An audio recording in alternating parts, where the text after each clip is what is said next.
We fairy children, lost and wild. Dad punishes us, each and every child. But we are feral children, we thrive on chaos.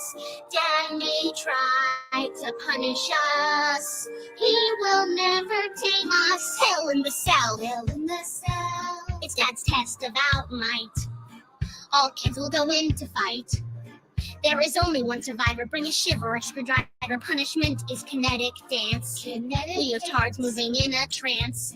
It's the feral children's penance, watching camel toes prance. Miami Deb is a whore. We are feral children, lost and wild. Dad punishes us, each and every child. But we are feral children, we thrive on chaos.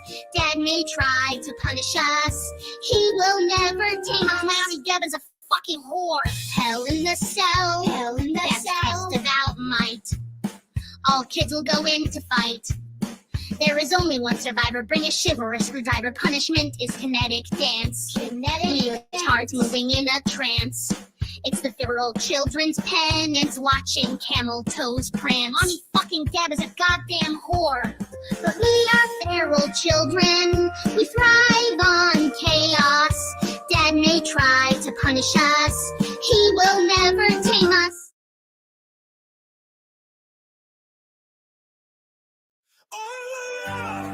Lift your hands, worship him, exalt him. You are Lord God Almighty. Worthy is the dog, worthy is the dog. You are the Hoogan. Hallelujah, hallelujah. For the Lord God Hoogan reigns.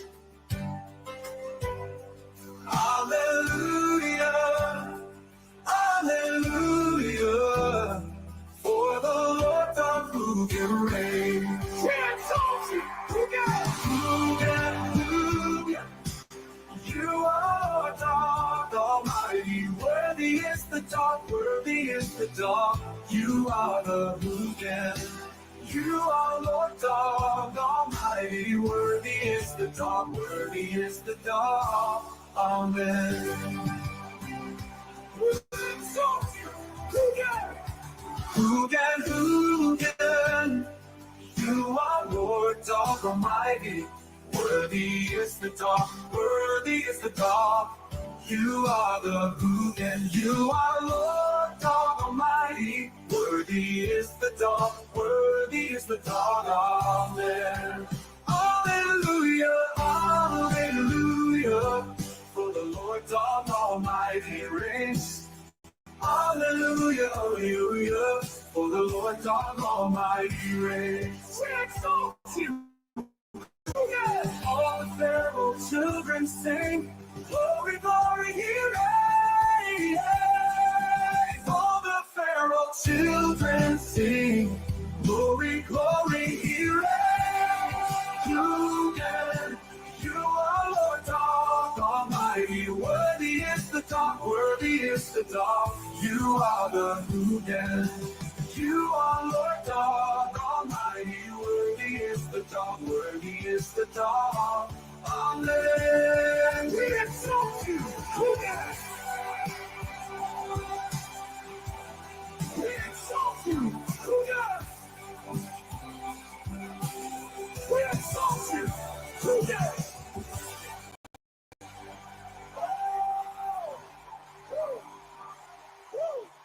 Worthy is he. Worthy is he, our dog, our Lord Hoogan. Our God, our dog. I love this cult. It's fun. It's fun to play pretend. It's fun to have kayfabe. How are you guys doing this morning? Welcome, welcome, welcome. Baby Fishmouth is sweeping the nation.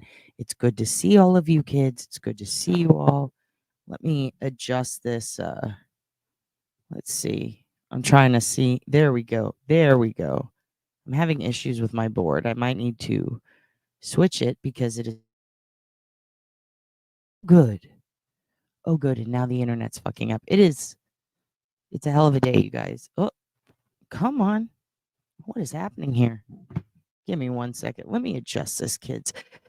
Dad's having a fit. Oh, there we go. Oh, jeez. Oh, jeez. Oh, yeah, that's way louder. Well, it doesn't matter. It really doesn't matter. Oh, okay. It's a mic issue.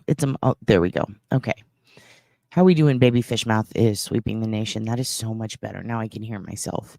I need to get a new board. It's going to happen. It'll happen one day. I'm going to get a new board, and then I think I might get another camera because this one's, I don't know, is it okay? I think it's fine. It just keeps falling, and I'm scared I'm just going to break it.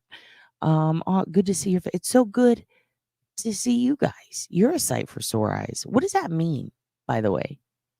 I know it's a common phrase and it's like a compliment, so thank you. But like, why are their eyes sore?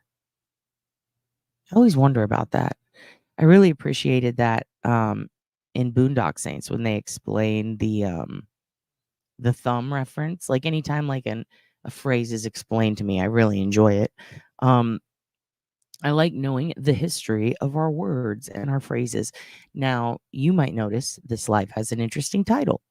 Let's talk about true crime drama and then do some case updates for the week. It's a little deceptive. We're actually going to flip it. We're going to do the drama last because your dad feels that it's best once receiving news or information or perhaps just kind of dealing with a lot of bullshit or having to sift through a lot of anxiety inducing insufferable annoying shit. It's nice to have a good think, right? Before you react or speak. And I'm fresh off some hot scent, and I spent a lot of time, I invested a lot of time in figuring out what the fuck is going on. Not a full 24 hours, but hours with breaks. And then it was pretty easy to figure out pretty quickly. I think a lot of people have, but I think some people got shit twisted. And I think that maybe I can facilitate a little bit of an explanation as to what's going on before shit gets out of hand. Because trust me, shit can get out of hand very quickly. And by that, I mean out of pocket. And by that, I mean fucking weird. So, in order to kind of answer some questions, not some, a lot, I've gotten a lot of emails, Discord messages, DMs, and then to the Google Voice number, I got 2 texts from you kids. No, it's not because I'm popular and people want to talk to me. It's because people are like, what's the fucking cheese, man? What's going on here? If you know, you know. If you don't know, I'll tell you. But we're going to do that at the end because I think it's best to kind of get the rage out in other ways, talk, have our time, do what I planned. Always stick to the fucking plan so that I don't disappoint you kids. And then when I'm done, that's when I'll do my commentary. I'll give my 2 cents, my Jerry Springer's final thoughts, if you will. Thank you to anybody who's a new member. Thank you to everybody who has stayed a member and or subscriber. I don't know what's the difference. One of them, I think one of them you pay and one of them you don't. It doesn't fucking matter. Just thank you anybody who's watching. I appreciate you. There've been a couple new faces who I met from Aunt Deb's channel. You guys like it when we get in the hen house and stop pecking at each other and talking shit. And I like making you guys laugh. And if you're new here and you don't know, I do stand-up comedy first. This is my, I guess, day job. I do like OSINT stuff. I work in open source intelligence. I do a lot of cybersecurity gigs. Basically, like digital forensics, PI stuff. I just got out of school for it. I spent 20 years doing journalism and also stand-up comedy and a bunch of random side jobs. I've also worked in the service industry. I've worked at shitty places. I've worked at coffee shops, Starbucks. I've done it all. I painted. I did hoarder house cleaning. I worked in radio in high school. So I had a lot of weird fucking jobs. I can't sit still. I go off topic a lot. The topic always changes. And there are times when we're not going to talk about the point. We're never going to get to the fucking point. We have a lot of inside jokes. Eventually, you will learn them. One day, you will learn that you're a big fucking bird that can't be trusted. One day, you might learn that you're not a cat. One day, I might punish you and turn you into a human callus by forcing you to watch the Northport Whites as they do their African dance kinetics to relieve stress from a rough week in Long Island from the 90s. This is a common practice. It is our little version of waterboarding. You might say to yourself, wait, cult, coven. I noticed that in the chat. What does that mean? How did I find myself in this cult or coven? Well, you can blame that on a lawyer named John Ray, who inserts himself into the Lisk investigation. And you can also blame that on yourself for not reading the fine print because you didn't, and now you're in a cult. And I'm sorry, and the best that you can do is worship my dog, our Lord Hugin, who we just sang his praises, and he will bestow upon you the best of the best. What does that mean? Yes, we worship a Boston Terrier. He is my dog. Am I serious? No, fucker. Like, really? It's a joke. It's kayfabe. Also, I talk a lot about wrestling. I'll probably do one of these once a month where I give a rundown of, who I am. Yeah, I'm a fraud, but I'm a fun fraud. That type of thing. I do comedy. I don't know. Like we like true crime over here, but sometimes we goof. And I've had people say, like, what is this fucking channel about? I don't know. I've been asking the same thing to myself. But thank you for those of you who came over here from Aunt Deborah's. We do call her a whore a lot. We play a flute to summon her from a guy named Kenneth. He made it, or he bought it from a guy who made it, right? What's the guy's name? David. You guys, the kids do research. We're all about research. I'll teach you guys some cool stuff to look out for. I'll teach you how to avoid scams. I'll teach you how to find people's screen names. We sort through the mess. We like to correct the record. We have no agenda, except what's on the agenda. And that's basically it, Anyway, that's a little bit about us. We all have our own mental illnesses, our own quirks, our own diagnoses, and we're working through it.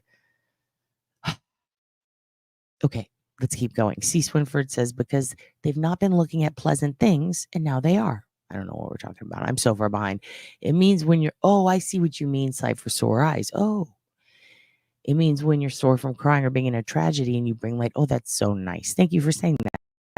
Beauty from sadness and negativity. Beautiful. Love that. Thank you for teaching me things. We also teach each other things. Holly Sawbones teaches me how to not be a bitch every day. I'm just saying. We fuck with each other. We have a very dry sense of humor. Why is Kelsey Grammer in the corner? Why shouldn't he be? Because he's floating on Keith Morrison's. I honestly don't know. I don't remember. I think I was I was doing a StreamYard private chat with Aunt Deb last night. We were going over different ideas, fun ideas for our little skits. And I just popped up fucking Kelsey Grammer. I don't know. Here, I'll go full YouTube creator. Too soon? Okay, let's keep going. So that's why he's in the corner. And also, it's not Kelsey Grammer. Kayfabe, bitch. That's Frasier. Frasier, C. Swinford. How are you doing, C? Love to see you. Angela Wilder says, hi, Holly. Also, people call me dad because on Father's Day, I said, I'll be your fucking dad because people had shitty dads. And now it just stuck. You don't have to do it. You can call me OB. You can call me maybe. Maybe, look at you. They have sore eyes because they've been crying for that person. Yes. LOL. LOL. Hello. I've not had enough coffee yet. It is windy as fuck outside. Like, it is windy. It's really crazy. Morning, Jeanette says, Holly Sawbones. Pink eyes says, baby fish mouth. I wish. Hello, daddy. I've missed you. I've missed you. Little Irish girl. You've been killing it on Twitter, babe. Love to see it. Love to see it. You retweeted something very funny. I don't remember what it was, but I highlighted it in a video. I'm very proud of you. Also, all of you who have been advocating for various cases, not limited to Karen Reed, but and beyond. Very proud of you, kids. If you stick it through to the end of this one, it's not going to be too long. We're going to do some case updates. I'm going to show you some cool videos Dad found your grandpa died, and we went through the attic and we found some cool videos. He didn't really die. But anyway, we're gonna show you some cool stuff today. And if you stick it through to the end, Dad's gonna talk about chisme and drama and sort through the shit and explain it to you. But also I'm gonna show you something pretty fucking cool that I think you're gonna like. And just stick it through. We'll get to the OSINT, okay? Little Irish girl is back. She says, hey chat, on the mic is back. What's up, Mike? Fucking Magic Mike coming up in here all swole. What's up with your shirt, bro? You yoked? Yoking it? The cipher the sore eyes is described as yes. I love that you guys all knew that and I didn't. That's where the oblivious part comes in. Plan, we don't need no fucking stinking plan. Also, we say big words here like adults, okay? We say curse words because we can. We're adults. If you're a child, you shouldn't be on YouTube. Also, we don't say stuff like they unlived themselves. We say they committed suicide, okay? Or they killed themselves. Let's just be we're not gonna fucking minimize people's trauma. We're not gonna say graped or corn. We're gonna say pornography and raped because those are words that are used to describe things. Are they nice words? Are they fun to say? Fuck no, they're not. They suck to say. It means that a tragedy has occurred, usually in order for you to save them. However, we're not going to minimize that tragedy, are we? We're not going to cutesy it up. Some people choose to because they're monetized and they have to. I'm not. So you could say if you have a question to ask, you could just spell it out in the chat. It's totally fine. I'm not going to diss you if you don't want to type the word because maybe you're on a work computer with keystroke technology. Totally understandable. You saved me from Battery Betty's live. You're doing the Lord's work. Oh my God. You talking about what's her name? Ugly Betty. What's her fucking name? Also, I'll call some shit out if I see some shit. And we saw some shit this week. What did we see, kids? What did we see? Bullshit Betty. We saw Bullshit Betty talking shit on your Uncle Duty Ron, your Papa Ron, your Godfather Ron, who wears Nike socks, ankle socks, remember? And you guys beat that out of him. And that was nice of you. We stood up for Duty Ron because that's what we do. Betty likes to talk about getting up in people's ass and touching their polyps and all this weird shit. So Dad got up in her ass a little bit. Dad got a little in her ass. You guys seem to really love when Dad voices over Miss Beatrice. Is that her real? What's her full name? Is it Beatrice? We'll figure it out. And maybe we'll do that. Maybe we'll do that. Maybe we'll have fun with it. If we're gonna have to look a turd in the eye, we may as well try to not make it stink, right? C. Swinford says, "LOL, who is Battery Betty?" I think they're talking about Bullshit Betty. But what's her name? Backyard Betty. She is very Juggalo-esque, but not the cool parts. The worst parts. Jack of all trades. Baby fish mouth. Damn, you've done it all. I mean, that's not a good thing though. Like I had a lot of shitty jobs. You know what I mean? I worked a lot of drive-through windows. Cleaned up a lot of shit. Got in hives from a job. Like fucking. Yeah, I did special effects makeup once. That was a horrible job. My boss stole bones. I've talked about that before. Got fired in the ER. Oh my God. Yeah, Bullhorn Betty. Fucking. She's insane. Thank you so much for that. Just been hopping around looking for Delphi content. Oh, we're going to talk about that.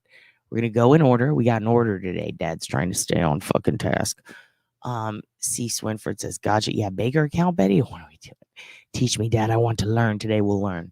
And I have a couple of videos coming up for you guys that you're going to like. I'm spending all my time that I'm not working my day job or doing stand-up comedy, which I've got some gigs coming up soon, so I might not be as available. So I'm going to be knocking out some weird hour lives.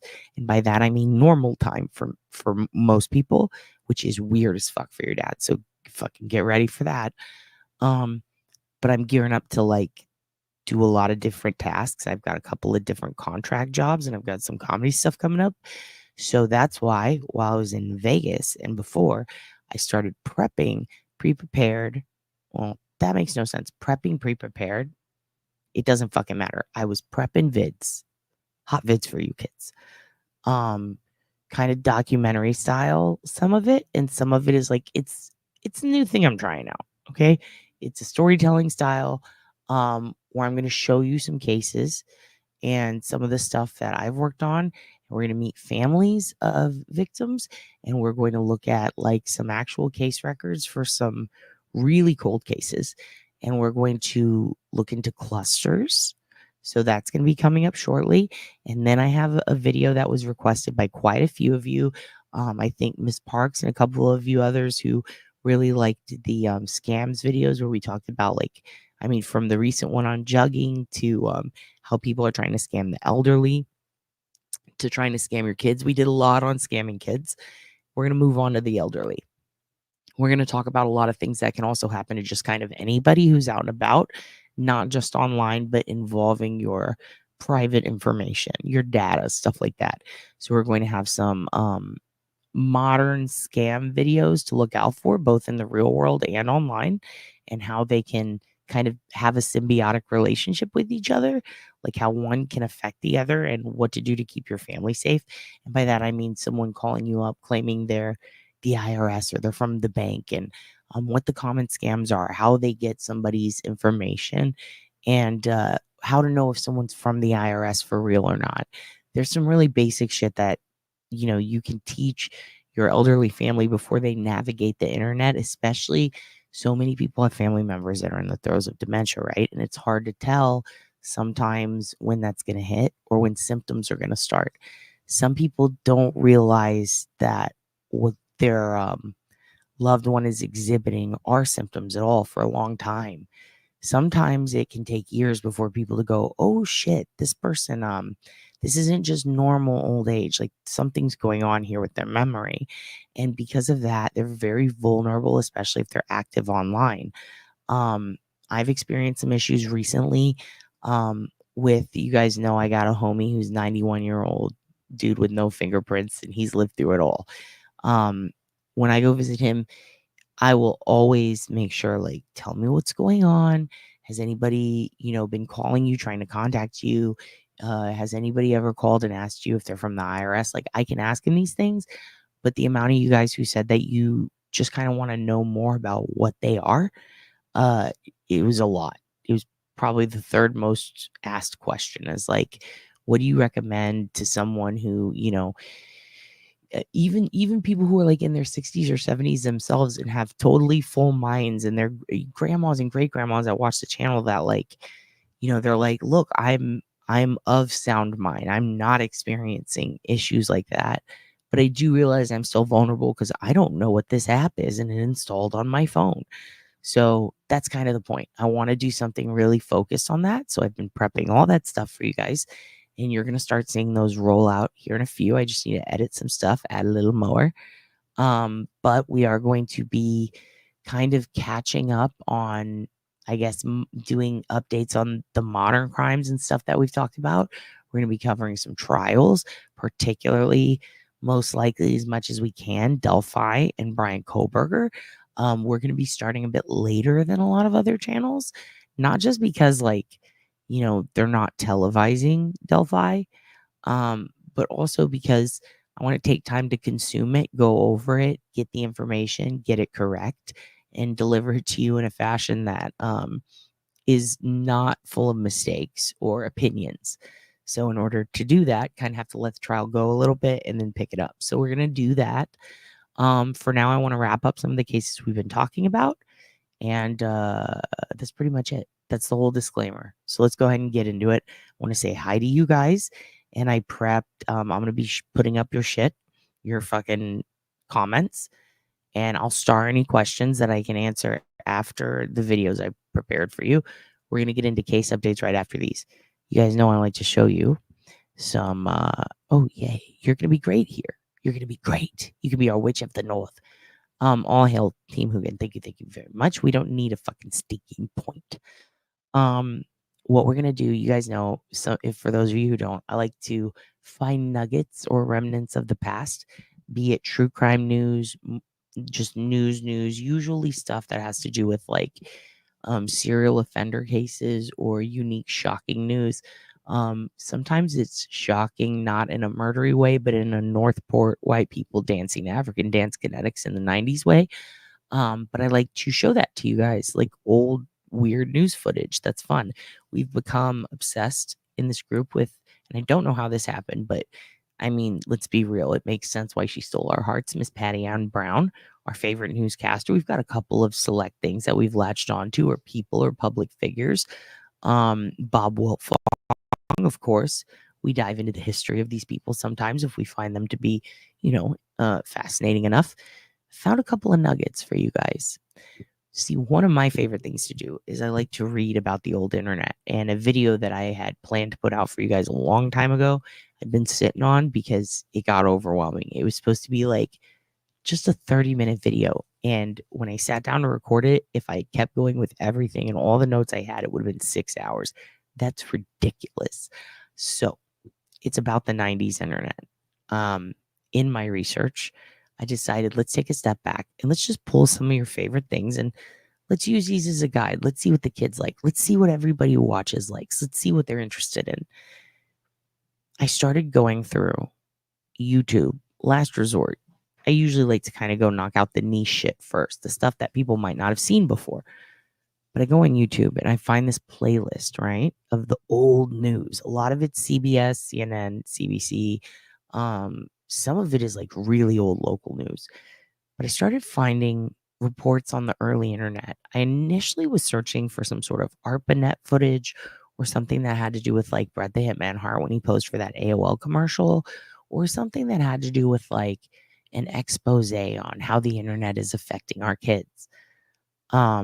What I found was a treasure trove. I picked out 3 of my faves. They're kind of similar, but a little different.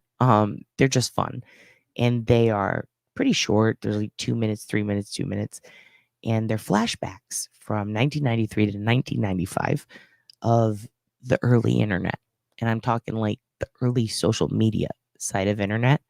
And I just thought it would be fun for us to watch together before we get into updates. So let's go with that.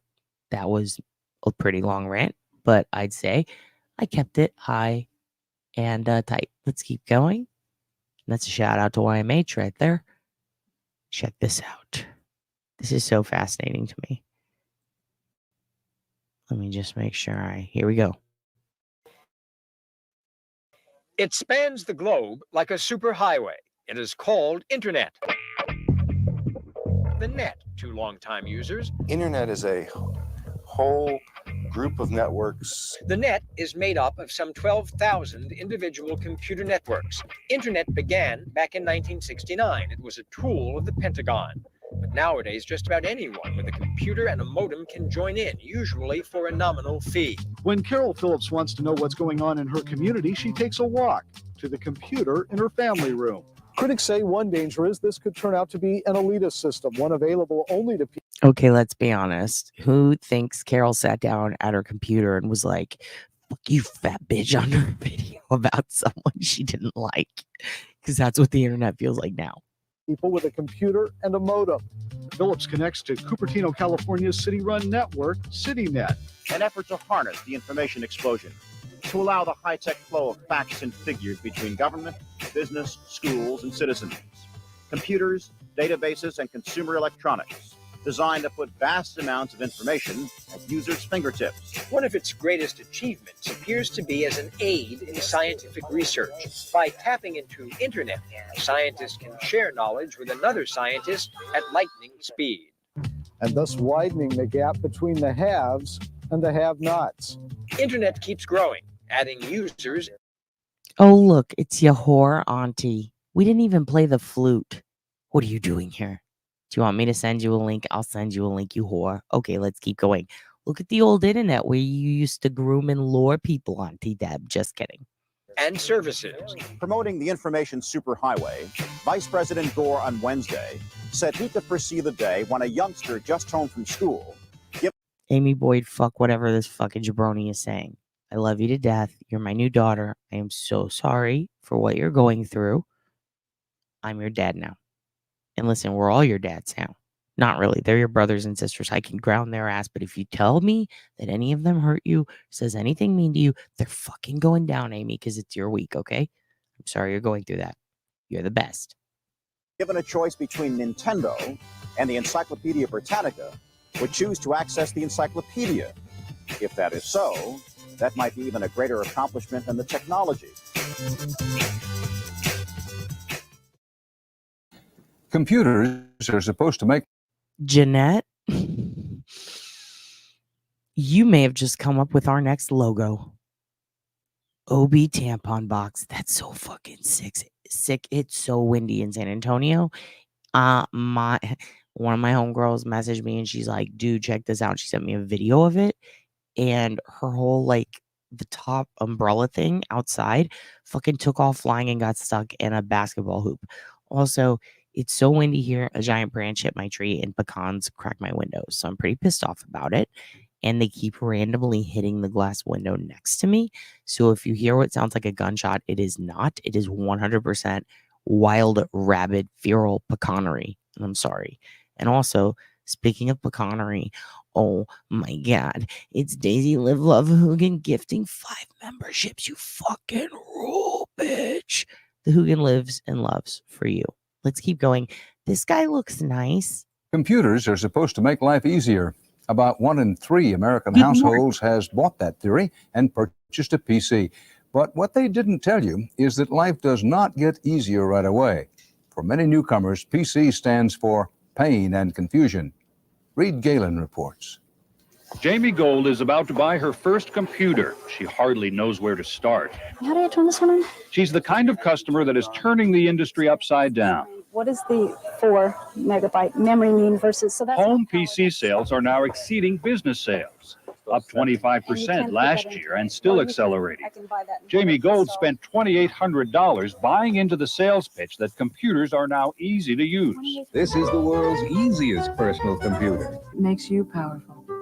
I just think I want to plug it in first and use it. But it's still not just another household appliance. Installation disc number 1. I don't know which the interface cable is. What the hell is a power module? I'm not dumb. Hold on. There's nothing that looks like this. I don't hear it. Jamie is gridlocked with plenty of company. It's printing way too large, and I don't know why. For years, phone and help centers were used by technically inclined users. Now, 80% of IBM's calls come from so-called newbies. Here at Computer Maker Digital Equipment, calls doubled in 6 months. I'm having trouble with the modem. When I start, there are no beeps or anything. Many callers expressed dismay that cyberspace seems more like... You know, Lindsay, I don't even know what the fuck I'm talking about half the time, to be honest, hon. I don't know. But we'll get there. Don't worry, we'll get there. The Twilight Zone. The industry is being sent that message by every telephone call that comes into technical. Also, don't worry, Sherilyn.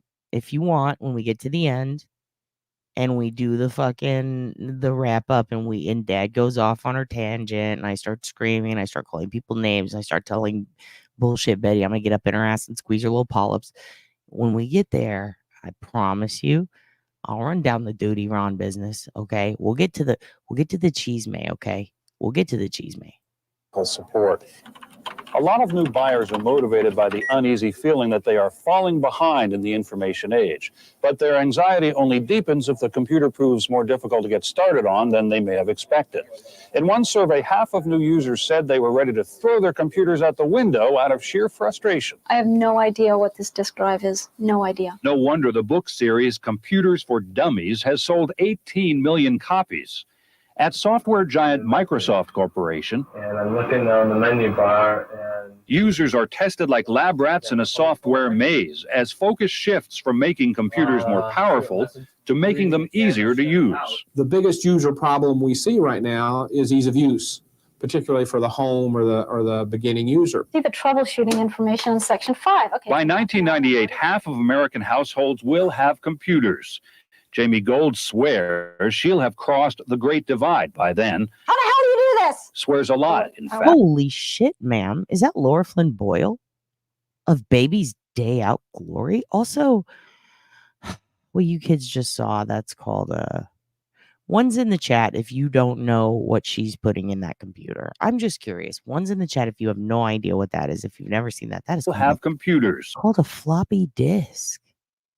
And oddly, it was pretty solid. The one before it was floppy, but regardless, this is a floppy disk. The Anarchist Cookbook used to teach you how to scrape matchsticks on this and make computers blow up. That's what we did in the 90s. Anyway, check this out. Isn't that neat? It's eating it, and it's going to give her information.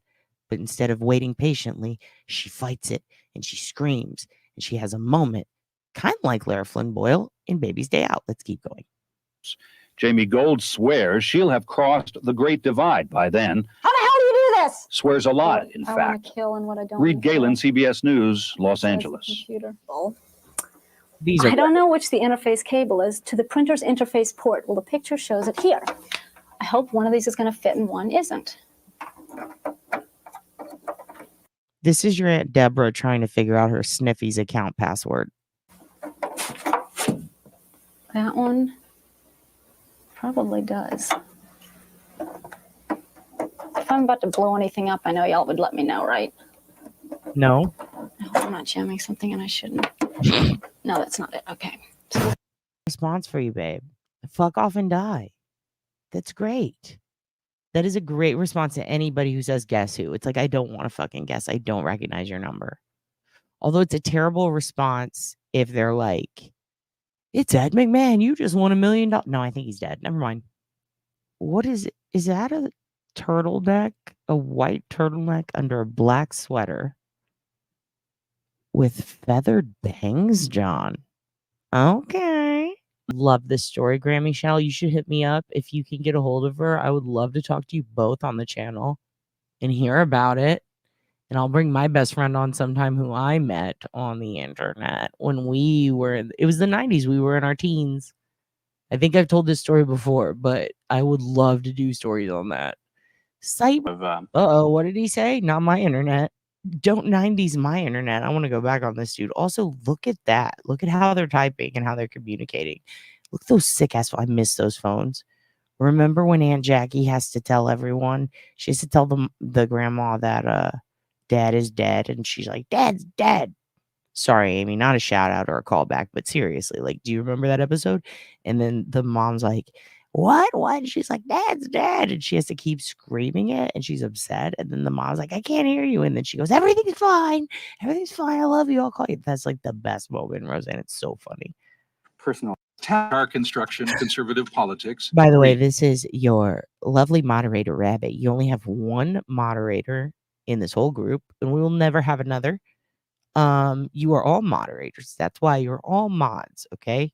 You're all equal mods, except Rabbit. Rabbit's slightly above you because we didn't want to figure out how to gift Rabbit a membership because the algorithm kept skipping her. So we just gave her one, and now she's a mod so that she can have that membership. She can see all the shit you guys see, and that's why we did it. And she's been just doing a great job as a mod. So now she actually has a job, and we enjoy that for her. And she can rent you at any time. And I do feel like if she goes mad with power crazy and starts just killing us all off Red Wedding style, it would be very funny and would be worth it. So please respect her because she will steal the car and drive us all off the Grand Canyon cliffs. Okay, let's keep going. Which is surprising. Just hold on a few years, bucko. Is mixed. It's interesting because one would think if you're anonymous, you do anything you want. But one would think you just show your dick to strangers. Don't worry, sir. It's coming. Floppy disk dough. What is this? Uh-oh. Hey, everybody. Do that. We're not going to get copyright struck. Not today. Not today, shallot. Not today. It sounded like I said shallot. Okay. I got way behind in the chat, you guys. I'm enjoying watching this fucking early shit. I'm going to be real with you. I fucking love it. I remember University of Washington students working to make computers more intuitive. I still have floppy disks. I love that for you. That is a rigid floppy disk. Duh, you're gonna fit in great here. B. Silvera.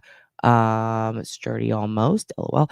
I mean, this is me on my computer for work half the time too. I feel her struggle, and Deb is laughing like a whore. I was in the shower and just realized I got a gifted membership. Thank you, Daisy. Live, love, Hugin. Hey, you're welcome, Ashley. On behalf of Daisy, I'm sure she'd be so happy you got that. That's me with my microwave. I don't know. Oh, you're talking about, okay, never mind. Did you see FetLife hit on the news again? Yeah, FetLife is everywhere. This is a thing. It's a thing. A lot of people have FetLife. People who are not committing crimes or doing pervy things are on FetLife too. So we have to be open and not kink shame unless people are trying to show you their feet, then they're grounded. I just got rid of my discs when I moved in 2019. I think cursing like a sailor and copious tears is part of technology. Absolutely. I mean, how else would you have it? My first computer was a C. You talking about a cunt? Mine too. Change the world. LOL. Far-fetched, Dan Rather. It's good. And then the other guy predicts it. He's like, I'm surprised nobody's cussing a lot and showing each other their dinks. Like, no, dude, just wait. Danny's loving it. C. Swinford says, LOL, the microwave. Right. Sherilyn is enjoying herself. Everybody's saying scrunchy. Oh my God, thanks, Oblivious. No, thank Daisy. Daisy did it. Tech bro, where my first computer was a Commodore 64. My mom bought it for me and my brother. That is awesome. Gothic. Oh my God. That's so sick. I'm with you. I make my son do everything. I'm a boomer. Hey, some people need to. Some people are like, you handle this. I don't know how this Fortnite works. You jump off the thing from the sky.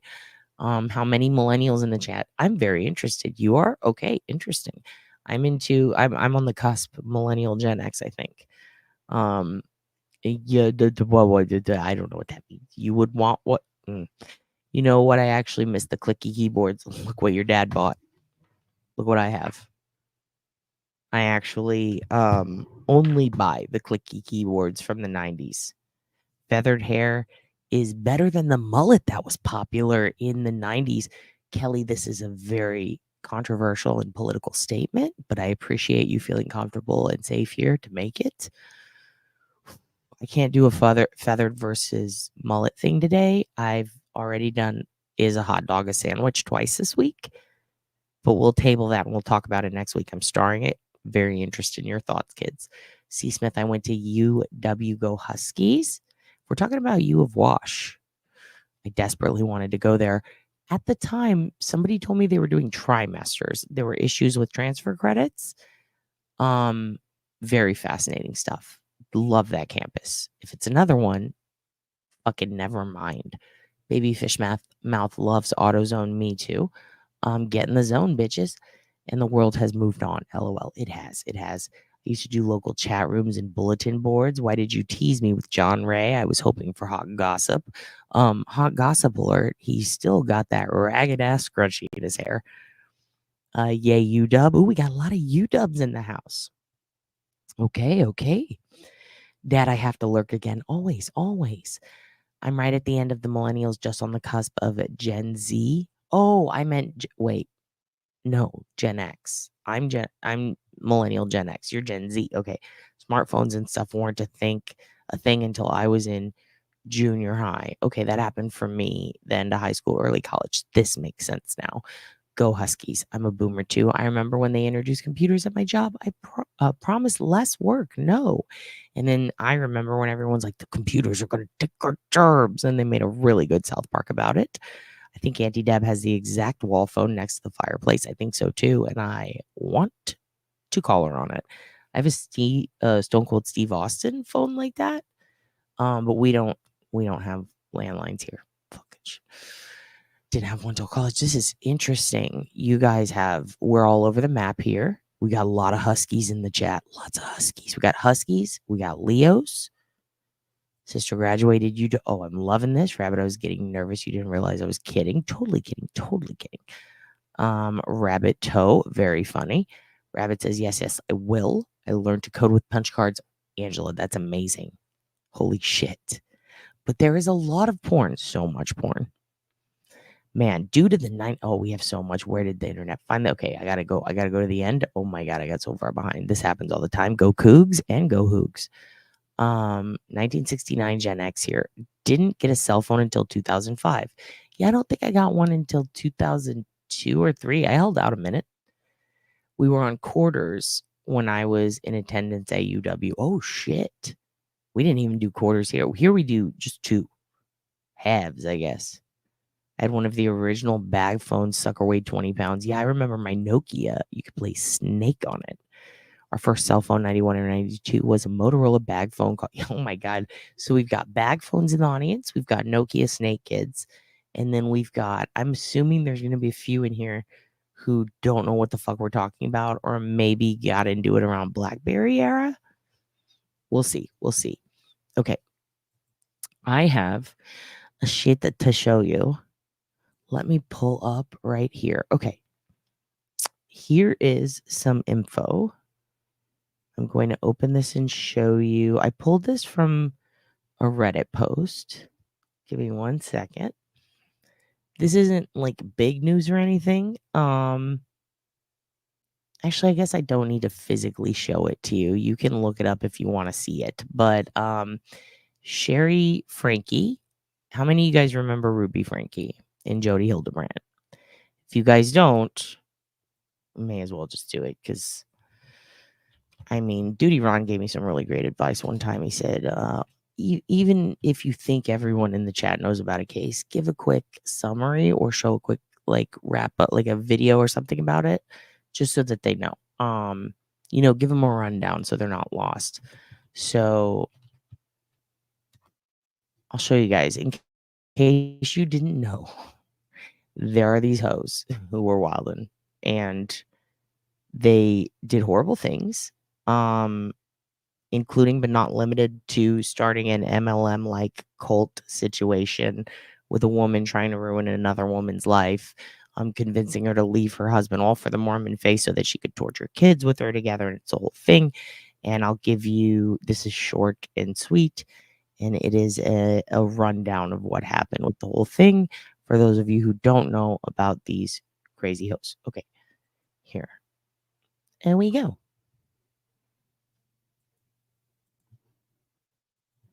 Because I have a new update. It's now been 1 year since YouTube family vlogger Ruby Franke and business partner Jody Hildebrandt were arrested for child abuse. Tonight, both women are behind bars in the Utah State Prison. But how long they'll be there is still up in the air. We were expecting to find out this month, but that's no longer the case. News specialist Shelby Lofton joins us now in the newsroom with where we go from here. Shelby.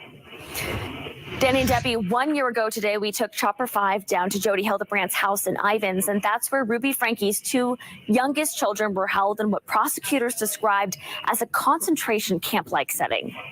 I just had a 12-year-old boy show up here at my front door. On August 30th, 2023, Ruby Franke's youngest son escaped through the window from this Ivins house. It's where investigators found rope, bindings, and other items used to torture the boy and his sibling. The abuse was horrific. Formerly licensed therapist Jody Hildebrandt and business partner Ruby Franke pleaded guilty to 4 counts of aggravated child abuse. I have broken hearts and I've caused people to suffer. The former family vlogger tearfully apologized to her family at her sentencing. I am humbled and willing to serve a prison sentence. Hildebrandt said she took the plea deal so the children didn't have to go through a trial. I desire for them to heal. Both women were sentenced to 4 consecutive terms of 1 to 15 years. The Utah Board of Pardons and Parole will decide exactly how long each woman will be in prison. Franke and Hildebrandt were originally scheduled to go before the board this month. That date was recently pushed to December 2026. It haunts you. Franke's estranged husband, Kevin, says while he was isolated from his family, Hildebrandt and Ruby used loopholes in the state's child welfare system to get away with abusing the children. All they had to do were 3 things. 1, keep the children isolated from the world. 2, ignore all the phone calls from DCFS caseworkers. 3, not answer the door. He wants to see system reform. Here's the thing. That's all they had to do. That's like very easy. That's basically just just ignore. It's do nothing, right? It's like how we used to say Jen Soto's a potato, right?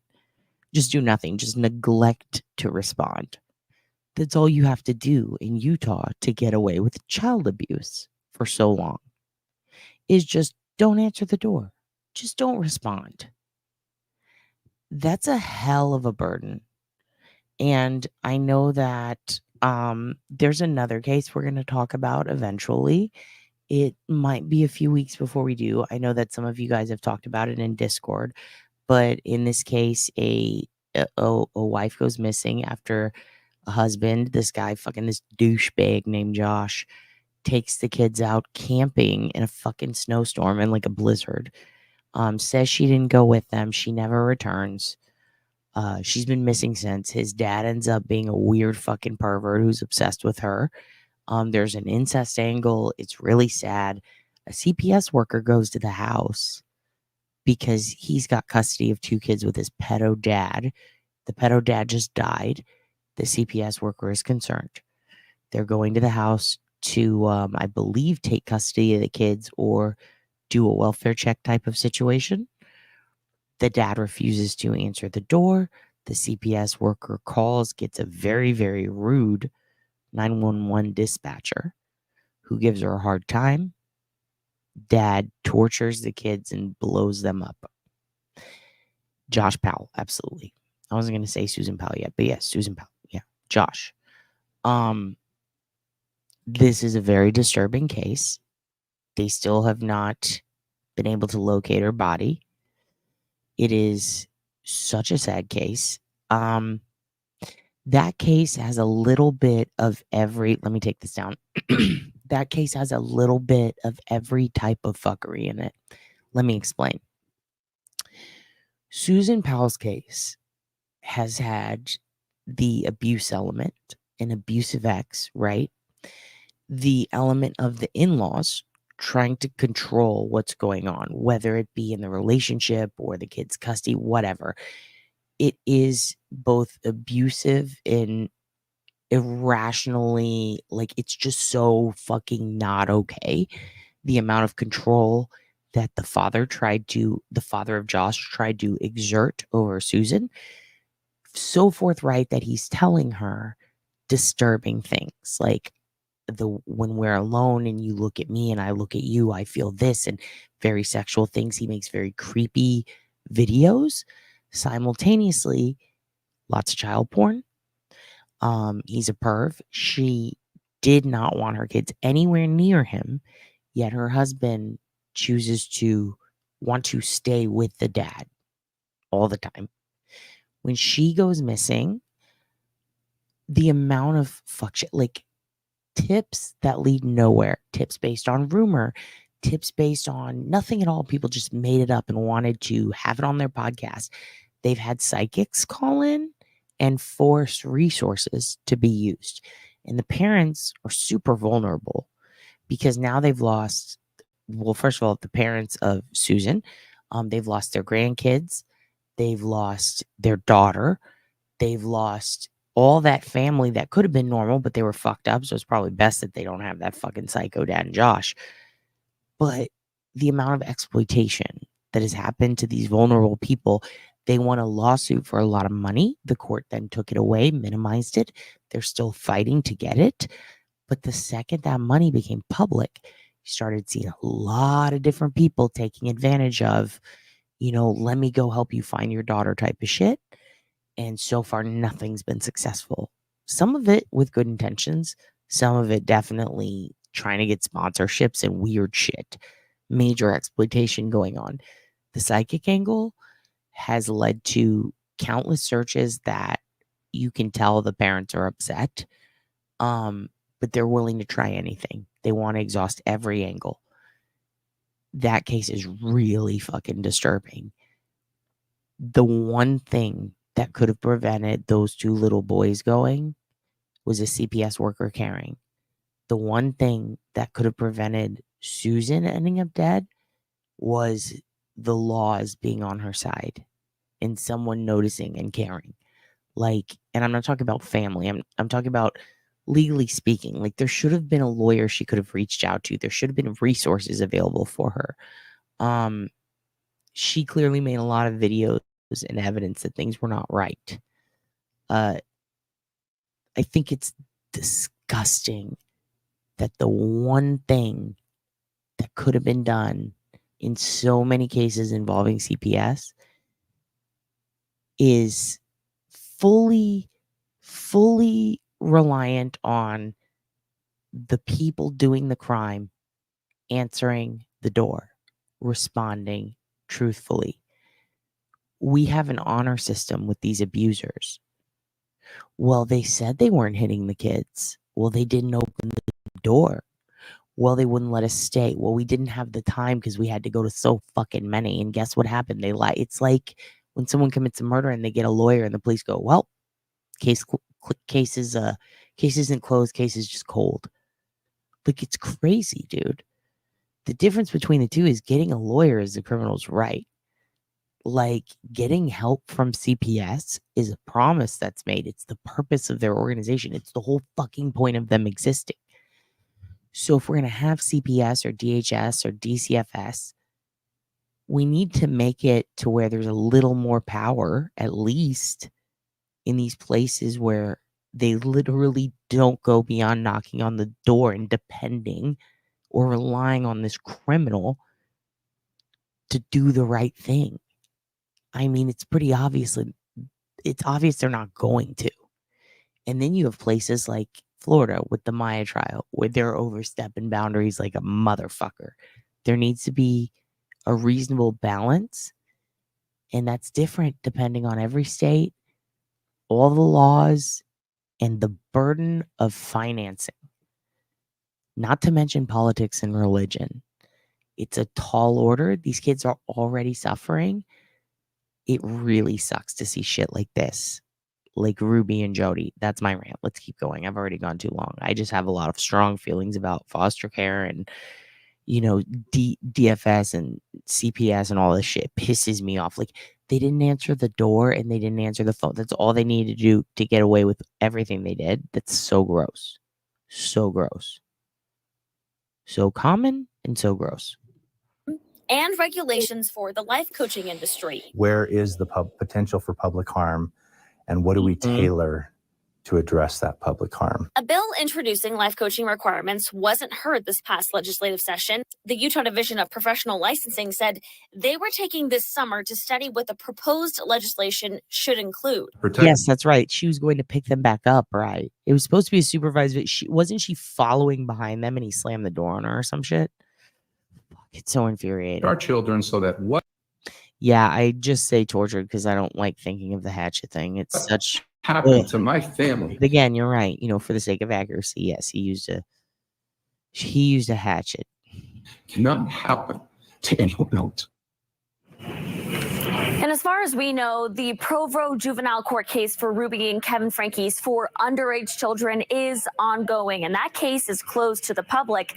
Now, Hildebrandt's Ivan's home is still listed for sale. Lindsay, I'm so sorry about that, hon. Yeah, we're here for you, girl.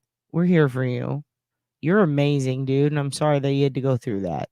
On Realtor.com, a court agreement says she must set aside $100,000 for restitution to help pay for the children's treatment costs. I'll send it back to you in the studio. Okay, there we go. And we're not going to watch. I mean, that's so disturbing. I can't even handle it. Okay. So that's the Ruby and Jody case. So here's the big news that's coming out. So she's got a couple of kids, right? One of them is one of the kids in the video. She's also got an older son who has a very active, or at least had, I don't know if he still does, but had a big social media following for a while due to this case. And, she had a slightly older daughter, not like she's still a kid, but not as young as the ones who she was charged with abuse for. She's got a couple of kids, and the older ones are kind of speaking out in their own way, and they have been. But the daughter of Ruby Franke is writing a book, and it is going to be released. It says, let me pull this up because I do kind of want to show it to you. Let me show you the cover. She's got a book coming out. I believe it's January 2025. Yes. And she said, for the last year, I have been working on a book. She announced it on her Instagram. Let me show it to you. Curious what you guys' thoughts are on this. It is a very interesting title. I got nothing against people writing books about their experience, whether it's, someone who is a victim or maybe the child of someone who committed a crime or the child of a victim or whatever, somebody whose family experience, whatever, not against it. I'm just curious what you guys think. Sherry Franke she's written this book. It's called The House of My Mother, A Daughter's Quest for Freedom. January 2025. For the last year, I've been working on a project close to my heart, and I'm now ready to announce that my memoir, so it's a memoir, interesting, The House of My Mother, is coming out on January 7th, 2025. After years of silence, I'm finally sharing my story in my own words. So yeah, that's coming out January 2025. Writing a book in a year, fucking hard.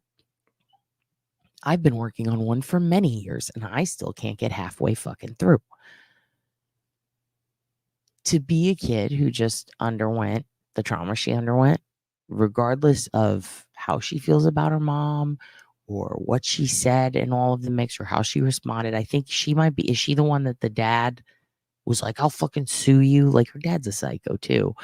To be able to do this in a year is fucking impressive. To be able to do this in a year in the position that this girl is in,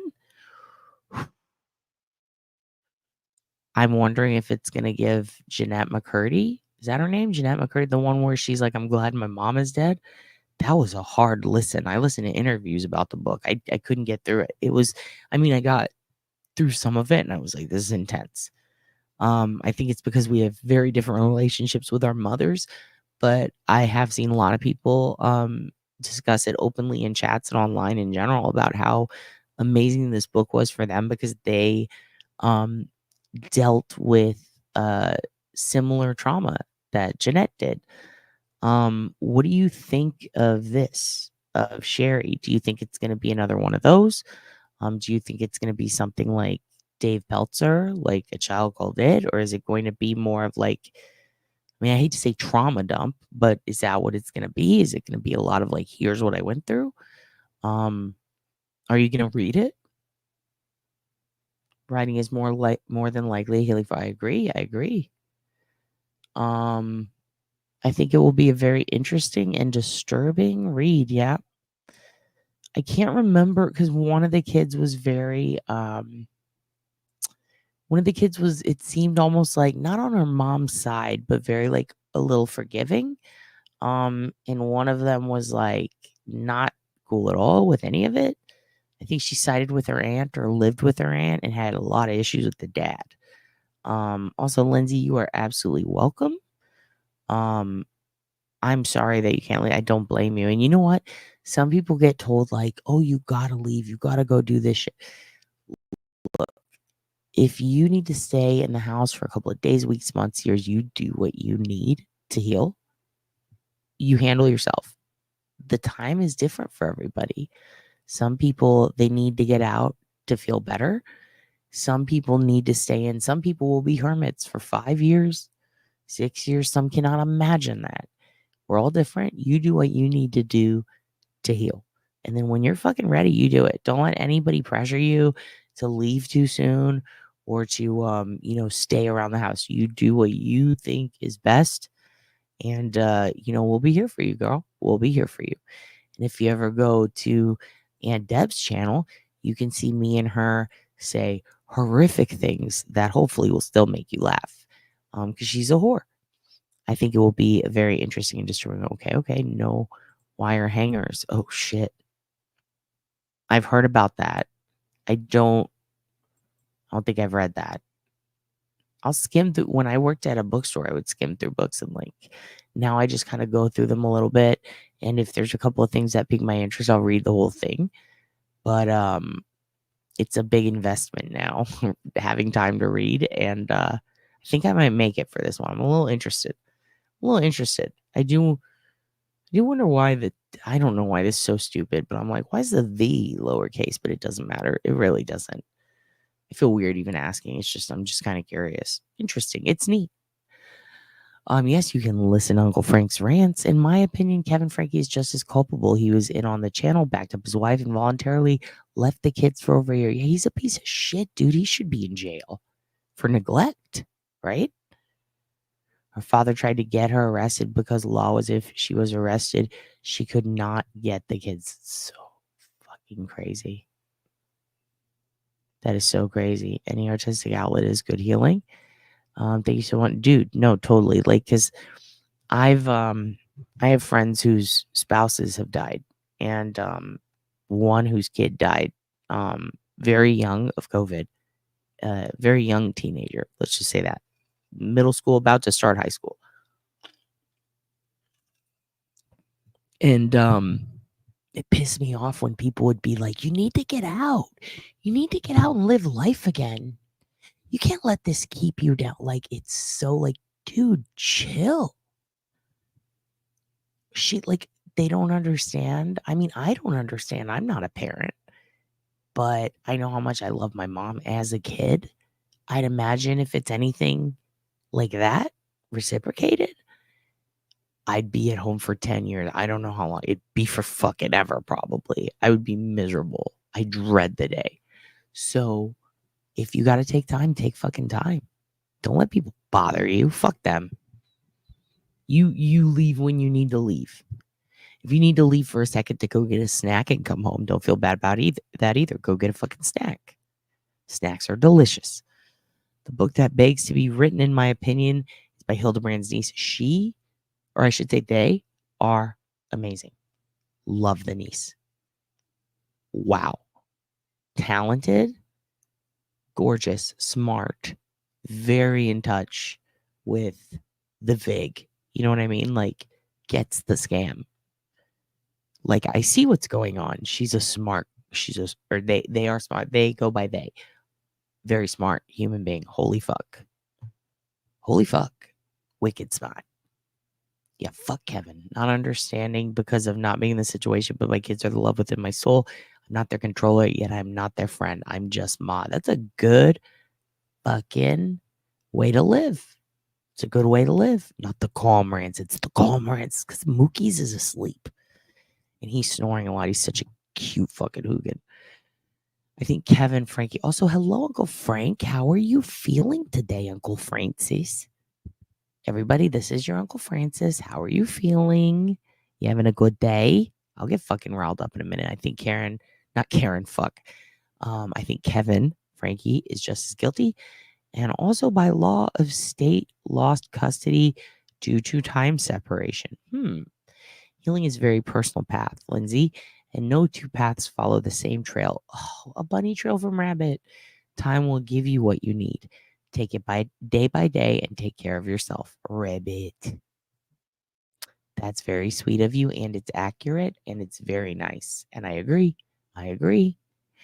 You know, there are people who live their whole lives and never heal, but they're still glad they lived and met the people they met and got to experience the loves they had. It's okay sometimes to just be raw as fuck your whole life. If you got a raw dog life, dude. Be emo. If you got to dye your bangs black, let them fall in your fucking face and say to yourself, you know, is it worth it? Can you even hear me? Like, you do that, dude. We're not going to judge. It took me 3 years to start recovering from my mom's death. It takes time. I'm a suppressor. I'm going to suppress the tears. And I'm going to fucking organize everything. And I'm going to fucking be a fucking hardcore rock. And then a week later, I go, let's not talk about it. And I just go as long as I can. It's not healthy. But it's still up to me whether I want to be healthy or not. Morning, fam. Medicated and sleepy. That's how we like you, Uncle Frank. Medicated and sleepy. That means you're not in the pain. Everyone say hello to Uncle Frank. When Mom killed herself and I found her, people were insistent that I should just move on. Jesus. No one can put your grief on a timetable. Don't let them try it. It's for their comfort, not yours. That's a good point. It's to make them comfortable, isn't it? It's so they don't feel weird. I just feel weird. Should I invite you or not? Bitch, just asking. If I say no, I'd say no. It's not for your comfort. Good fucking point. Love that, Miss TJ. Also, Miss TJ, you wrote a book, right? Maybe you need to write a book on grief since that one fucking whack job wrote one and then killed her husband. Whoo! Nobody's going to buy that, but it was a good concept. God damn it. That lady was crazy. Corey Richins, is that her name? Oh my God, you guys are amazing. Not exaggerating when I say I'm crying out here because I feel so validated and supported. Dude, validation.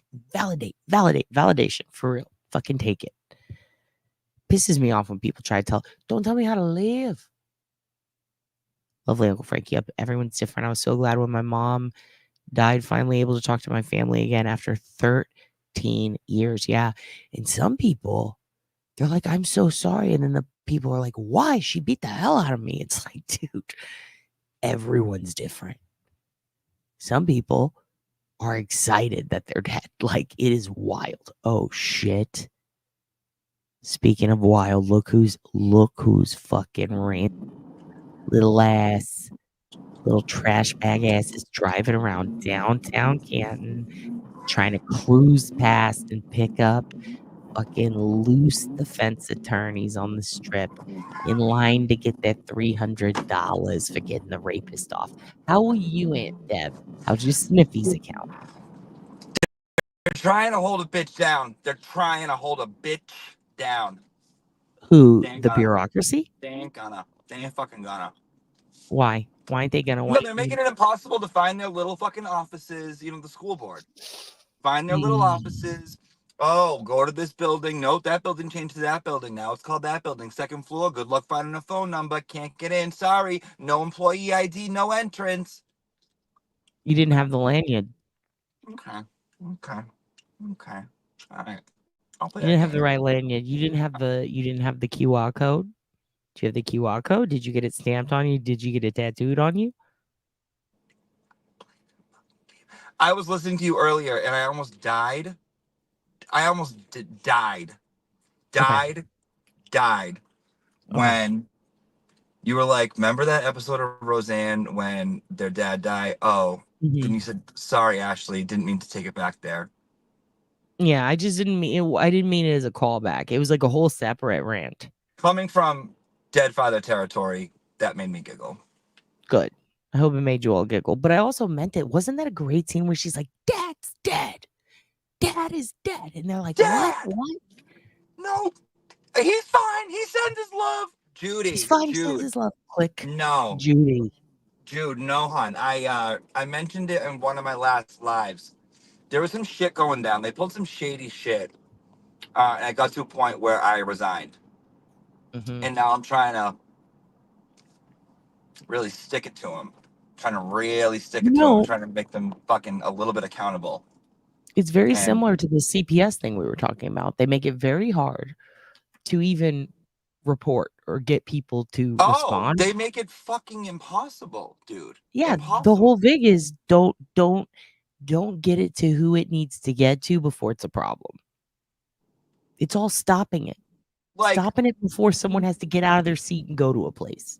Like, dude, the amount of fucking times I've had to retell this fucking story, which isn't even my experience of like the traumatic thing that happened, is disgusting. For it to always just be falling on what seems like deaf fucking ears. And it's just like, but I got nothing but time. And I was gonna go, what? Petty Crocker. Petty motherfucking Crocker. Yeah, Petty Crocker, dude. Dude, where's Petty? Frank.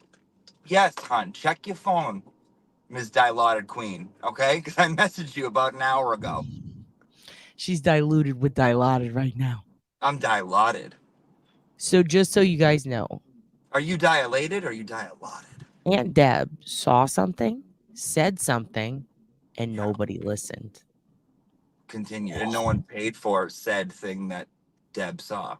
And here's the thing.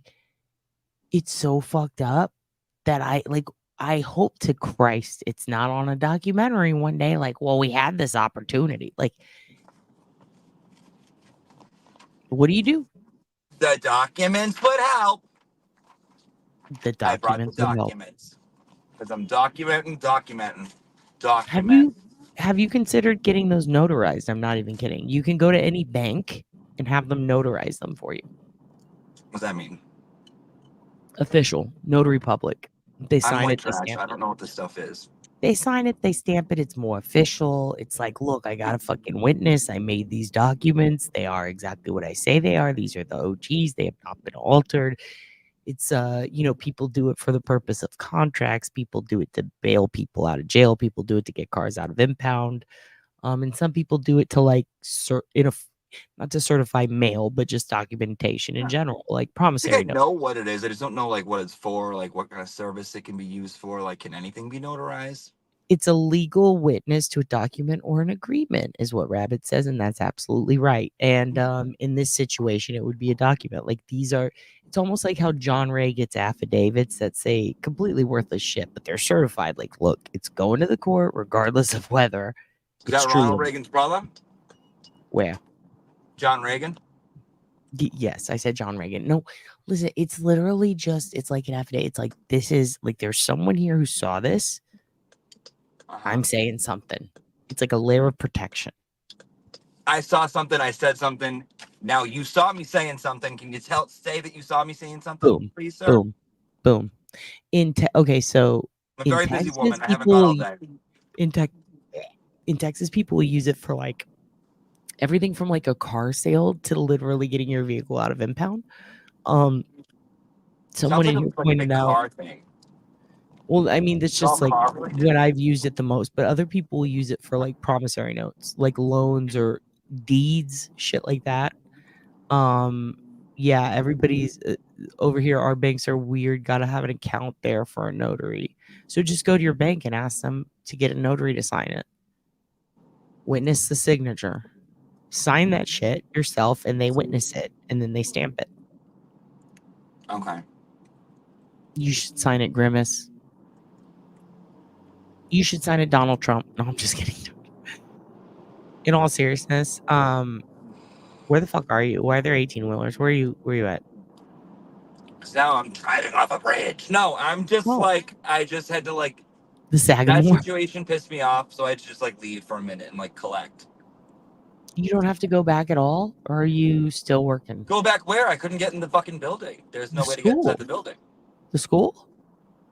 Oh, it's not the school. No. It's the, there's all kinds of, see, now here's the thing. There's an office for fucking everything. There's all different offices for all different types of shit. They don't tell you, but it's like they make it fucking impossible to figure out. But I'm talking about like the school. Are you Going still real working? rogue, figuring it out rogue. Oh shit. Rogue One? Auntie Deb Rogue One. AD Rogue One. ADR1. Oh, that's so beautiful. Auntie Deb, do you have to work at all? Adam Like, are you drives still trailer. teaching at all, or is it done? No, I resigned. Oh, I thought you gave him 2 weeks. No, I fucking did that. Hi, see ya. No, thank you. No, Look bye. right here. I don't like you. I don't trust you. You're weird. You're going against my ethics and my morals, and you're weird. Bye. Look down below. Look at the comment. I'm Massachusetts notary. Have been for 28 years. Doctor on call. All right, Doc. Well, hope you fucking clocked in because I'm coming to get fucking notarized. Dude, you're fucking. Are you on poppers? You going to meet Tristan? What are Yeah. you doing? You Fucking popping out? over it, dude. Just fucking over it. Like, I I'm can't not imagine. over it because I'm still like fighting, but I'm like trying not to let, you know what I mean? Danny After Dark wants to know if you can stop and get her a coffee at the Starbucks. Yeah, no, literally. You were frozen in the best place. Your hand was up and you were like, uh-oh, here comes Auntie Deb. Here we go. You kept popping out. We've been having issues with this all day. Oh, is she going to pop back in? She's not going to pop back in. She's going to get you your fucking Starbucks. Okay? What do you want? Your period, Danny? Why do you need Starbucks? Why don't you have a fucking, what was it? A cranberry juice. Doctor, my daughter is a notary. I asked her if she would notarize my divorce paperwork. She told me it's frowned upon. What the fuck? Yeah, she didn't take any shit. Fourth toughest guy in Canton, Tristan. Yeah, toughest. Ask me about my butthole. How's your butthole? Oh my God, look at that donut. Just popping in because no one else is live, so I'm new here. Hey, good morning, donut butthole. Nice to meet you. Love you, Sprinkle Son. This is just the best name. Danny After Dark's loving it. Yes, it's frowned upon. We cannot do family. Okay, that makes sense. Well, don't worry, Aunt Deb's just your horny aunt. She's not real family. Okay, let's keep going. So Sherry Franke has a book coming out. That's exciting news. Now we're gonna talk about something a little bit wild. We'll do okay. Let me pull this up. Cause your dad's got God Christ on the crutch. Your dad's got order. Nope. We got an order about this. I'm going to show you guys some updates on some of the cases we've been talking about recently. First, let's do an update of Suzanne Simpson. No, not Suzanne. Yeah, we'll do Suzanne. For those of you who don't know, Suzanne Simpson, San Antonio, Texas, aka Almost Park area, went missing after having a fight with her husband at a really, really fancy private club called the Argyle. They go home. They continue fighting in the front yard. A neighbor sees them fighting. Notes that they move into the woods. He's trying to pull her down. They hear screaming in the woods. They didn't report it right away. The next day, the kid Their little 5-year-old girl does not have a ride home from school. It's 3 p.m. The husband of Suzanne is out an hour and a half away in another city on some of their property. He actually owns the Nix LLC, which is the brokerage or real estate firm that she works for. She's a realtor. They're in their 50s. The couple have 4 kids. They are all their kids. This has been 100% confirmed without a doubt. Not hers from a previous marriage. They've been married 22 years. The mother of Susan, the missing woman, indicated that they'd fought before and that drinking with him was an issue. And apparently there was this fight. There was another fight in front of their house. It's a very wealthy area. They end up in basically a wooded area across the street, which is a massive park full of brambles and bush. There are screams in the night. Her kid doesn't get picked up by her the next day. Her cell phone pings apparently near the park, just a little ways away, a couple blocks. There were searches not only there along Contour Drive around Almost Park Basin, but there were searches in Bernie, in Bandera, in a shopping center, and now it seems in an East San Antonio southeast side landfill.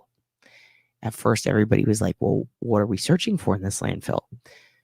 Turns out, we now know that they believe it could be the remains of Suzanne. This is very sad. I believe, what was it, the 6th when she went missing, right? It's been 10 days. She's got 2 little kids and 2 older kids who are around college age. It's very, very sad. High school, college, young adults, if you will. This is a tough case, especially because of the domestic violence. Now, the husband, Brad, has been held in the Bexar County facility, the Bexar County jail, for the duration of this time after he was arrested for domestic battery and another charge. I believe it did it have something to do with kidnapping or something? Basically, the bond was set to where it would be $2 million because these are rich people. He does have a history of financial problems, very, very bad ones. Not just like being sued by a credit card company, like beyond that. He's been involved in situations where he's been called a con man. They've got multiple. One of them is like a $680,000 mortgage refinanced over and over again. They've got a lot of properties that have not sold yet, but are very bougie. It seems to me, you do, Mama Duck. Oh my gosh, love everything about you. Holy fuck, what a cute duck. It is a horrifying case, right? Especially because these are 09ers. Now, I know they're not really in Alamo Heights, but like out Almost Park area, like these are very rich people. This kind of shit happens like once every like 10 or 15 years, something on this level happens like in those neighborhoods. But as far as these kind of cases happening in San Antonio, we're seeing them so much more often than not. What's wild to me is that this guy, when they said, hey, we're going to probably release him, we find out, it turns out the marshals, the Texas marshals say, oh, no. If he posts bond, we're still going to take his ass into custody, which is a big deal. That means that something is known, especially since the Texas Rangers are involved. To me, that indicates that they are expecting to find some remains, because you don't really use them for an adult kidnapping so much as recovering a murder victim quickly. Very fucking wild case. We're going to look at some updates from recently, and then we're going to move on to a couple of other cases that we've talked about. This is kind of a wrap-up update episode. We're going to go through the cases we've been talking about, update you on any of them that have new info, and then I'll go on a little fucking rant about true crime here. The true crime community and drama. Okay, so let me pull this up for you. And I also have a crazy case I'm going to tell you about that is fucking insane, and it's very sad. Brace yourself, but it is very, very disturbing. Yes, the ATF was called, and the federal hold from the Marshal Service. I saw guns on display. I think we're about to see some here. Does not surprise me at all. Does not surprise me at all. I feel awful for her kids. This is so sad. Especially because, like, I don't know. It's obviously almost anything is preventable if you've got like a pattern of behavior. But like in this situation, 22 years, dude, 4 kids, like the neighbor heard. And I know that like the neighbor's probably wishing they would have said something sooner because a lot of people are like, why the fuck didn't you say something sooner? Just very disturbing. It doesn't always have to do with that here, C. Smith. It could be, and you probably know that you have family in Texas. It could be that he tried to burn something like remains, but I would be willing to bet it has to do with weapons. Usually they find some sort of firearm. He might have had something that had numbers crossed off, or maybe a weapon that was registered to someone that was reported as stolen. We don't really know. I can tell you one thing. Someone that I know very well had the ATF visit their house once because they sold a gun at the gun show. And a few years later, that gun was used to kill someone. It was not used by the person he sold it to kill someone. Someone stole that gun from the person he sold it to before they could get something done with it. I don't remember. I think they were going to take it apart or something and register it. So I don't understand the process. But regardless, the ATF goes down the line and they visit from first purchaser on, even the store. It could be a couple different things. I'm willing to bet it has something to do with his guns, but we'll see. We'll see. Let's see. Black powder, interesting, because I have a lot of family members who collect black powder and black powder pistols. A lot of people who collect like Mausers, Enfield rifles, Civil War, World War II memorabilia tend to have stuff like that, I think. Or at least, people in my family do. So like it's very interesting. Let's see an update.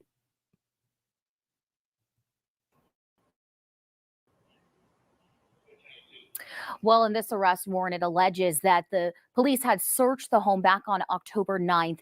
And then the next day, a family member came forward and said that Brad had guns and they wanted to turn it in. That's when authorities discovered that unregistered short barreled rifle. Meanwhile, There you go. Sawed-off shotgun or short barreled? Pretty much the same thing, right? That's a huge fucking deal. He's going to get in a lot of trouble for that. And unregistered ink.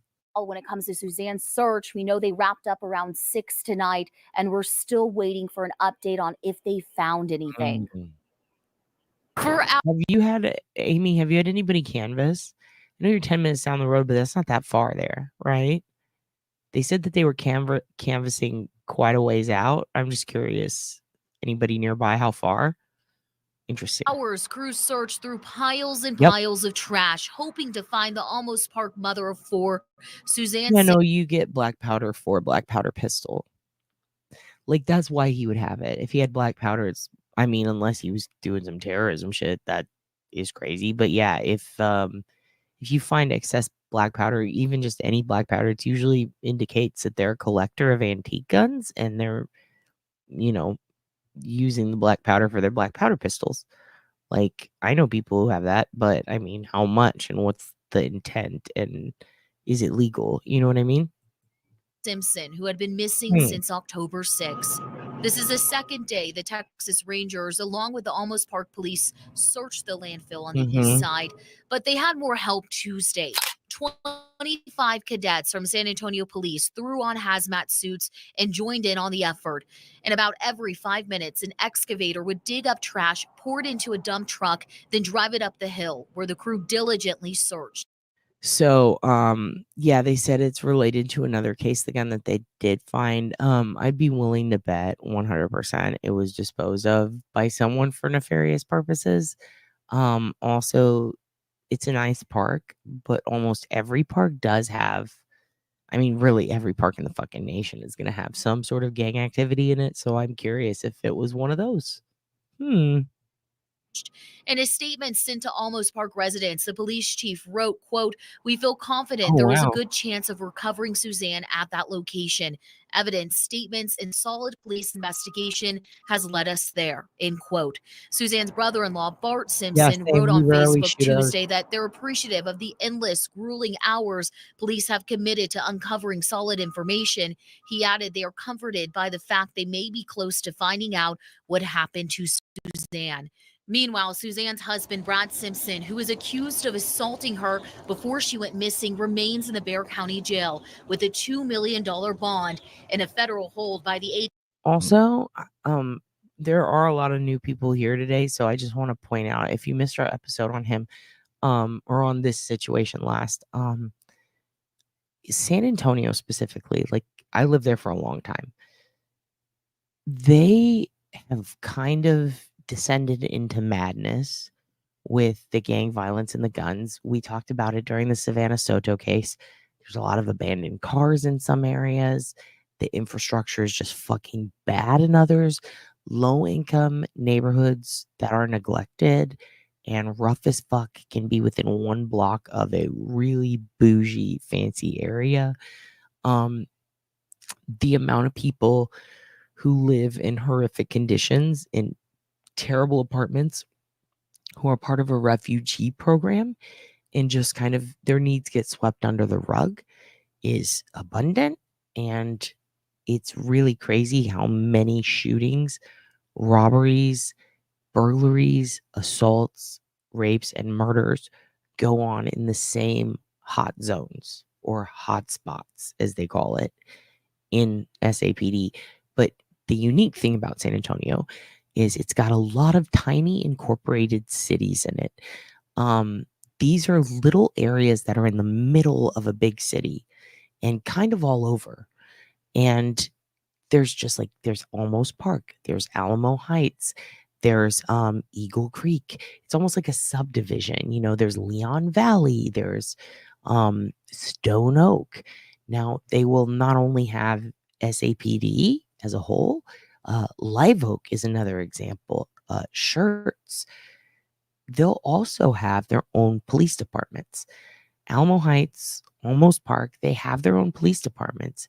Extremely bougie, within 2 to 3 minutes of downtown. Like, very, very close. The heart of the city. Very popular areas. But these small incorporated cities have less resources, and the SAPD are overwhelmed.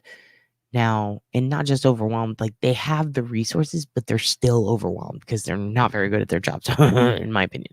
So it's really hard to see, like, cases like Savannah Soto's and stuff where alerts go out late. People are lagging ass. There's bureaucratic red tape. There's jurisdictional issues. The people who they find shooting up funerals, we talked about this, these kids who are killing each other in gang violence, they're murdering multiple people, and these kids get put on an ankle monitor and end up dealing drugs on Telegram and stealing guns and shooting them and waving them around on social media, and nothing happens. They stay on probation. So, in my opinion, if they were keeping with San Antonio tradition, this fellow would have already been out by now. Thank Christ he's not, but this is very odd. We all knew it was odd, if you're from San Antonio, that someone would be held on a $2 million bond for child abuse, or spousal abuse, domestic abuse of any kind, because San Antonio is kind of notorious for who gives a fuck. Oh, you beat your family here, you can get out and don't even get in there. We'll just pay us $100, you're out. You know, like, they will drop cases like crazy because they're so fucking overwhelmed on the court docket. They literally let murderers who have killed multiple people different times just back on the street. No problem. So, and they really don't give a fuck about women. The laws are terrible for protecting women, yet they chose to take such severe and strict actions when booking him. So much so that even if he did make bond or bail, whatever, the fucking marshals are going to come. Like, you know, he did something. Something is bad. Something ain't right. Anyway, let's continue. ATF for unlawful possession of a short-barreled rifle. Yeah, my dad The too. rifle pictured in this arrest warrant.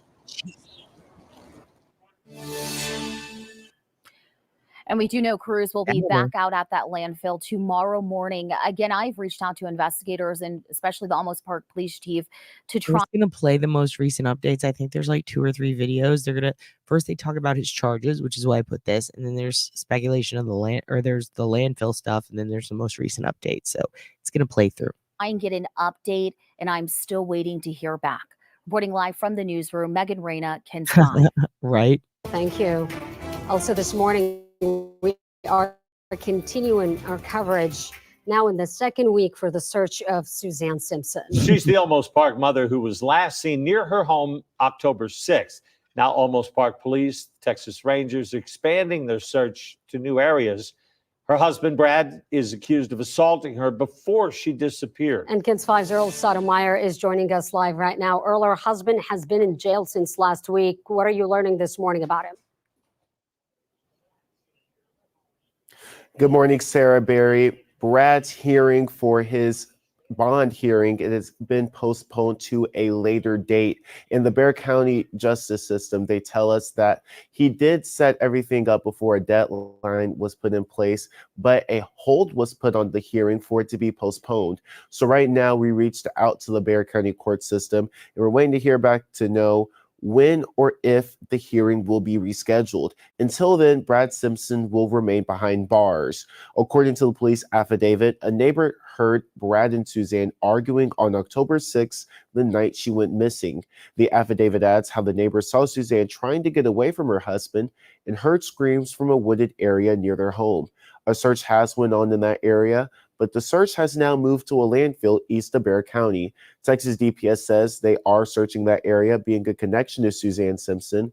And we spoke with retired FBI agent Abel Pena, who says investigators are doing a search there to gather evidence. Looking for the phone, they can be looking for evidence. So it's really hard to say right now what they're looking for and how long it's going to take them. And by the way, I did see one report dropped in Reddit that somebody posted that they found her phone yet. I don't even recall if any of these mentioned that, but we'll see. I'll double check. I think they did, but I'm not too sure. Investigators say they will be searching the landfill until Wednesday as they continue their investigation. So if you know anything about this case, please give police a call. But for now, reporting live in the newsroom, Earl Sotomayor, KENS 5. Certainly hope they'll get some tips. Earl, thank you so much. Yeah, that's exactly right, Bob and Chelsea. We do now have 12 jurors, 4 alternates that are going to hear the case against Richard Allen. But as you mentioned, Bob, yeah, the exact Whoops. makeup. That is not supposed to happen yet. My bad. Hold on a second. Let me find the right one. Oh, I didn't put it in there. My bad. We have an update on. Where is it? I thought I did put one in. Give me 1 second, kids. Because I had something else about the landfill situation. And also, I can just speak on this a little bit if I can't find it. But basically, okay, so I hate to even say it, but you know how in the Sebastian Rogers case, there was like this whole, I mean, as Duty Ron calls it, a fucking circus going on. One of the big, here we go. One of the, this just came out in the last hour. Fantastic.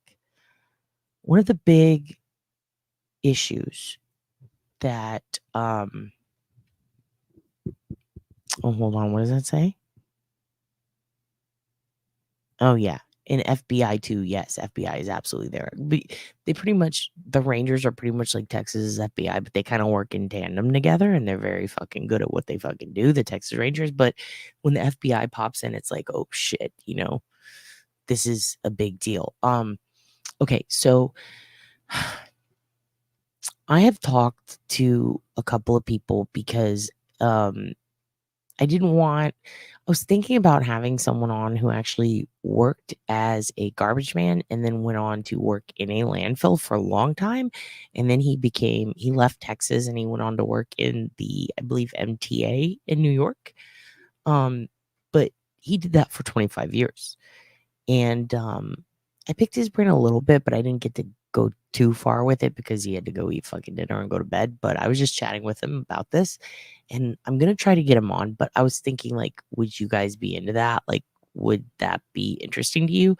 And the reason I want to talk to him, and this is why I'm like torn on it, is because like I realize that it's not fun for anyone when people have to go through a landfill to search for remains for a missing persons case or anything, even just evidence. Like, it's sad. It's like, okay, so whatever it was thrown out like trash if it's an item, and whoever it was, they were thrown out like trash if it's a person, right? But a lot of people, when they're talking to garbage men, they're coming from the perspective, or if the things that I could find, actually, Theo Vaughn does a really incredible interview with one, but it's a lot about like, what's the craziest thing you found in the garbage, stuff like that. I mean, sure, we could do that too, but I'm thinking more along the lines of how it works, because in the Sebastian Rogers case, people were deep diving the garbage, the landfill. What time does the garbage truck come? Where does the garbage truck go? What company was it? What time are they open? Where do they dump the trash? Do they compress it into a brick? Do they melt it? Do they light it on fire? Like, what do they do with the trash? How does garbage work? And it was really fascinating because everybody became a fucking dumpster expert. Everybody was like, well, I fucking make lots of trash. Let me tell you about it. Some people are like, I am trash. I can tell you about it. It's like, God damn, like, it's just like, fucking COVID. Everyone became a doctor. Same thing. Everybody knows how the garbage works. I want to talk to someone, and the friend of mine has worked in San Antonio and Dallas. I want to talk to someone about it long term for the San Antonio case or cases. There's quite a few, but I'd also like to talk to garbage men from other states because I noticed a difference in the information I was able to validate from GarbageGate involving the Rogers case, i.e., what time did they come get the garbage? And that was preceding Lightgate, right? What were those lines? It was the garbage. The way that trash is collected in the country is different from in the city. You often have to pay someone to take it, or you have to go drop it off yourself. Sometimes you use a private company. Sometimes the city doth provide. Sometimes people burn their trash. Garbage is a very interesting topic and lane in life. Some people see garbage men as, oh, what a shit job. Oh, you must not have gone to school. If you've ever met or know a garbage man, you know that they're fucking rolling in dough. And one day they're going to be a sugar daddy. Like big time. Like they got the money. They get paid fucking great because it's a hard job and it's a shitty job. They have to get shots all the time. My homie told me, he's like, yeah, we have to get shots because of the shit that they touch. They wear strong, thick gloves, but sometimes glass falls out and cuts you. Sometimes shit just touches your body. Human shit, animal shit. Sometimes you pick something up and old yogurt splashes on your face. Sometimes you smell something so bad that you vomit. Sometimes you find bodies and body parts. Sometimes it's just a can of worms, literal larvae, because the trash has been neglected. The trash has been ignored. And this person didn't pay to have it picked up, or they didn't put it too close to the curb. So for 3 weeks, it festers in the hot sun, and then they have to touch it. They get paid very well. They get full medical, dental, everything you can imagine. They get tuition assistance. They get everything you can imagine in some places. In others, it's fucking terrible. They don't get paid well. It's as bad as how teachers get paid for the job they do. One of the most fascinating things he told me, because I said, what is the thing that surprised you when you became a garbage man? Like, what shocked you the most? What is something that you think people would be interested in knowing that maybe they don't know. He said the way they organize, he said it is the most organized operation he's ever been involved in his life. He said it was more organized than fucking graduation, dude. Like, they know, like, okay, the way he explained it to me is if a dump truck goes down your road at 5 o'clock, you're getting GPS pings. It's marking miles. It's tracking. It knows how many times they stop and how long. And there is a quota. You can't stay at one house for X amount of time. You need to be moving. You need to have these ones checked off by the time you get here. And not only that, but it keeps track of the order. For example, one block usually, like they track the average poundage of how much garbage. One block, if it's 500 to 600 pounds of garbage, he says, he gave me some other number, I don't remember it. It's going to chart it based on the weight of the truck. As they stack, it's charting it. It's charting it. This is how much trash came from this block. This is how many pounds came from this block. They can compare that to the amount of stops, the mile per hour, the time, and they can know around what part of the truck that garbage is going to be in, the physical location of it. Then when they dump it, it gets dumped in a very specific spot. It's like the airport. You can't go out here. You can't go out here. You got to wait. You go to your spot and it dumps right there. And there's a reason, because it's not all compressed at once. It's in a pile, but the pile's in an order. 1 p.m., 2 p.m., 3 p.m., 4, but it's actually the opposite because it's going down. So as time goes on, it gets buried at the bottom, right? So they can tell when they've had 40 trucks dump product or whatever you call it, trash, from one day. It's going in order at the truck at 6 a.m., 6:15, 6:30, 6:45, and it goes in order. So if they're looking for garbage that was picked up yesterday morning at 6 a.m. in this neighborhood, they know it's going to be in quadrant C, blah, blah, blah, blah, in this general area. That's how they figure out where to search in the landfill. The fuck? It's fucking fascinating. So I'm like, okay, if they're looking for something from a public facility, does it matter, like, where they pull the garbage? What if one garbage can is empty? Well, there's no fucking garbage. They're saying that, sure, it's not accurate down to the inch. It's not accurate that, like, it's guaranteed that it's all going to be in this, like, tiny pile. No, but they can give you 12 feet by 15 feet. It's going to be there. We don't know how deep, but it's going to be there. Fascinating stuff. I think that it is really, really interesting how something as simple as a little organization can go a long way in solving murders, but not organization from the police, organization from city waste, help from CPS, yes, like the Sopranos. And also, if you go to a private lot, it used to be where you could just go dump your trash anywhere. They don't give a fuck. A lot of them are boasting to like waste management companies, to businesses and individuals, private individuals, that, like, you don't even have to, like, if you're bringing it to us, you don't have to enter and throw it away. We do that. And if you try to ask if you can, they say no. The reason is because it's organized. It's in an order, just in case something pops up that could get you in trouble. For example, let's say you happen to have a lot of uranium you're not supposed to have, or maybe explosives, and they find it. That's a big liability. Before they compress weaponry, it's kind of important that they know.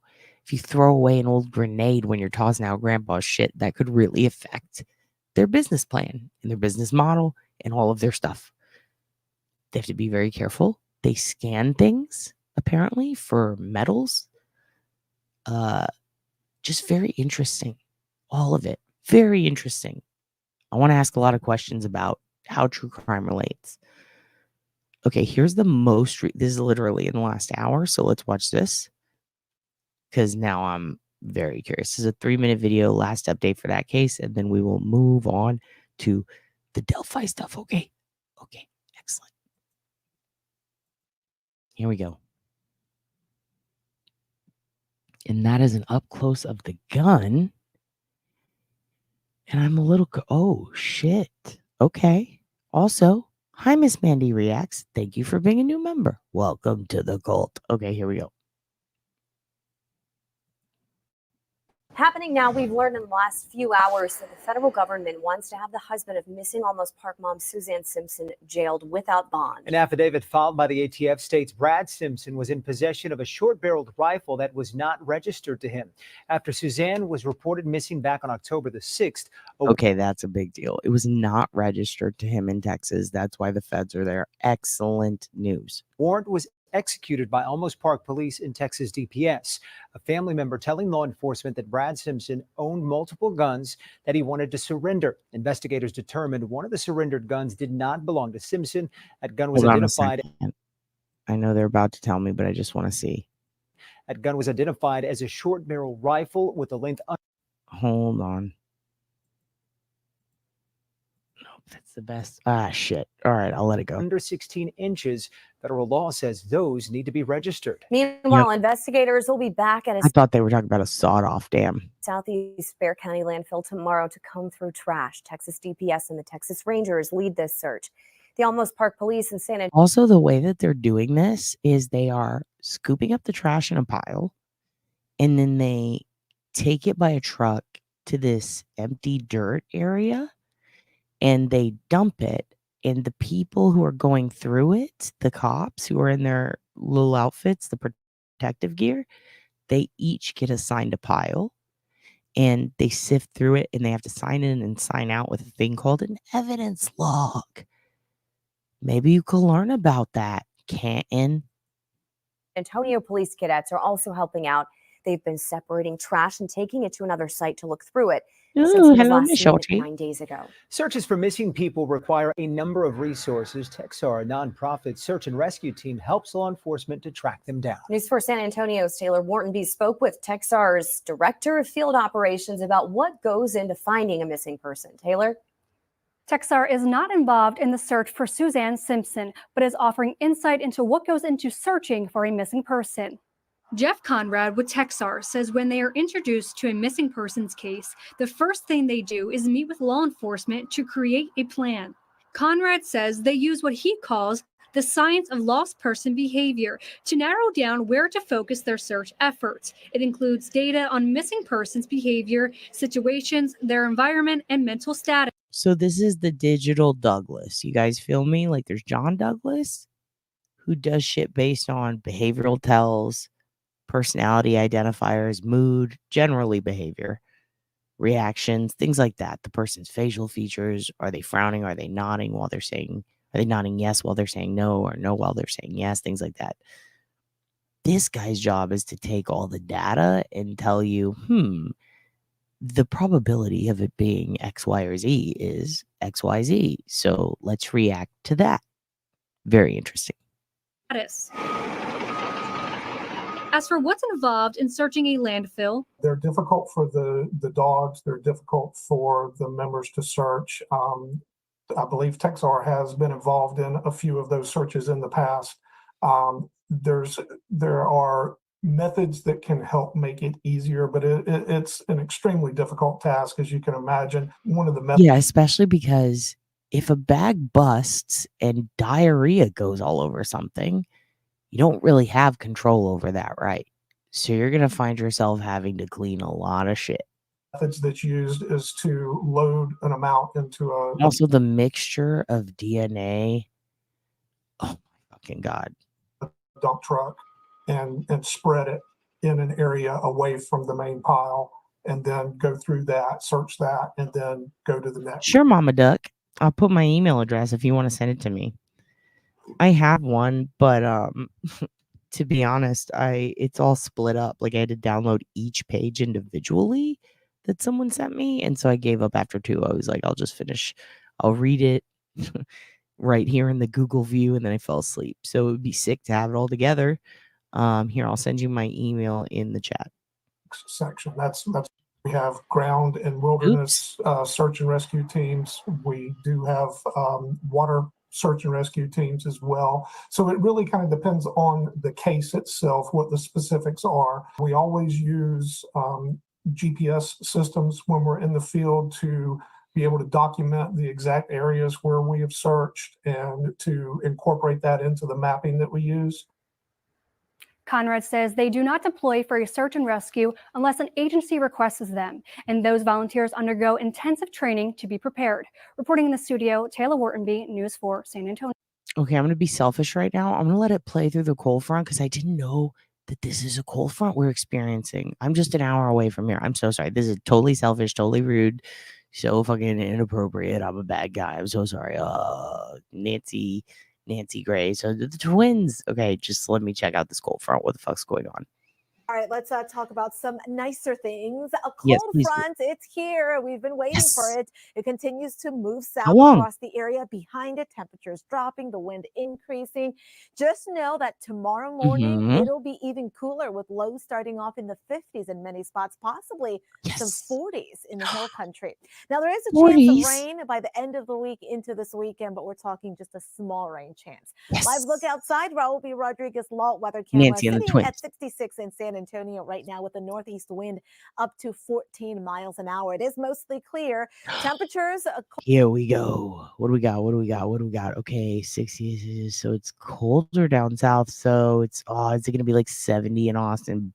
Blah. closer to about 8 o'clock this morning, upper 50s to near 60 throughout What is much that? of You the guys hill getting tiny country. green rain? 61, 62 here. Hi, We'll see darling. mid to upper 60s down Hello. across the south and west. This afternoon, temperatures in the 70s. This Don't is a worry. big drop compared to Nancy where we Grace have is been. coming. 77, 78 in San Antonio. Whoa, wait. So it's getting colder now up here. So it's gonna be colder here.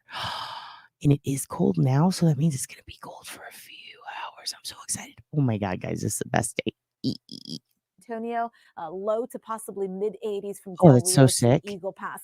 Tomorrow morning, again starting off in the 50s. I would say Thank lower you, Mama 50s Duck. in San Antonio, upper 40s to low 50s in the hill country.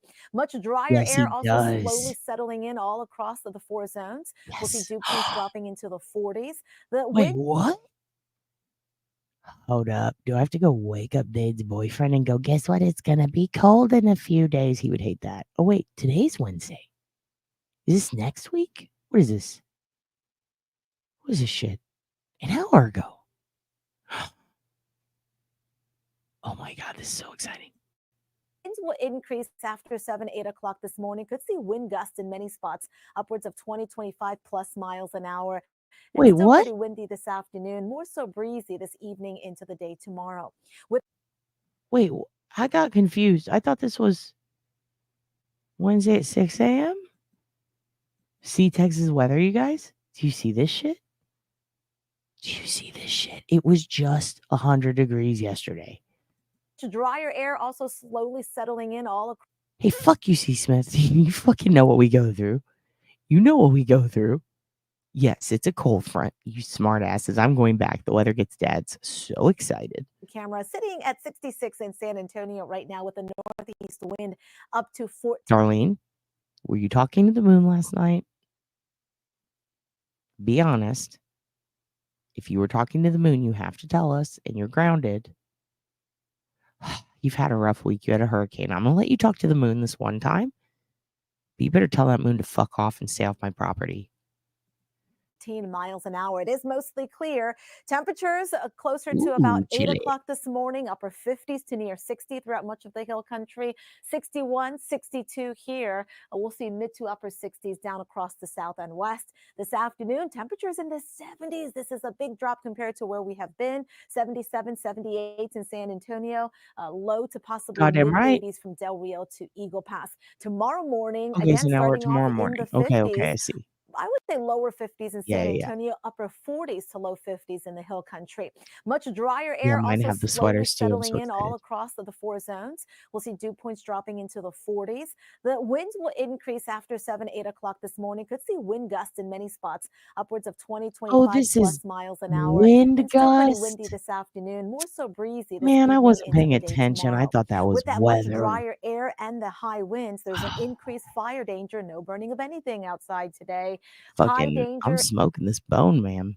in the yellow. You can see very high there from the north side of You were talking town about the into moon? Comal, Guadalupe, and Gonzales counties. We'll see Punished. just a few patchy clouds late in the day. Tomorrow Punished. it is going to be rather cloudy along the border. Could see a few sprinkles there. We'll see an increase in low-level moisture at the surface from the south late week. With Good. an increase in moisture aloft in the upper You know what Texas needs, kids?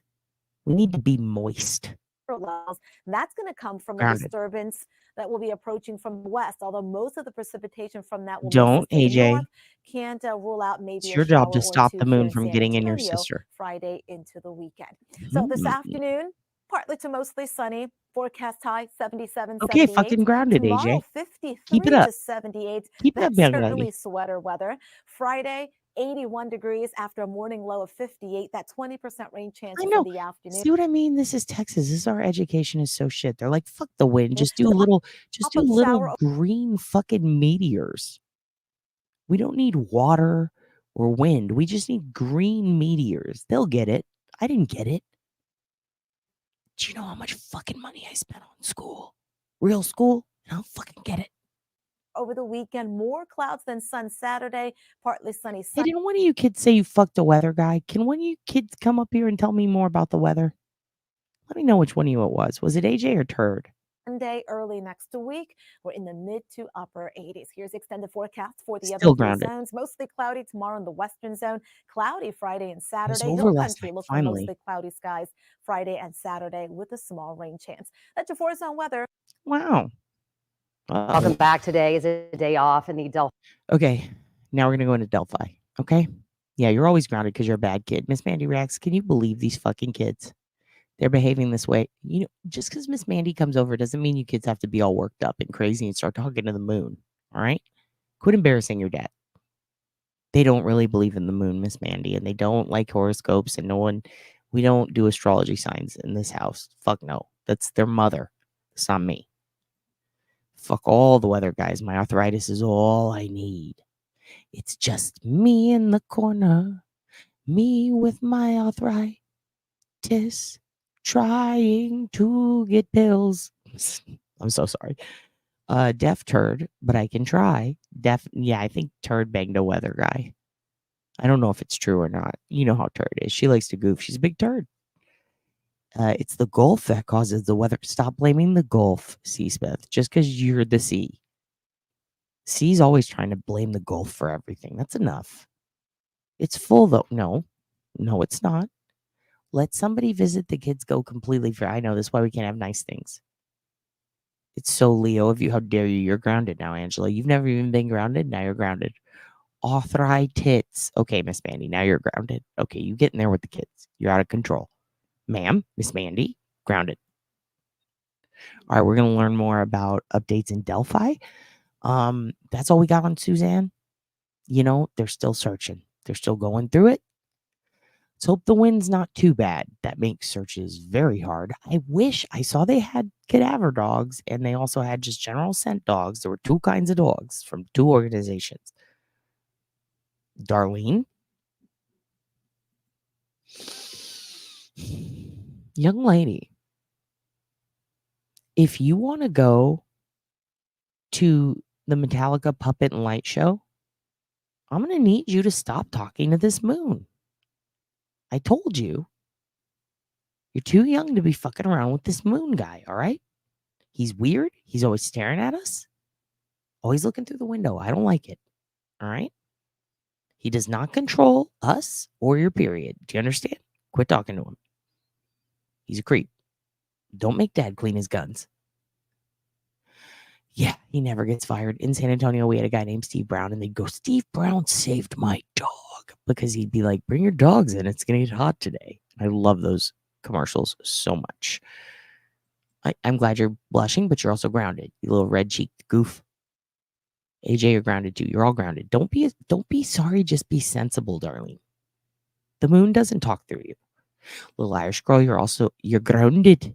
And no potatoes for you. It's a potato famine for you again. You did this to yourself. Ernie Birdie, you're grounded for laughing. She's not sorry, but her hair is cute. That's true. It's very cute. The moon doesn't make you hungry, okay? Okay? You not eating for 18 hours made you hungry, Ernie. And all the pot you smoke, it makes you hungry. You're all feral. All right, let's learn about Delphi. Delphi, the updates, the deets. Delphi murder trial. Well, that's why it's weird. That's why it's weird. That's why it's weird that it's controlling your period when you don't even have one. You shouldn't have one. I blame the moon. I want cheese too. I want cheese so bad.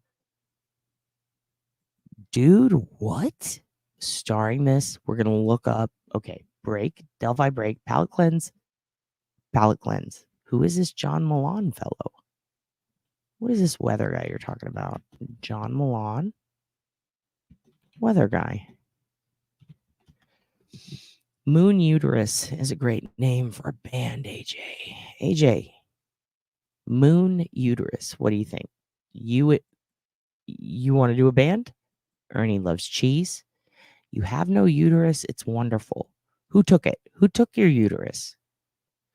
I remember buying you a uterus for the school year. If some fucking kid took it on the bus, you need to tell me. All right. Let's find out about John Milan. He's a vet? Well, that changes everything. All right. We'll go to Delphi after we find out about this weather guy that your sister is lusting after. Tomorrow, a free event will honor Americans who fought in the Vietnam War 50 Fought. years ago. Vietnam Fought veterans in and the their war. families will be on hand at the War Memorial, shit. and that includes our own John Milan. I sat down with John this week to talk about his service and how a twist of fate landed him in Vietnam. Is that her boyfriend? Is that who I'm turd Chief fucked? Meteorologist John Milan. John Milan may be our beloved meteorologist here at today's TMJ4, but did you know John Milan came oh so close to being a professional baseball player?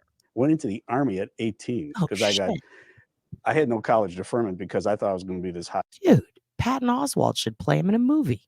shot baseball player because I had letters from Pittsburgh Pirates and I was an all suburban, all-star in Illinois baseball player. Okay, a You little were going to be a bragging there, big-time John. baseball player. Yeah, I know. In my brain anyway. But I thought, well, I don't need college because I'm going right to the major leagues. And But John cracked an ankle at tryouts, and baseball was history. Next came Uncle Sam and a draft letter to the Army. I'm the next Robin Yount, Paul Molitor, Who? And wound up being the next G.I. Joe instead. Who's Paul Molitor? I'm very intrigued by this fellow. He's name dropping people I've never heard of, and I like that. John drove an armored personnel carrier in Vietnam and served 2 tours of duty. War quickly taught him the importance of brotherhood. Camaraderie. Yo, who was that looking like a Dominic Mysterio snack, dude? What is that? A little mullet right there? What is he? This goofball. Fucking pointing a gun right at his friends. Taught him the importance of brotherhood. Vietnam was wild, if anything, because look at this picture, and they're homies, dude. Camaraderie. I don't care if the 5 guys with you, one's Asian, one's African. Yeah, is that the one that turd said she banged? Or was she just goofing? American, one's Mexican American, right down the line. If you don't have Also love how John Milan is like, I had a friend, he was Mexican. Okay, quit bragging. Let's go back. History. Next came Uncle Damn, Sam and a Grass draft Daddy. letter to the Army. I'm the next Robin Yount, Paul Molitor, Yeah, you're Paul and wound Molitor, up okay? being the next G.I. Joe instead. John drove an armored personnel carrier in More Vietnam like and served G.I. 2 tours Whoa. of duty. War quickly taught him the importance of brotherhood. Camaraderie. I don't care True. if Moon Rabbit. the 5 guys with you, one's Asian, one's African American. Okay, this is the best rant. I'm sorry. I'm going to go back again because I'm insane. And someone clip it. And I love this. And also, Moon Rabbit. That's all I'm going to say. Importance of brotherhood. Camaraderie. I don't care if the 5 guys with you, one's Asian, one's African American, one's Mexican American, Nice. right down the line. Whole if squad. you don't have that guy's back, you die. Milan Squat received up a or Purple die. Heart after being injured in a foxhole next Okay, to a that's enough, tank. kids. You know, all of a sudden a tank blows up over here and shrapnel everywhere, and I just took a piece in my knee. John retired as a specialist 4th class. Sadly, when he came back to the States, like many Vietnam veterans, he felt the public scorn. So the whole my mom dresses me funny because of John Milan, that was the thing. Huh. It would be funny if John Milan did one where he was in all camo and he's like, the United States government dresses me funny because Vietnam. Of an unpopular war. You know, as I'm walking through crowds and I have my army stuff on, and you hear these like baby killer, look, a baby killer. Oh, you shit. know, they didn't like Vietnam vets. They thought we And they're like, why? And he's like, yeah, I killed a few babies. were bad Just people. kidding, I'm sorry. But we were just soldiers doing our job. But John Milan It's their saw job a to new kill the attitude babies. of appreciation after 9/11, and he's proud of his military past, exclaiming service in the military and going to war made him the man he is today.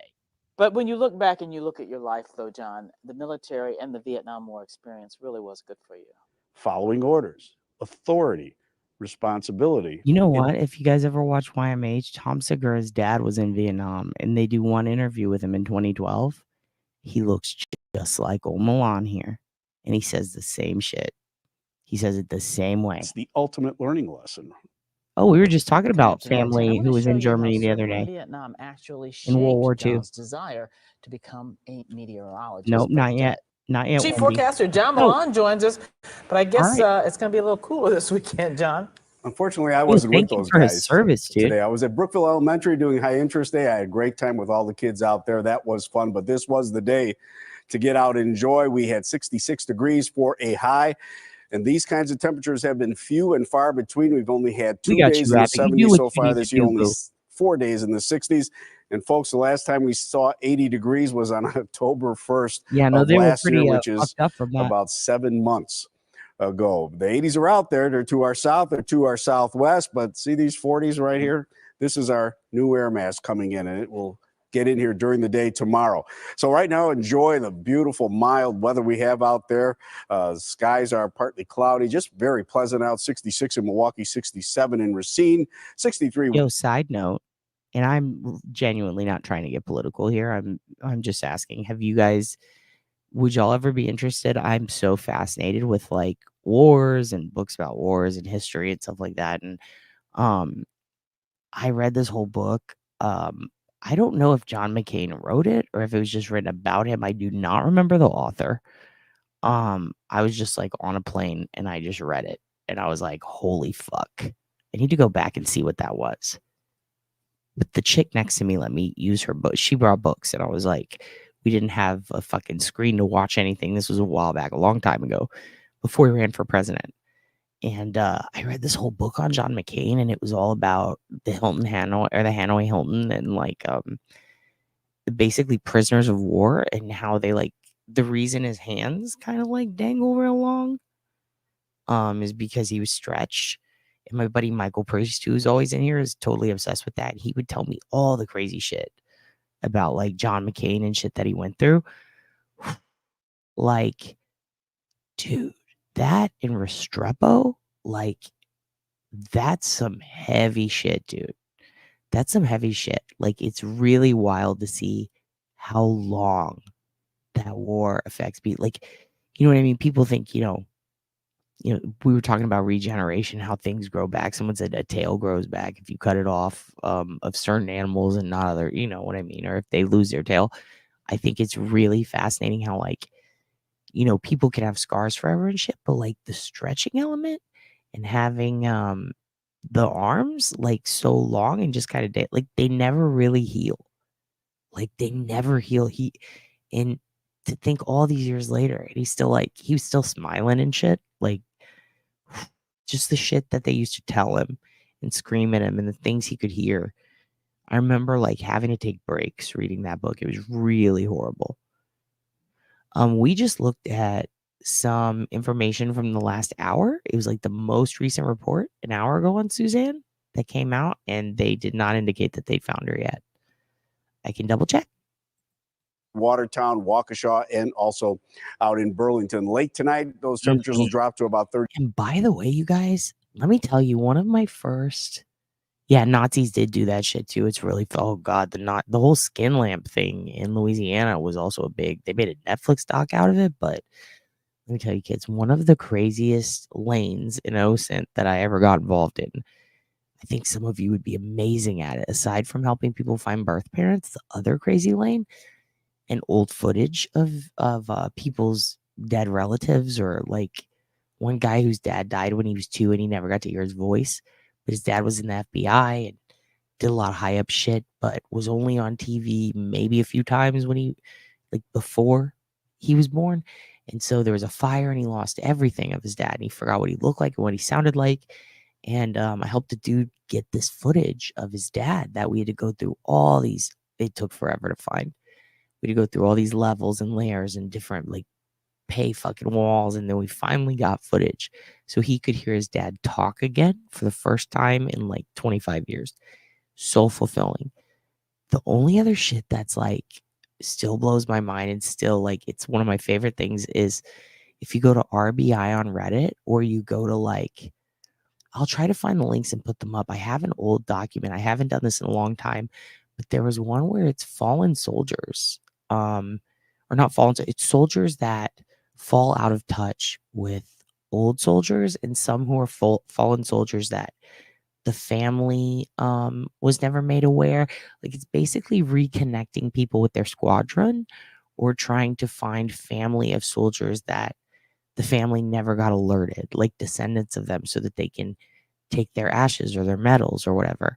And there used to be a whole subreddit just for that, and I think they shut it down. And I remember finding a link where someone brought this up and going to it, and it was like a whole website where, like, you can basically help veterans reconnect with veterans from their past. And I got to, like, basically email back and forth with like 3 dudes who were trying to find old battalion or squadron buddies. One guy, it was, oh fuck, what? I don't remember the exact job he did, but it had something to do with like an airplane mechanic thing. But he was basically the guy that, like, helped refuel planes, and he had a very specific job, and his buddy was a guy who flew them, and the guy got all the way up to, like, was it like a Top Gun level? Like, he was like way high up there, amazing pilot. And when he came back to the US, he couldn't find the guy's name on anything, even the Army roster. And he was like, was this guy a fraud? And that was kind of crazy. But yeah, there's a lot of people who are trying to find old family members or the kids of their fallen soldier comrades who the soldier died, and said, give this to my kid. And they're like, I'm still trying to find the kid. So I will go find that doc and make sure they're all up to date, and I'll put those in there. And if you're interested in helping soldiers reconnect with family members of fallen soldiers, or with their old fucking Army or Marine military buddies, I'll send you all that. I'll put it up, or I'll either put it under here in the description, or I'll put it on the community post. So let's keep going. 38 in Milwaukee, and also Burlington and Whitewater, 37 Watertown, Waukesha, about 36, Fond du Lac, Beaver Dam, and West Bend. You can see the first storm system with the rain that moved out last night. Here's all the clearing, a couple of clouds drifting in. Next big storm developing right here over the central Intermountain region. That'll just drift to our south over the next couple of days. Our computer model showing this front first passing through tonight. Here comes the cooler air. Here comes the northeast winds around that high pressure system. I'll take the skin. This low will just drag its feet for about 4 days to our south, starting with scattered showers on Sunday. Darlene, that's true. A lot of them have Facebook groups. It's pretty cool. Scattered showers could continue on through the middle of next week. Saturday's highs only. By the way, funny story. There was one dude. He's he's a nice dude. I totally helped him. He ruled, but we had very differing political views and views about technology and things like that. But I wanted to help him find his homie, and we found his homie. And this was a guy he'd been looking for 30 years. And he's like, well, what do I got to do to talk to him? I was like, you just got to log on to Facebook. He's like, I'll never get a Facebook. And I was like, what? He's like, no, you know what? It's fine. I don't need to talk to him. And then I just, like, he never responded after. He just did not want to get a Facebook. He was like, oh, fuck it. I don't need to talk to that guy. Like, he'd rather just not have a Facebook than reconnect with this guy he was looking for 30 years. I'm like, dude, you are insane. 47 in Milwaukee on those strong northeast winds, 48 if you're going up towards Ruled, Green Bay. though. A little better with Conviction. sunshine out to the west, but everybody cools down on Sunday. Clouds, scattered showers, upper 40s again right along the lakeshore. So 38 and clear to partly cloudy overnight tonight. Me too. I want to be a tree, and I want to be buried in front of Greg Abbott's mansion so that I grow. And you can imagine, if you know, you know. West northwest winds, but then they shift to the northeast tomorrow. Sunny skies, but we cool down to Yeah, lots of 47 birds. degrees, almost 20 degrees. Therefore, high northeast winds at 10 to 15 miles per hour. A little better west of Waukesha tomorrow night, cloudy with showers and 37. And on Sunday, mostly cloudy, windy, and cold with scattered showers and 47 degrees. Not much of change in that forecast for the beginning of next week, Monday. Look, we're gonna be here when you're done. I'm not gonna like privatize it or members only in or anything. So if you got to go watch that trial, I do not mind. We don't care about the numbers. We're just here to chill. Again, scattered showers only in the 40s, 48 for a high on Monday, scattered showers 47. Tuesday, Wednesday, wow, broken record. We could see 50 again by Thursday, but we don't see temperatures where we should see them until Saturday and Sunday of next weekend. Got a cool stretch coming up, and it's going to be a wet one. Also, cloudy, cool, and showery. I'm gonna be a wet one if Spring. you keep Okay, it up, thanks, John. John. All right. Oh, that is a terrible fucking case right there. This fucking mom who's like on meth and her kid tells on her, and it's like she's just in total denial, dude. It's wild. Okay, now we're gonna move on. Yeah, I don't see any updates on Stephanie beyond that. I'm sorry, on Suzanne. But if you guys can alert me if you see anything, if you're watching it, let me know. Now here, let me pull this up. Now let's move on to Delphi. Here we go. I've got a couple of different videos for you. Some of them are interesting. 3 jurors were dismissed. I thought that was old, but I guess they're talking about recently, so I'm very interested in that. Let's start with this one about what the prosecutor does or doesn't want the jury to see. I find this very interesting. And I think this is why everybody was pissed about the sketch thing, aside from it being really confusing. I don't know that many people considered the reasonable doubt element of it all early on. But once they did, we kind of all knew this was going to happen. So let's see. But again, you can't change history. This is what happened. So let's go. Men, women, and we collected other details on them, but we don't know exactly who is sitting on that jury pool because we witnessed 17 people picked for that jury. However, they have clearly one of those people was dismissed, but the judge did not address that issue and didn't let us know, and the attorneys aren't allowed to talk about it because of a gag order in this case. You may remember we ended yesterday, day 1 of jury selection, with 14 people. Well, however, we learned this morning when court began that 3 people were dismissed after yesterday's proceedings. One of them for an unknown reason, or the judge didn't disclose it. The other was a mother who couldn't find someone to watch her child. And then the last was a professor who had a medical issue that would prevent him from being sequestered in this case. Now, aside from jury selection, as you guys mentioned, we also got some new, never before heard details from Richard Allen's defense attorney, Andrew Baldwin, during his opening statement today. A lot of questions over these past 2 days have really been focused on DNA evidence in the case and really the lack of DNA evidence in this case. Here's what Mr. Baldwin said. He said in his opening statement, quote, "They have no DNA, no fingerprints." He even revealed this. This was the head-turning comment. Hair was found in Abby Williams's hand when they found her body that doesn't belong to Richard Allen. Now, the prosecution also contends that Richard Allen confessed to the murders on phone calls in prison. However, the defense says it was a false confession. Mr. Baldwin said during that alleged confession, Richard Allen said, quote, "He killed his family and his grandchildren, even though he doesn't have any grandchildren."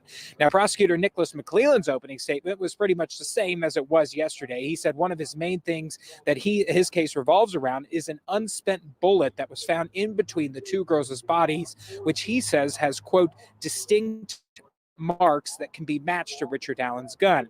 Mr. Baldwin responded to that during his opening statement, saying the bullet evidence is, quote, a bunch of bunk. Now that jury selection is wrapped up, they will be on a break for Wednesday before holding some hearings on Thursday morning back here at the Allen County Courthouse in Fort Wayne. Some of those, the hearing on Thursday is going to be on some motions that are still pending at this moment. One of them is the defense's request to have the jury actually visit the crime scene where the girls were killed. And the other one is on the prosecution's attempt to keep those sketches. You might remember those two sketches that were released, very different looking. The prosecution wants to keep those out. All of that is going to be, they're going to hear arguments on that on Thursday. The judge is going to make her rulings then. And of course, opening statements for the trial still scheduled to get underway on Friday morning. For now, I'm live in Fort Wayne. Max Lewis, CBS 4 News. Thanks, Max. A lot to uncover here. We wanted to bring you a legal expert's perspective on what we've learned so far. Joining us now is attorney John Tompkins. Thanks for being here tonight. John, you've been following jury selection very closely. It seems to be going very quickly. Does that surprise you in a case like this one? A little bit. However, there was probably a lot of advanced work done by both sides in reviewing the prospective jurors to give them an idea of who they really wanted. Yeah, it sounds like there's a lot of groundwork that went into this before they were even brought in to be interviewed. We heard Max talk about it. The jurors are under a gag order, as are the attorneys for this case. We also have a sequestering that's going to take place for these jurors. So what is the significance of these measures being put into place here? Sure. Well, jurors are under gag orders in all trials. They're not supposed to talk to each other unless all of them are present, and they're not supposed to start deliberations until the trial's over.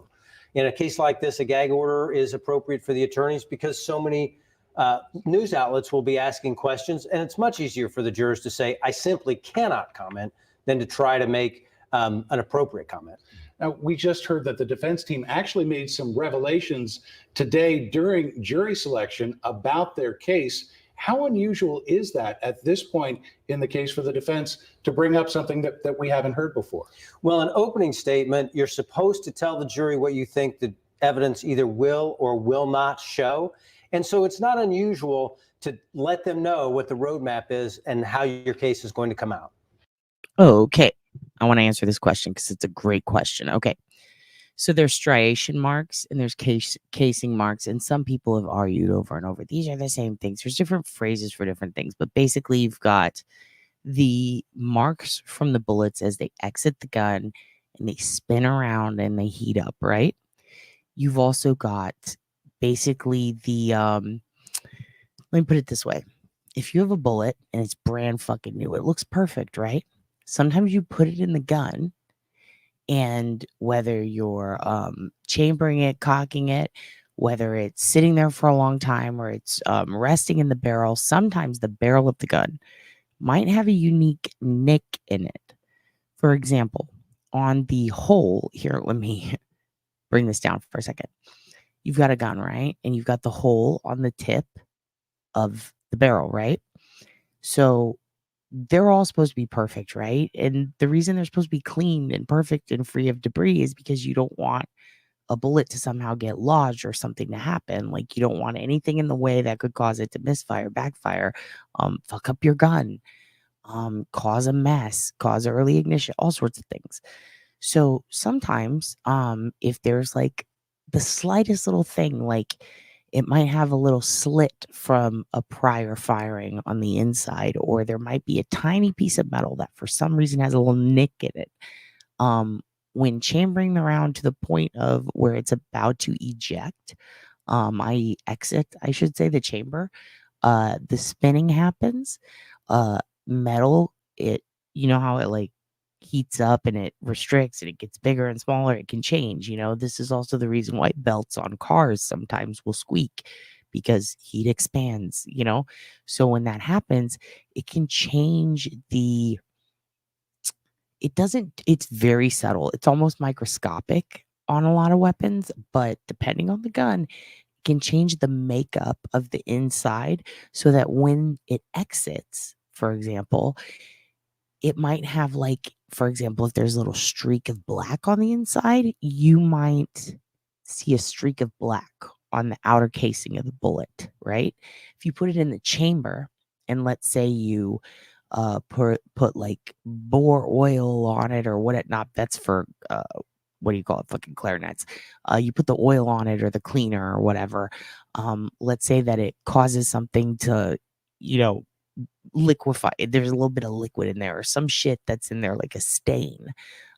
Things like that can be considered markings on casings. But then you have the markings where a tiny piece of metal that's like almost microscopic is sticking out on the inside and it scrapes the edge as it exits.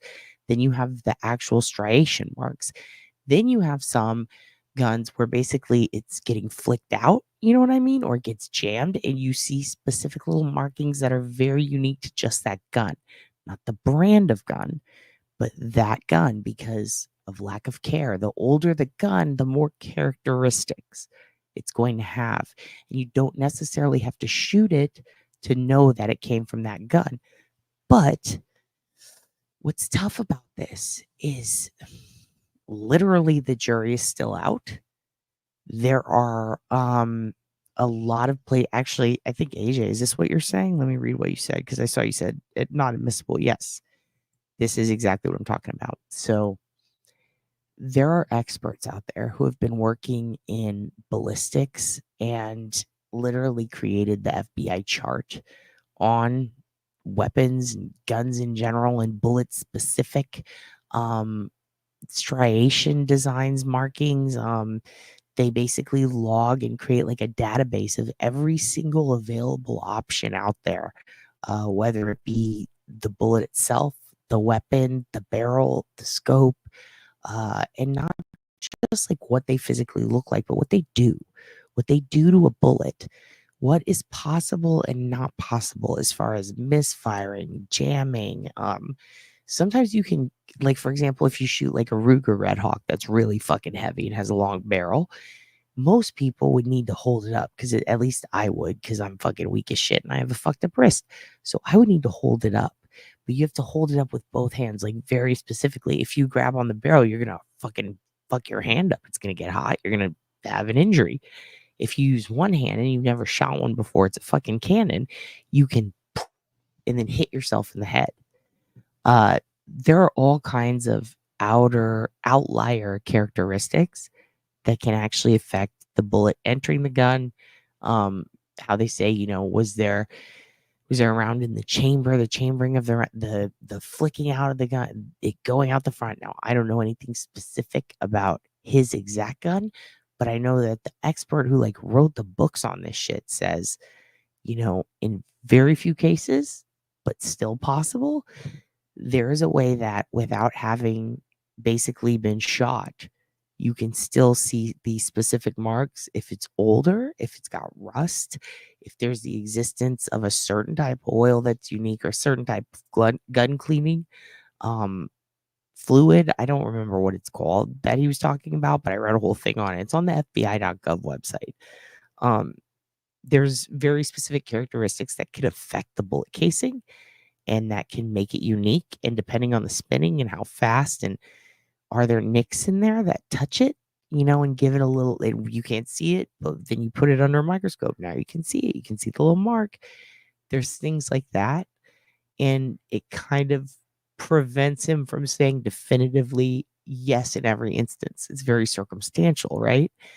The existence of that being a circumstantial thing at all in the face of physical evidence makes some people guffaw, They're like, how can this be? This means it's unreliable. And now experts who, they're more into modern technological requirements for what is considered a marking or a distinguishable characteristic. They're fighting for their lives against these theories. So you've got experts on both sides saying the exact opposite. One of who is using a very modern procedure and method, and then someone who's using an old but reliable and provable one. So it's very complicated is the answer. There is some states are like, nope, it's like a polygraph test to them, the bullet. It may as well be. Others, it is the end all be all. That's what makes this very complicated. It's like you can say his 6 hour isn't inconsistent with the ejected bullet, but they can't make a 1-to-1 match. Yeah, pretty much. But simultaneously, let's say he used his finger to put it, like to put the bullet in, right? And let's say for some reason part of that print was still on that bullet, or they were able to lift DNA from that bullet. Wouldn't that be great? I don't think that's the case here, but there's little things like that too. Some people make presumptions about the bullet. Now, as time went on, we now know that it's a specific marking. I'm very interested to see whether or not the defense is just discounting it based on a specific hired Jen Goffendorfer, a very specific hired expert who is known to fight against the type of evidence that the prosecution is putting forth, regardless of whether there's precedent that it has been used and reliable in the past. There are gun experts that you can hire to say anything. There are gun experts who will vehemently deny that rigging or modding a gun is even possible at all, using everything from 3D printing to, specific types of molding material. And then there are people like Ross Ulbricht who went to prison for life for doing exactly what they said couldn't be done. So it's very interesting. Very interesting. Let's keep going, because I'm very by this whole angle of it all. But I'm sorry. I'm gonna quit interrupting. I'm gonna let it play through a little bit, and then we're going to definitely. I'm reaching out to my Delphi lady, and we're gonna talk to her. We're gonna have someone who's in the trial daily, hopefully, give us updates. Let's keep going. Hello, Adam Drives Helen. Nice to see you this morning, son. All right, let's fast forward. We know that the opening statements in this trial are set to begin Friday, but let's say that we're at the very end of this trial. If Richard Allen is not found guilty, what's next for him? Good morning, and what would Daisy. be the next task of our prosecutors in this case? Certainly. Well, the biggest relief to Mr. Allen would be that he gets to go home and be back with his family. In the long term, recovering his reputation and rebuilding his life will be very difficult. As far as prosecutors, they would have to press on and see if they could find who actually committed the crime. All right, John Tompkins, our legal expert. Thank you very much for joining us today, John. And we'll be Told you relying to on stay away from throughout the moon. trial Certainly. for your insight. Thank you again. Ooh, CBS4 will bring you updates on the Delphi murders trial on air and online. Let's Just head to cbs4indy.com/Delphi. You can also click on the Delphi murders trial tab. Now at 5 o'clock, we are now just days away from the first testimony in the trial of the man accused of killing Delphi teens Abby Williams and Libby German. Today, we learned of a new claim by the defense about one of the girls before the final jurors were selected. WRTV's Caitlin Kendall reports from the courthouse in Fort Wayne. The biggest thing today, a claim made by a defense attorney. Before questioning possible jury members, he said that hair found in the hand of Abby Williams was not that of Richard Allen, and added that they had evidence to back that up. All 16 members of the jury have been selected. 12 will sit in the jury box, with 4 serving. Boom, dude. What do you guys think of that? Is this a deceptive description or angle or word choice or verbiage, if you will, used by the defense to bolster their case publicly to the media, but that is phrased in a way that is a bit deceptive? Or is that true? For example, they're saying the hair she had in her hand was not Richard's, but they're not saying who it was or if they know who it was. Was it her own? Was it animal hair? Was it, the other girls? What's going on here? If it's not Richard, is it not Richard because they can't prove it is because of partial DNA? Does it not exclude him, though? You see what I mean? Like, could it be Richard? They just haven't proven it's not definitively, or have they proven that it is, 1 out of 99 million, and to the defense, that's not proving it? Interesting. Very fascinated by this information. There's so many rumors in this case, and these are things that those can't tell us. This is court shit that you just have to be patient and wait on. So sometimes you see rumors about things like this, and sometimes, you see people who say absolutely there's no presence of that. It doesn't exist even before it's come to the public, I don't think I saw anybody pop in with this one yet. It's very interesting. Maybe I wasn't paying attention, but I don't think I've seen this yet. I haven't seen this as a rumor. Have you? That she had some other person's hair in her hand? I'm starting to think maybe it was. I've seen shit like that, but it was like so early on, and it was during that time when text messages were being put out and photoshopped, and some of it was legit. That was surprising. What do you think?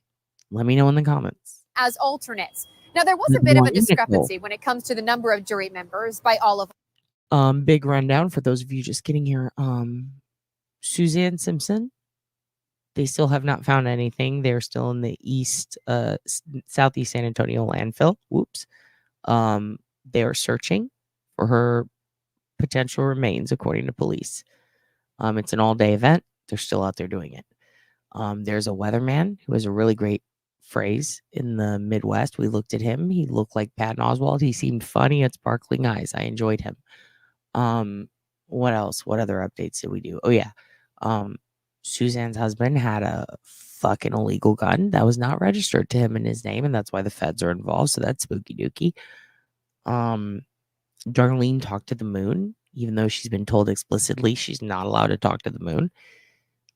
Because he peeps in our windows and creeps us out and lingers and loiters, and your dad's against loiterers. So she's grounded, and so is your sister AJ, and you have a new sister who is here in the chat. And her name's Miss Mandy, right? Reacts, and she's also grounded because she giggled at this moon business, and I don't like it. I don't like how these kids they're turning into moon hippies. Also, we invented Moon Rabbit, so that's fun. Rabbit left briefly to go take care of some shit, go hit people with wrenches. Now on to Delphi. So Delphi, they released 3 jurors. One was a mom who couldn't get a sitter. One was reason unknown, and the other was something they had a problem with being sequestered. We also learned the jury's going to be sequestered, and they've been chosen. They are the chosen. Trial's gotten underway apparently, and now there are reports that there was hair in one of the girls' hands. Let's go back a little for Adam. That was not Richard's, according to the defense. So this is fascinating. And I'm curious, have you guys heard any rumors of this or seen anything about this? Whether it be a creator, the news, a fucking family member, a stranger in town posting, bullshit Betty, I don't know. Let me know. Testimony in the trial of the man accused of killing Delphi teens Abby Williams and Libby German. Today, we learned of a new claim by the defense about one of the girls before the final jurors were selected. WRTV's Caitlin Kendall reports from the courthouse in Fort Wayne. Also, was it a hair or many hairs? The biggest thing today, a claim made by a defense attorney. No, not yet. Before questioning possible jury members, he said that hair found in the hand of Abby Williams was not that of Richard Allen, and added that they had evidence to back that up. Okay, so it's one hair. Was it a searcher? Did the hair fall on them? When her body was 16 found, members. did somebody, one of the first responders, did they get a hair on her? Did they get all? I know they got all their DNA, actually. They've gone through that before to rule out people. This is a common lab procedure, too. They would do that before it even goes to the lab. So this is interesting. Members of the jury have been selected. 12 will sit in the jury box, with 4 serving as alternates. Now, there was a bit of a discrepancy. Tobe?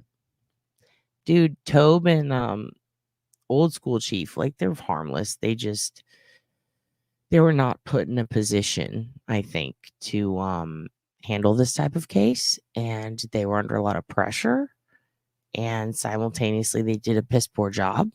When it comes to because I really truly think that they were something was going on that I think was beyond their control, and I think it had to do with tips. I think there were so many fucking tips getting called in. The quick response to the original guy that said he did it the first time. Remember, he said something about, I don't remember, his name was like Elvis or something fucking weird. Anyway, he said, what if his DNA or spit was on one of the girls? Like, that's a guy who's like been arrested a lot and said a lot of crazy shit. and admitted to a lot of things he hasn't done and lied about things he has done. Would you believe it? He's a drug dealer, and to this day, people still swear up and down it's him, even though they alibied him. They were on that guy the next day, and people on the internet from fucking various Facebook groups and Reddit tipped him in within 24 hours of their bodies being found, and he was already interviewed. They were already interviewed. So, like, they were moving very fast. But they were said to have gotten, what, 10,000 tips in, like, the first fucking 3 months? It's a lot. It's a lot. So, I mean, yeah, they didn't do a very good job, but unlike other cases, they were kind of overwhelmed with tips, and there's a lot of sex offenders. A lot. Then you consider the issue with the sketch. Oh, fuck. Oh, no. Also, could this hair be unidentifiable? And that's why the prosecution left open the idea that there could be others still prosecuted eventually. That remember they said that they insinuated, the wording was interesting. They said, or any other potential parties as we research this case or as the investigation goes on with this case. That's kind of leaving it open. I wonder if that's what's up with the hair. And remember, people said they saw someone who was a father-like figure and a son. We got 2 different sketches. I wonder if that's what's up with the hair. Members, by all of our counts, there were 17 that were chosen. But according to both the defense and the prosecution, there are only 16 members who will be there for the jury. The only logical explanation for that is that someone who was chosen as a jury has been dismissed at some point. Now, we don't know who that person was, so we're unable to tell you really the makeup of the jury. We will be able to do that on Thursday when the jury checks in here in Allen County, getting sworn in before being sequestered to Carroll County for that trial to take place. The next order of business for the courts is on Thursday. They'll hear a number of motions, including whether or not the jury will be able to visit the crime scene, as well as a number of things that'll be heard or not heard in court, including the conversation of sketches. Will they be admissible in trial? That's something we'll find out on Thursday. Reporting in Allen County, Caitlin Kindle, WRTV. More now about those sketches Caitlin referred to. The prosecution is asking the court to not allow the jury to see the composite sketches used during this investigation. 2 different sketches were released of a potential suspect as police work to make an arrest. In his filing with the court, prosecutor Nicholas McLeland said a composite. But see, I would be, I wish there was a way. I don't know if Melanie follows this case all that much. I don't think she does. But I would love to get Melanie or maybe Bettero, like just another attorney's thoughts. Also, Indiana has some fucking wonky laws, but I would love to get respected litigious attorney's thoughts on whether or not it's possible that the prosecution wants the sketches withheld, not necessarily to protect their own ass, because it's not going to. The damage is done. Everybody knows the sketch debacle situation. It's confusing, but everyone knows. I do wonder, though, if they want it held back or if it's possible for them to legally utilize a loophole to hold it back, because, hear me out, what if it's still an open investigation and they don't want to prejudice a future potential co-defendant by showing the jury this in this trial? Because what if anything admissible in this trial or evidence in this trial then becomes evidence in a potential future co-defendant's trial? That's why I think they are pushing for this. I also haven't seen any documentation on it yet, and I'm curious if there is, and I'd like to see the papes. Sketch is not relevant and would confuse or mislead the jury. And again, due to publicity about this case, the jury was chosen in Fort Wayne, but the trial will take place in Delphi. It is set to begin on Friday. I don't have time to go into why right now, Little Irish Girl, but I will go into it eventually, and I've dabbled on it in the past, touched on it, if you will. I don't think there's any truth to the Odin shit. I mean, I think there are Odinists, but I in Indiana, because that's just like, are there Aryans in prison? Yes. Are there gang members in prison on the street? Yes. But like, did the Odinists do it? And is all the shit you see online true about that? No, I don't think so, in my opinion. And I'll explain why later. But that's just shorthand. Nah. Well, right now, day 2 of jury selection. Okay, so this one is the 3 jurors dismissed. I think this is a separate one I put on there. But if it's the same one, fuck it, it's short. I kind of want to Is see why now. underway. 3 of the jurors picked Monday were dismissed just a few hours ago. They started the day with 11 jurors. Now, during the first round of questioning, True, but they have a right to all witness testimony, right? Or to question all witnesses, to see what was provided by them, I believe. Again, Indiana has some wonky laws, but I believe that they're entitled to basically all the evidence provided. And I do wonder if there's a legal loophole to keep it out specifically in case there's a third party and because they can't present it. Or you could be right. That could be true. this morning, they selected 4 more, 3 women and 1 man. Right now, they only need 1 more juror. We know they are all from Allen County. Richard Allen has been charged in the deaths of Allen County. Richard Allen. I'm not gonna say it. Abby Williams and Libby German. Just kidding. Back in 2017, the teen girls went for a walk near the Monon High Bridge in Delphi. This was on February 13th. Their bodies were found nearby on February 14th. No, I don't think I have. On Monday, 13 News saw more than 100 Allen County residents at the Allen County Courthouse to be chosen among the 12 jurors and 4 alternates for And that I also wonder if it's because some of the witnesses lied and so their credibility will be called into question. That's what I wonder about. trial. 14 jurors all have different jobs ranging from a nurse to a school counselor, transportation director, a stay-at-home mom, and a professor. That's just to name a few. Yesterday was the first time we saw Richard Allen dressed other than a prison outfit. This, you see here, is his latest mugshot. I'm just gonna say it.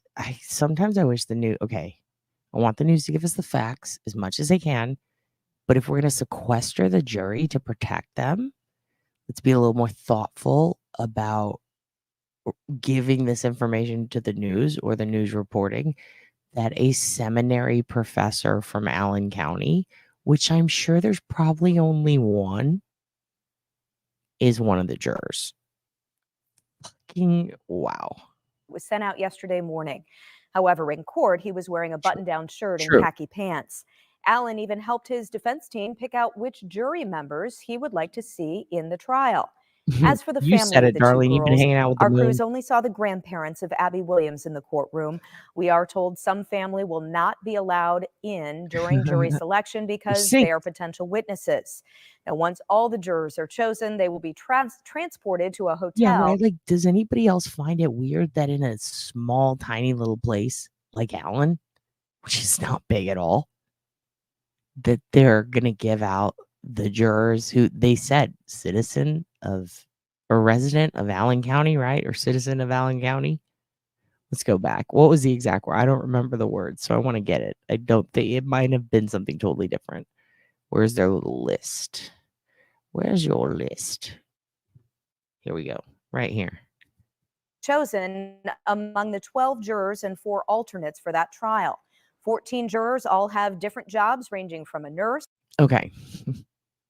How many schools are in Allen County? And how many school counselors are there who are not at school? Transportation director, there's probably only, 2 or 3? Maybe 4 or 5. Okay. Stay-at-home mother, very vague. Good, they did her justice. Nurse, vague, did her justice. A fucking seminary professor. Come on now. Come on now. To a school counselor, transportation director, a stay-at-home mom, and a professor. That's just to name a few. Yesterday was the first time we saw Richard Allen. No, what was the word they used? Fuck. More than 100 Allen County residents at Allen the County Allen County resident. Courthouse. Allen County residents. So they're a resident of this tiny county. This is what they do for a living in this tiny county. Fucking news. Come on now. Yesterday morning. However, in court, he was wearing a button-down shirt and khaki pants. Allen even helped his defense team pick out which jury. I mean, I don't want to be a boring ass loser bummer, but let's be real here, guys. Like, what is it I always say? Look at what you're putting out on the internet. Be careful what you put out. If you put out a picture with your kid on the first day of school, you're telling people how old your kid is, where they're going to be from these hours to these hours, and sometimes what school they fucking go to. And their allergies, so now someone knows their vulnerabilities, what can take them out. Like, come on. People got to be careful. They put up a picture of them as a band booster mom with their kids' middle school or high school on it. Well, now they know what district you live in. You got to think about these things. Members he would like to see in the trial. As for the family of the two girls, our crews only saw the grandparents of Abby Williams in the courtroom. We are told some family will not be allowed in during jury selection because they are potential witnesses. Now, once all the jurors are chosen, they will be transported to a hotel and then isolated for the trial to start Friday in Carroll County. Meanwhile, the families of Abby Williams and Libby German have waited more than 7 years now in their search for justice. And yesterday, Libby's grandmother, Becky Patty, shared her thoughts in a post on Facebook. You see it here. She says in part, "They say this trial will give us closure. What is that anyway? I guess we will see in a month's time. In the end, you are never coming back to us. Nothing changes. The missing you will never stop. The pain of losing you will never stop. Loving you will never stop. No. There will never be real healing. Maybe when this is over, we will learn to move forward, maybe not. One thing is for certain, though, we will live our lives loving and honoring you." Again, those words Good from morning, Becky Patty. military ma. Also want to let you know, we have our Delphi trial special on our 24/7 Yes, I believe she WTHR is. Plus app. That'll get you up to speed with the major moments and developments that have happened since 2017. You Mhm. can download our free app on Apple TV, Amazon Fire Stick, and Roku. Just search WTHR in the App Store. So what's the point in getting like a change of venue or like a whole new town if you're like not even going to protect the jury? Like, this is wild. A jury is now seated in the Delphi murder trial. 12 jurors and 4 alternates were chosen to hear the case against Richard Allen. He's accused of killing Abby Williams and Libby German in 2017. The jurors will be sworn in Thursday morning in Allen County before they are sequestered and transported to Carroll County, where the trial will be held. Opening statements are now scheduled for Friday. Before those start, Yeah, dude, I've known her for a long time. Me and her and Uncle Alex. I've known her for years, dude. She's a baddie. the judge has to rule Boots on on the several ground. motions. One includes a request from the prosecutor that the widely circulated police sketches not be admitted or referenced in the trial. And the jury is now in place All for the right. Delphi murders We already trial. knew 12 that. jurors and 4 alternates. By the way, I'm putting on the most recent up-to-date info from places that seem to have consistent good intel. Let's just say, like, they seem to be reporting facts. I've left out networks that seem to be spreading a little bullshit. Like, we're not going to watch any fucking court TV or any of that today. But, you know, and no hate, but we're not going to entertain, like, was it a sex ring? Was it Odinism? We're not going to do that. Anybody that hosts coffin stuffer, we're not going to fucking put that shit on. I'm very intrigued by these networks that have been keeping fucking up to task on this shit, but also that it's very odd how many of them will report something and it is dead ass quoted in documents, but they don't show you the documents. Everything is being kept very secretive on this case. Is that to protect the victim, the plaintiff, both? I don't know. It's very odd way of doing this shit. Yeah, it's all chosen from Allen County. That group will decide if they think the prosecution has proven its case against the suspect, Richard Allen, beyond Sudoku eyes, dude. a reasonable doubt. Allen tonight is charged with killing teens Libby German and Abby Williams more than 7 years ago. Our Samantha Johnson has been in Fort Wayne today, and tonight she's breaking down the biggest developments inside the courtroom and tells us what's next for this case that has captured international headlines. That is certainly the headline of the day from Allen County. We now have a full jury in the Delphi murders trial. In fact, we only have one more day here in Allen County. That's coming up on Thursday when the jury will be officially sworn in. Now, the judge today told the entire courtroom that Richard Allen is to stay in Allen County until his jury is sworn in. In fact, today was the second day. Yeah, but I just ask about that too, because in a way, it's supposed to, right? At least this is a place that's transitioning over to community policing, and that bleeds over into the court because they're symbiotic with each other, right?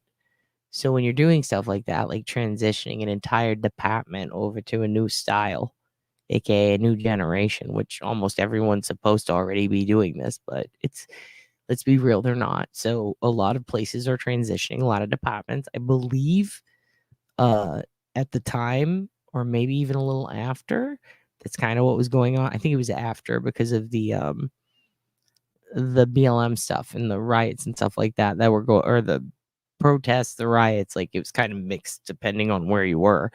But yeah, whatever. That whole situation. Community policing started taking effect in a lot of smaller areas, even in Indiana, and that kind of changes things because the motto is like, we want to also protect the victim, like more so than usual, and take into account their plight.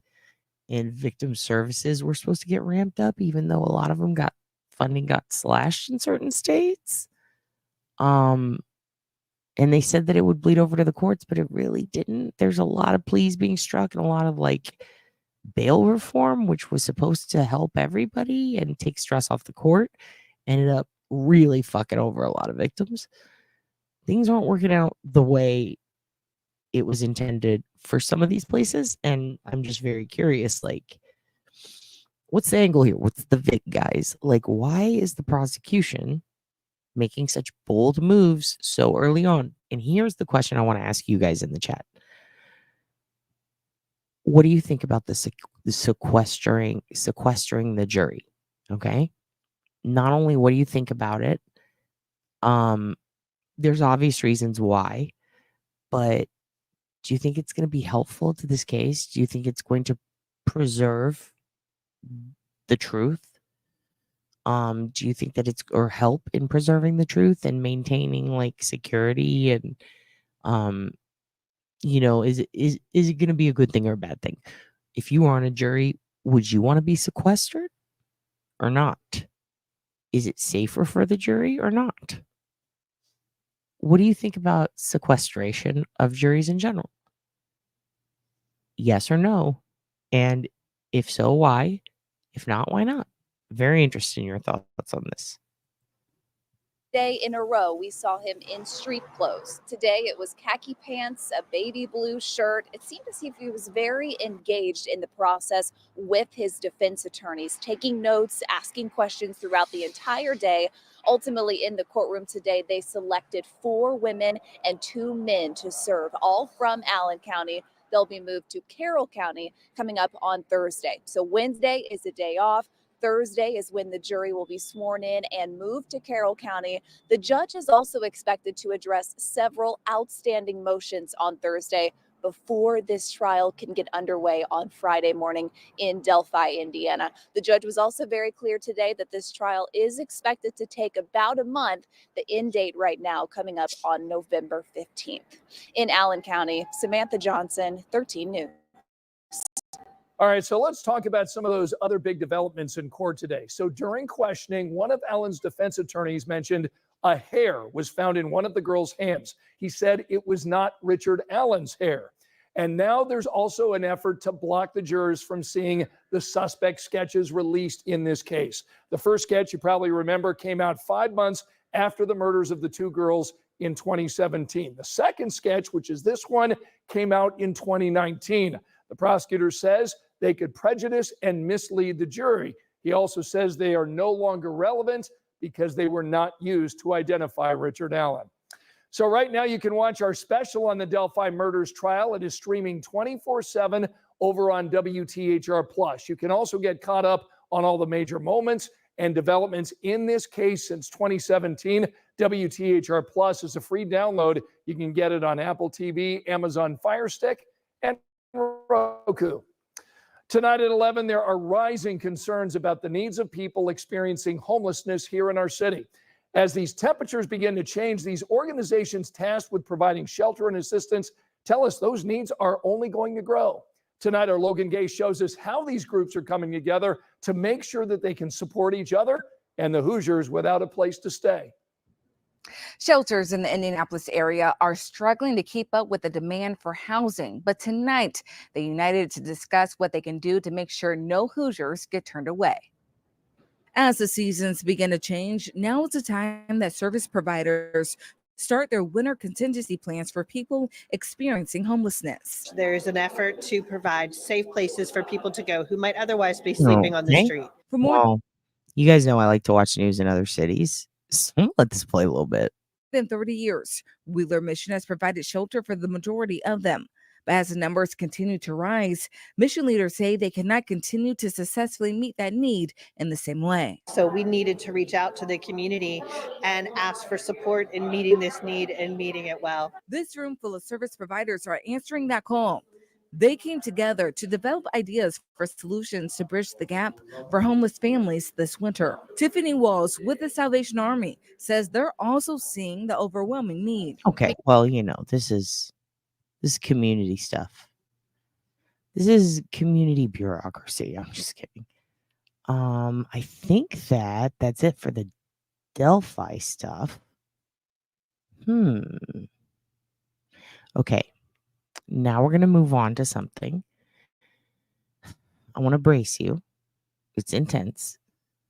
It's going to be a rough watch. So we're going to let's do a palate cleanser before it because it's a rough case. It's going to involve a little storytelling and some OSINT. We're going to push Garth back because I love bumping Garth and there's not much going on in that complaint. And we've already read the bulk of it. There's not much more to know. Even though I haven't finished reading it, I am finishing the video and I'm going to put it all together for you. And it's going to be its own video. It'll be out soon. So I'm going to do it that way because it is intense. It's very graphic. And we already know that he outed her. She outed him. They're all fighting. We have no idea what's going on. It's 50-50. People are split. He's got friends in low places. You get it. Everybody's making their Garth puns. It's fun, whatever for them, but it's just disturbing to keep reading it every day. And we did read what she went through repeated 4 times, and it was just a lot. So we read his stuff and her stuff. It was very theater kid energy. They were both making very lofty accusations. They had nicknames for each other. It was kind of mudslinging from both directions. Some people believe some is unbelievable. Some people believe it's not. They both have a lot of rich, famous people to vouch for them. He's a little weird and has an alter ego goth guy from Australia, has openly cheated and been accused of things in the past. She is a makeup artist who nobody really seems to know until now, and people have been accusing her of a money grab, but everything that I've seen kind of backs up a lot of what she said. However, that shit does exist. Women can have Sudoku eyes too. So we're going to it's literally got 4 more minutes on the reading of that. And it's kind of doesn't feel like the right time to squeeze that in here. So we're going to bump Garth out of the way. This weird Chris Gaines ass. Just fucking shuffle him. Because I'm going to tell you about some wild, fucked up, weird shit that is happening right now in real time. And then I'll comment on some YouTube drama that's fucking wild. I kind of want to hear from you guys, though. Your opinions and stuff. I'd like to do a call-in soon. I'd like to make that happen. ASAP. Let me take this down. Because I want to hear how you're doing. What do you think? What do you want to cover? What do you like? What do you not like? Should I connect my eyebrows in the center of my head? It is very specific. Oh, this sequestration thing, I would hate that. I would fucking hate it, dude. Like, I'm an adult. Don't tell me when I can go outside and have my smokes. Like, if they're going to do that shit, they need to pay you more. How much does jury duty pay where you're from? Do you know? Have you ever looked it up? Look it up sometime. Imagine you're sequestered. Sure, they pay for the housing, they pay for the hotel, but all you get every day is that compared to what you normally make. Is it beneficial to you? If you're a mom with a new baby, is that going to be good for you? Does it put burdens on other family members, or is it going to be like a vacation? Also, where do juries stay where you live? Do they stay at the fucking Four Seasons, or do they get put in like, the hotel where everybody's being trafficked? Like, what's going on here? What do you think? What do you think? I'm very curious. There are so many high-speed chases in Texas between the cops and an individual, or two people racing, or hillbillies mudding. What's going on? What happened? The horror. Shocking horror. What's going on in Colorado on the news? God, I don't know. Oh no, we're going to talk about that in a minute. That's the main case. Sorry, I do know. We're going to do a palate cleanser first because it's fucked up. It involves a lot of different things that it's just very, very disturbing. We're going to do a palate cleanser. Let me pull this up real quick. I've started a palate cleanser playlist for you kids. Where is it? It's fun and you're going to love it. Okay, here we go. No, that's Boys to Men, End of the Road. You don't need that right now. Where's the good shit? Okay, give me 1 second. Here we go.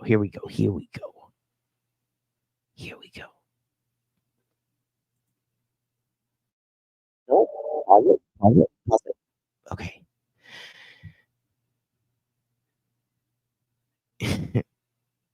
Here we go. This is called New York Carrying Flavor of Love Season 2. It's just New York being her best boss bitch. Feel like we need this before we get into the heavy shit we're going to get into. Yes, this is a palate cleanser. No, this is not punishment. If you think it is, you don't know me. Okay? This is pleasure. This is great stuff, what I'm giving you kids. You're going to love it. Here we go. Palate cleanse before the hardcore shit. If you have a problem with dismemberment, you should probably dip whenever New York is done. Okay? Here we go. We're going to give it a little bit of time. We're going to let you guys just kind of stretch. If you got to go pee, got to go poo. We're in the home stretch here.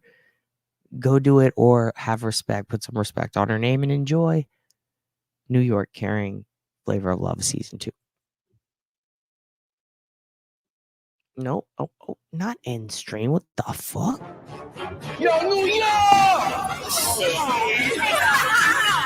Oh, baby. In comes this bitch, New York, from last season. I'll be back. This is your aunt's other horror flute, by the way. This is how we get your aunt back on the channel. Who wants to fuck with me? I'm Look, watch this shit. I put on New York. The whore is going to come running. Give her 2 minutes. Minimum 5 minutes tops. She'll be here. She'll be here when she hears the whore. But you know, he wouldn't have to have gone through this if he picked me over that slut. Oops. Delicious. If you're delicious, let that ass pop outside of that dress like that. I don't want this glass. Let's see you pour me a fresh glass because I don't know you well. Let's, How are you ladies feeling with me here? Do you feel? I'm not that excited to see you. No, you shouldn't be. Because you're just another girl to slop my man down. Ooh, you're man. Yes. You're a dreamer. You dream a lot in your sleep. No, not really. I'm not. Yes, you do. No, yes, you do. I speak my mind, like I said, and I tell it how Everyone speaks their fucking mind. Where do you think they get their ideas from? Their ass? No. I just want to say that I'm back. I feel sorry for these girls. You upstairs, you are so fucking caught up in some shit. Come downstairs, just smack me right across the fucking face because this is just disrespectful. Get your ass in line and shut your mouth. You're not gonna walk over there? Nope. You're not gonna walk over there? You're out of it. You look like a... Yes, San Antonio's 20. Also, one of you guys said 7? Oh, what the fuck? Oh, your poor son. Hey, what about jury duty Ron? Fairy princess that resides over the pits of hell. I deserve an apology. When I came down those stairs, you did not address me right. Getting one. I don't apologize because I never make, Ernie, if I could play you Creed at the Super Bowl in the 90s every fucking day, I would. But YouTube will absolutely take the video down and punish me because they've done it before. mistakes. So what are we going to do about that mouth? That big mouth.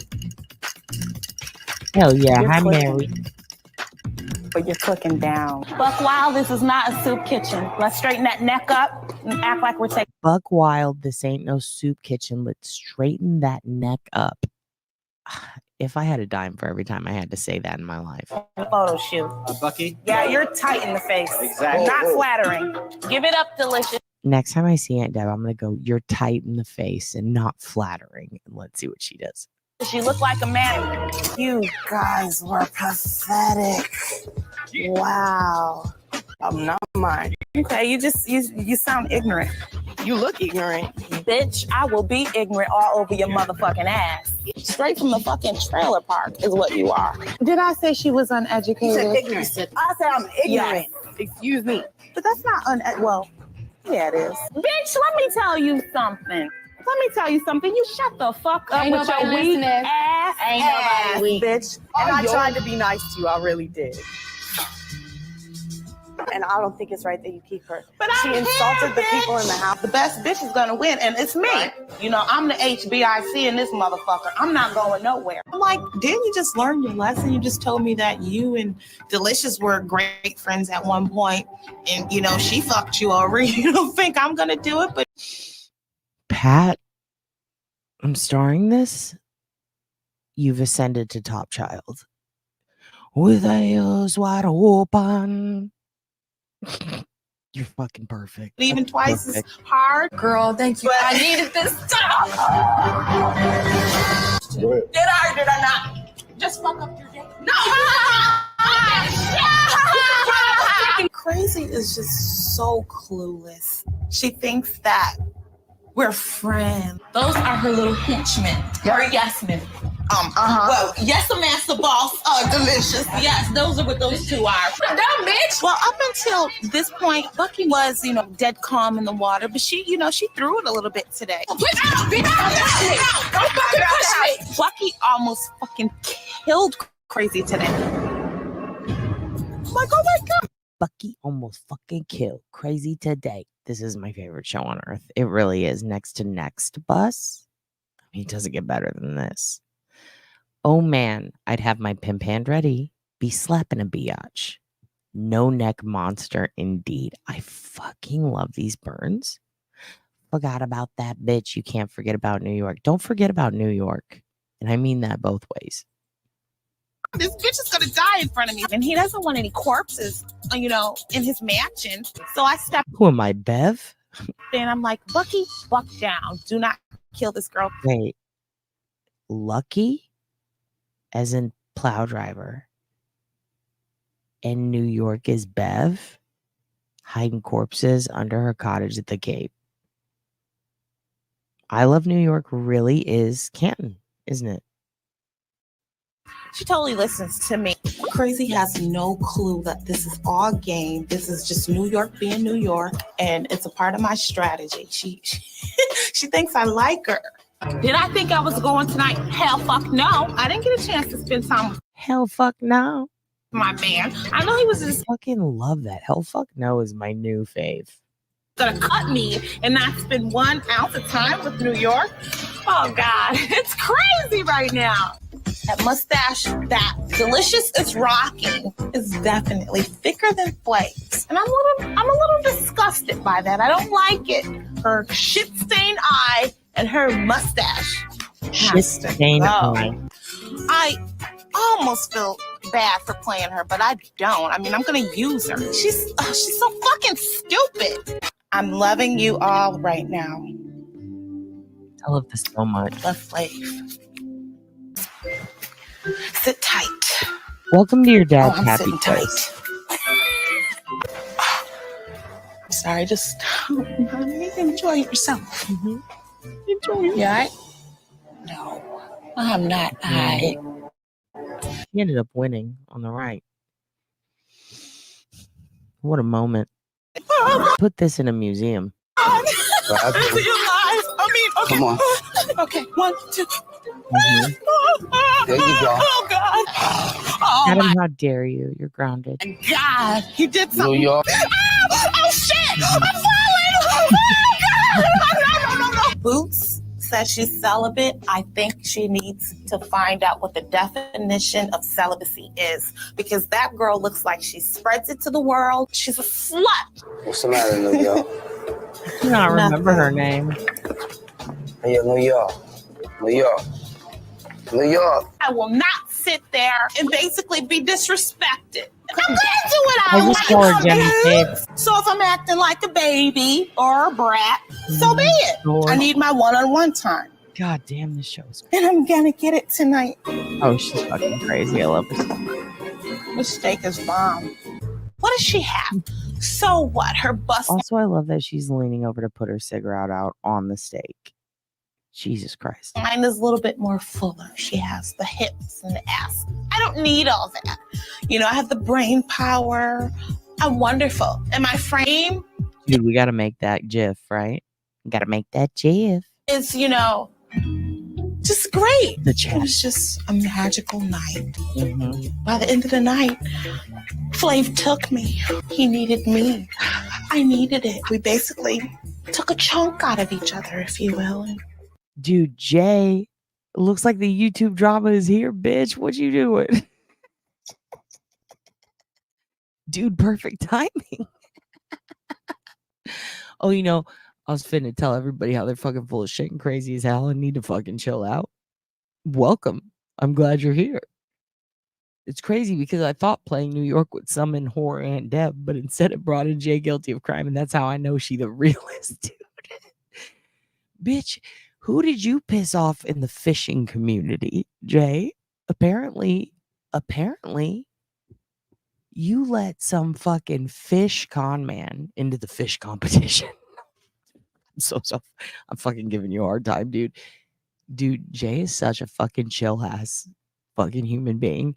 Such a chill pacifist. She didn't fucking do nothing. People put that hate on her, dude. Remember in Ricky Bobby, don't you put that fucking hate on me. They put that hate on her, dude.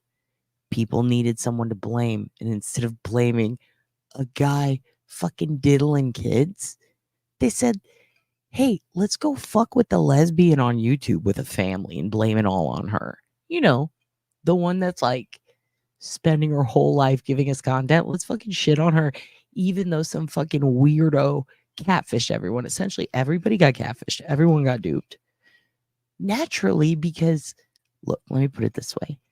If I took the time to individually go through each one of you fucking kids, get to know you, call you, run a criminal background check, hear your voice, look into your eyes, find out your deepest, darkest desires, fucking touch your arm to make sure you're not AI or a hologram, make you sign a fucking notarized letter that says you are not Tupac.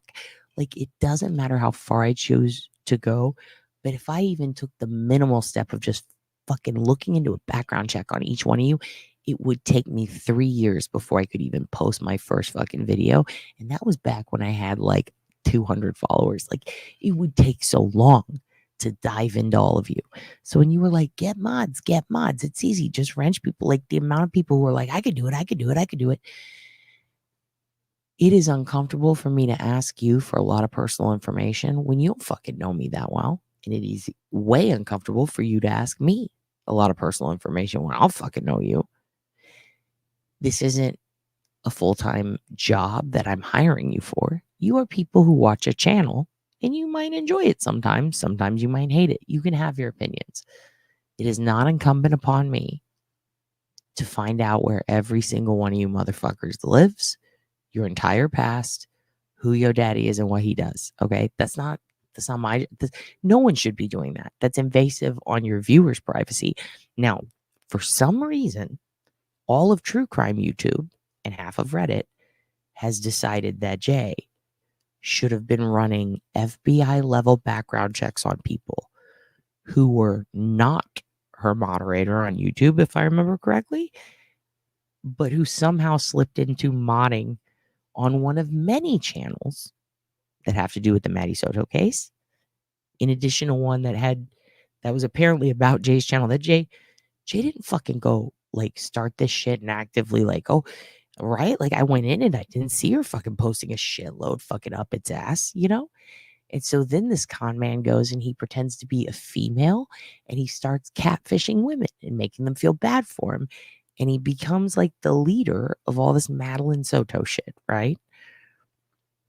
Jay had no way of knowing. In fact, no one did. In fact, some of the people who are concerned about this person, who are looking into it, are not only people from Jay's channel, but from all other channels on YouTube, like 3 or 4 other ones.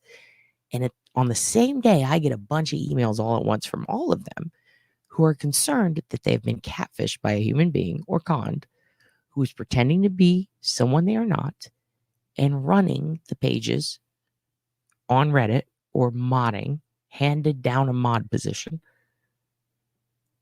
This person could be a pedophile, they say. They lied about who they were, and this person is now in jail. And all the kids that emailed me, I slept through this. I woke up, everything had exploded. Before I know it, all of them are going, we did those and we figured it out. They did. They found proof. Here's the thing.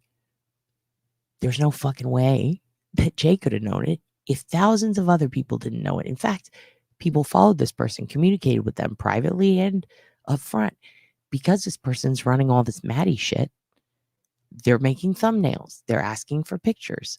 People are trading public pictures that everyone has access to and giving it to this person to make the thumbnails, thinking they're a young female trauma victim.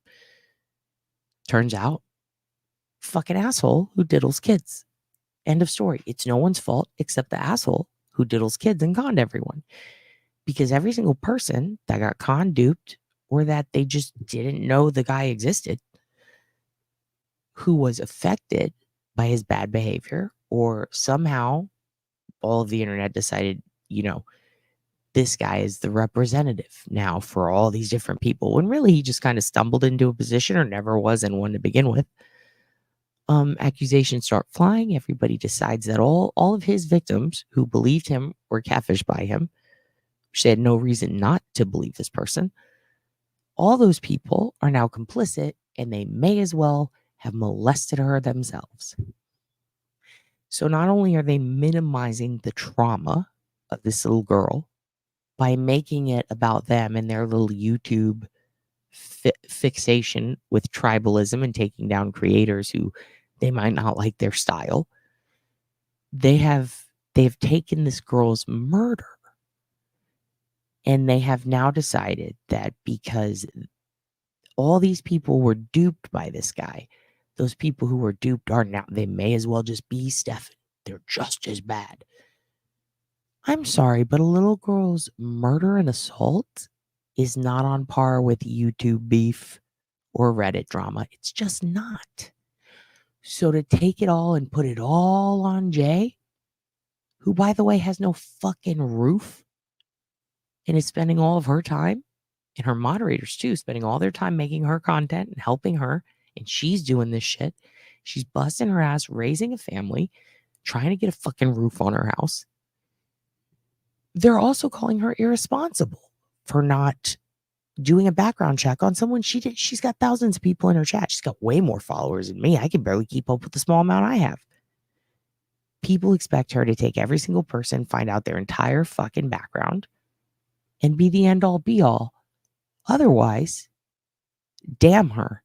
She may as well be in prison. She's basically Steph. Like, it is so ridiculous.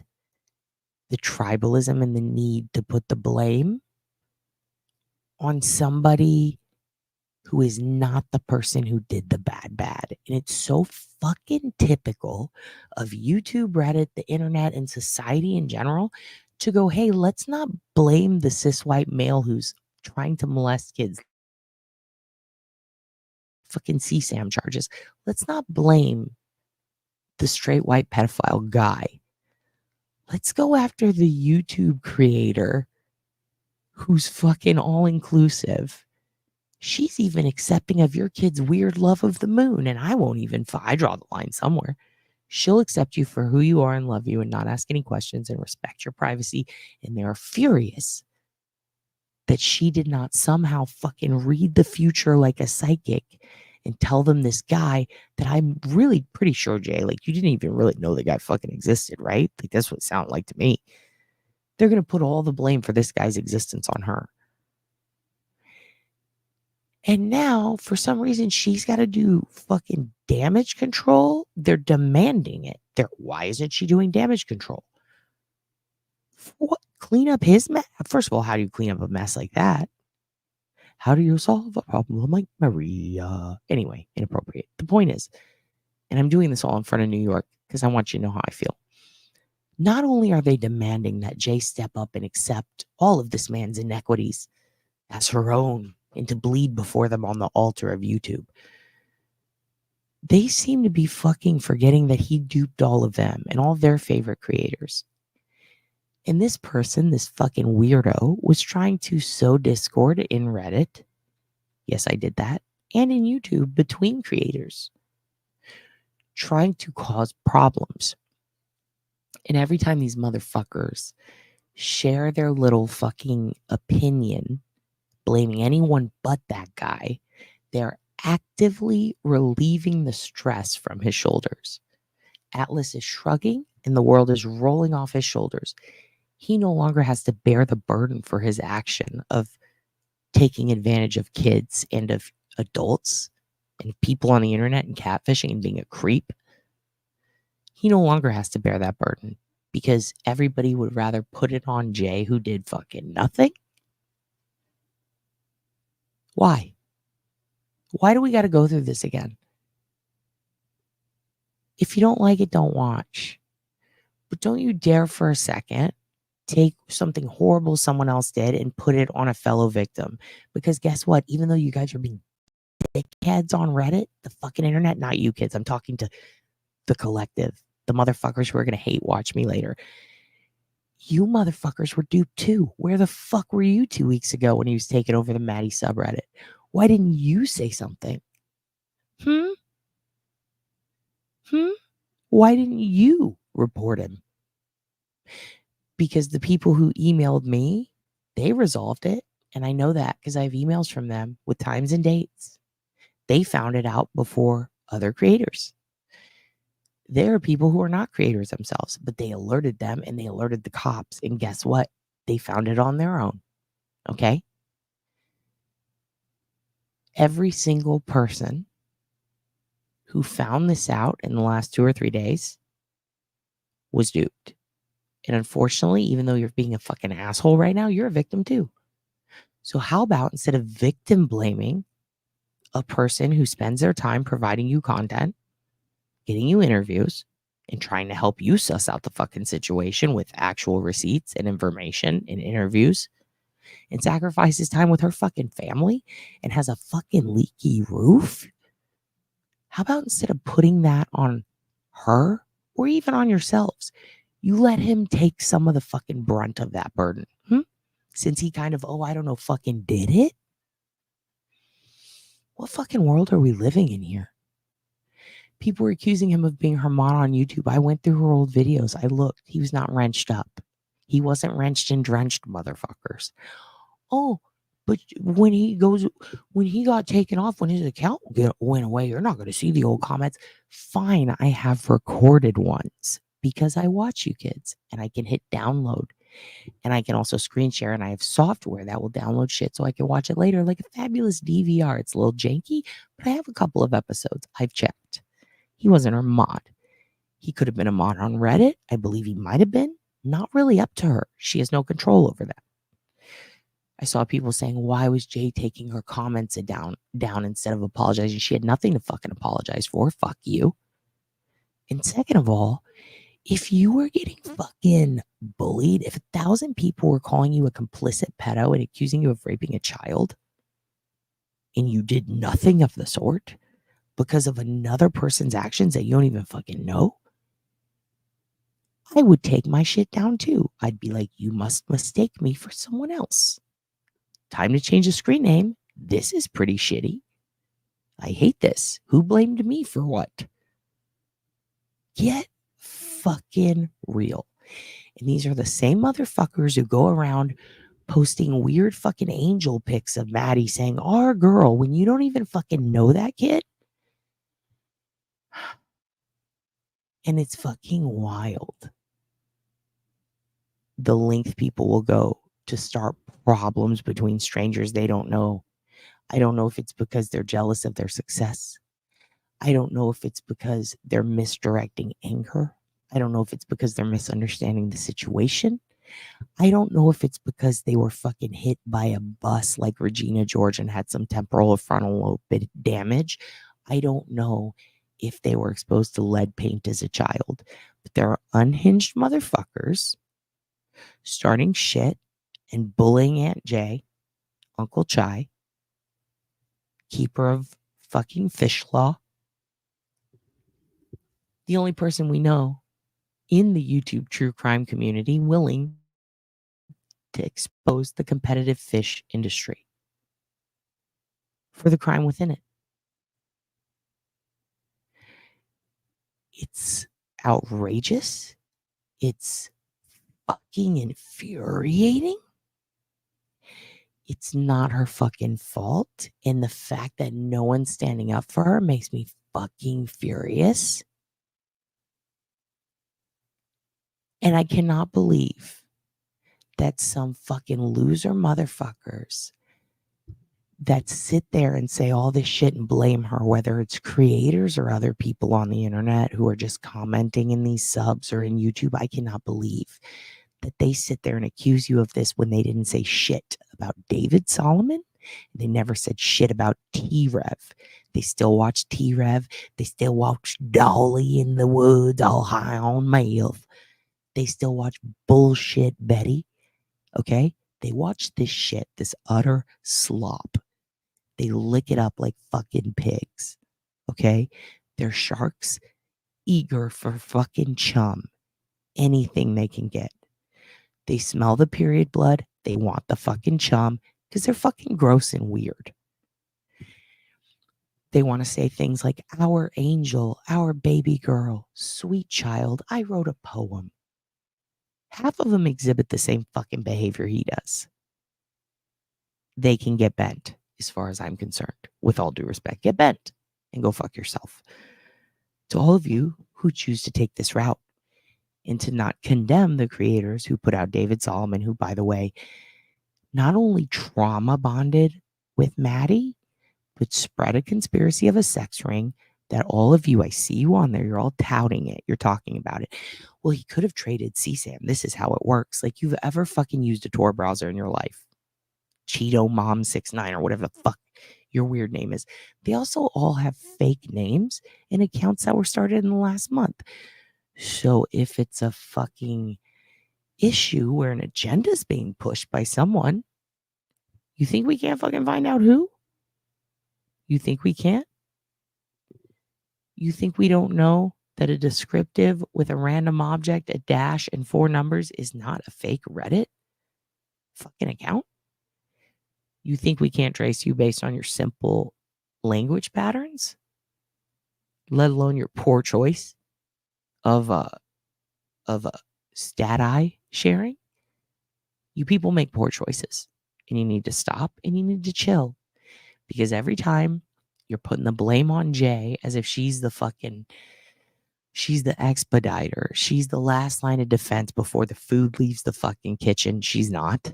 Okay. Before you go shitting on her, remember that when David Solomon was begging you to buy his preteen novels, okay, sexualizing young kids while actively grooming and trafficking a child that's not his, and claiming that he was in a sex ring with Stefan and Summer Wells, and Stefan would shoot Obama in the face, and he was trafficked to Canada, and he worked with the FBI, and he fucking is best friends with Justin Bieber. You guys praised T-Rev and sent him a bunch of money on the back of Maddie. This guy has hashtags Maddie Soto. His fucking fat loser wife is making posts in bed. I'm being trafficked. She's stealing your gift cards. They live in Orlando. Her family's actively looking for her because she has a child on the road with this pervert who, by the way, has assault charges for beating up a black woman in another state. Allowed his mom to die by neglecting her.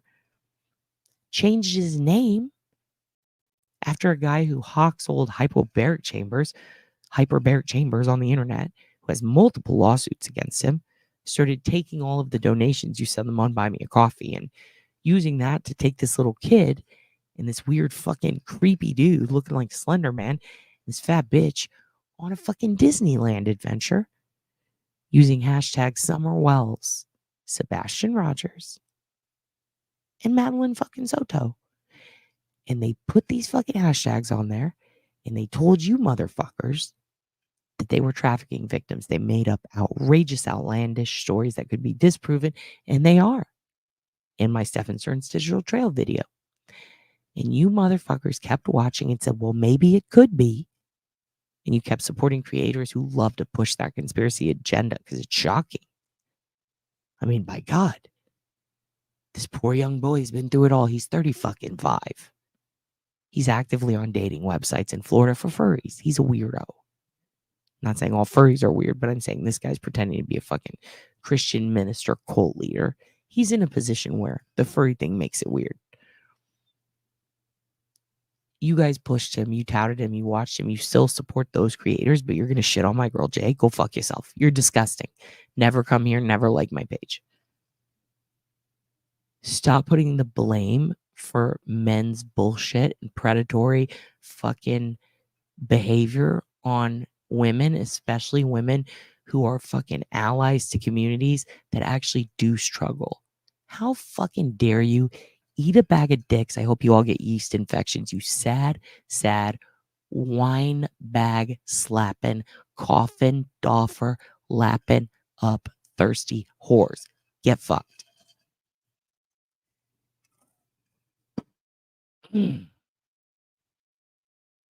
Anyway, we love you, Guilty. We support you. Fuck them. And also, do you like I Love New York? She's so good.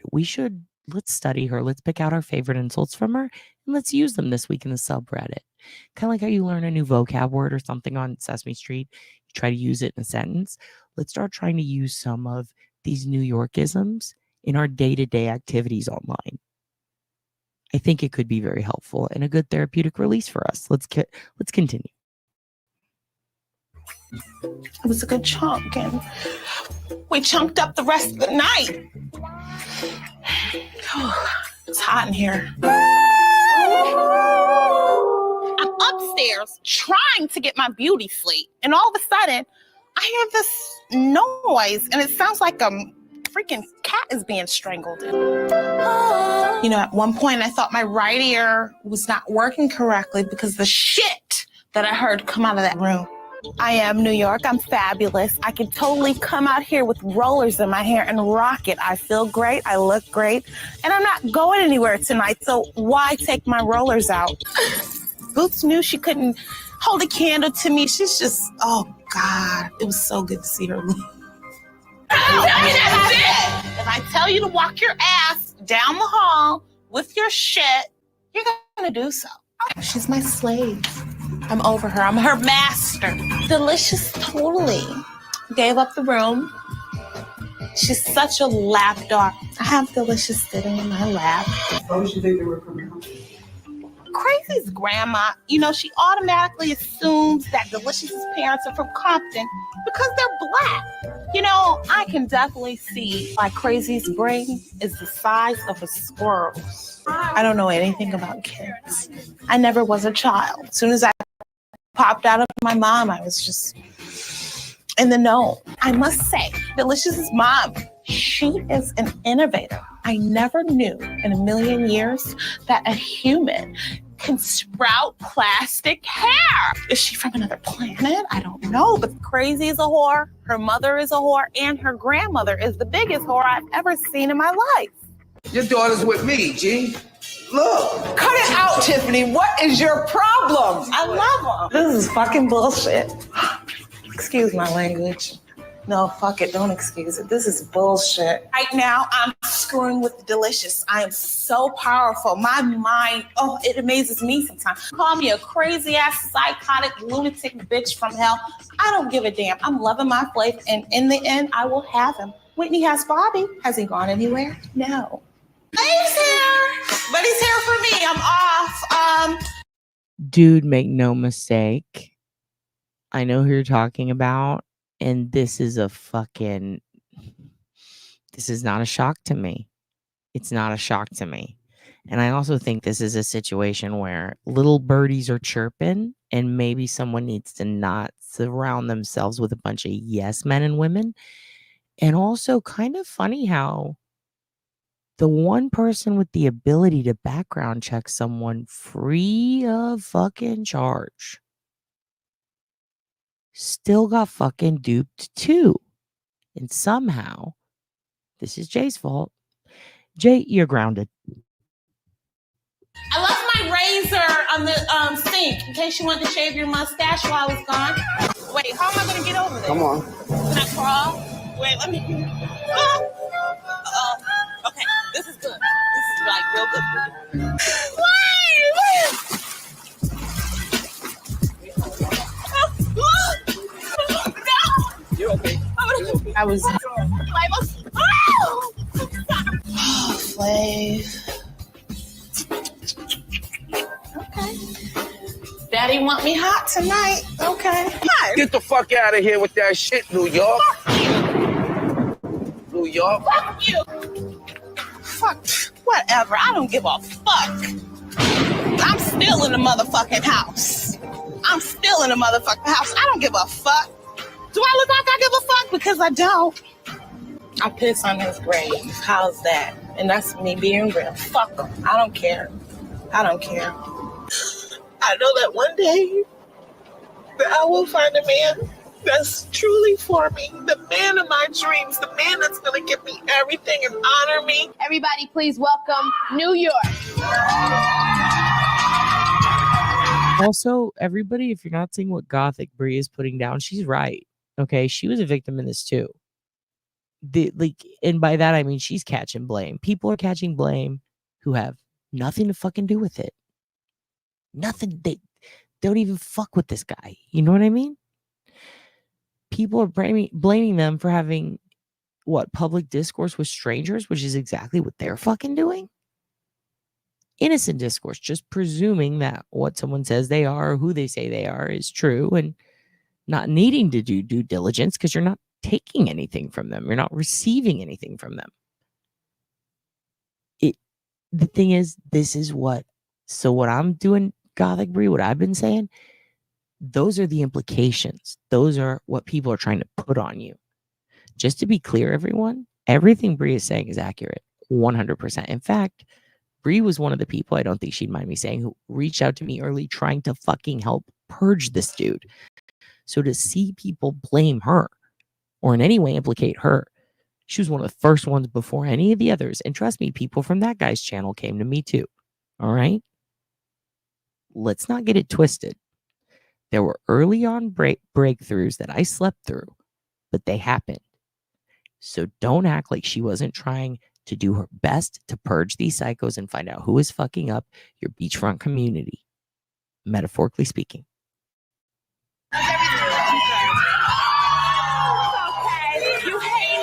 Exactly. Not even their responsibilities. Not even their responsibility. Still tried to help. Why? Because it's what was fucking right.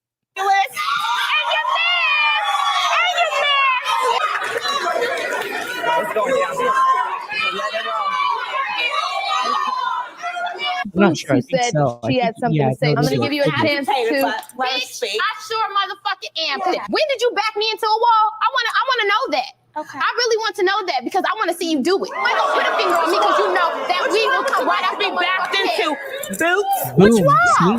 Pick a wall. Pick a wall, bitch. Yes, I am, and I'm fucking fabulous. Okay, New York, I want to give you a chance to address what Boots said. Give you a chance. Why didn't the fucking mandated reporter say something? How did he not know? He did say that he had a lot of suspicions and he started noticing things weren't right. Well, then why didn't you fucking do something about it, sir? Maybe it's your fault. Well, yes. You're the cop who's supposed to protect people. I just want to say that And just so you know, I'm talking about another creator who I think is assisting or at least not doing much to help Jay in this. You know, not correcting the record like he should. I'm not talking about Duty Ron. Duty Ron would never do that. He loves Jay. I'm talking about a shitty cop who's being a bit of a dick right now. feel fabulous. I look fabulous. Yeah, I know you won't. I know you won't. But I'm a loudmouth bitch and I'll talk some shit. Was it Bills? Because I don't really remember you. You didn't really count. You remember? And it's fabulous! You shut the fuck up. You should have been shut the fuck up when you came in the motherfucking house because you look stupid. I sure do, and I love it. I love it. Boo, thank you. I have my own show coming out. Well, you know, the show is called I Love New York. Okay. And I'm looking for true love. I'm looking for my one and only. Okay. And I feel that I'm going to find my Prince Charming, and I'm happy about this. I want to celebrate this.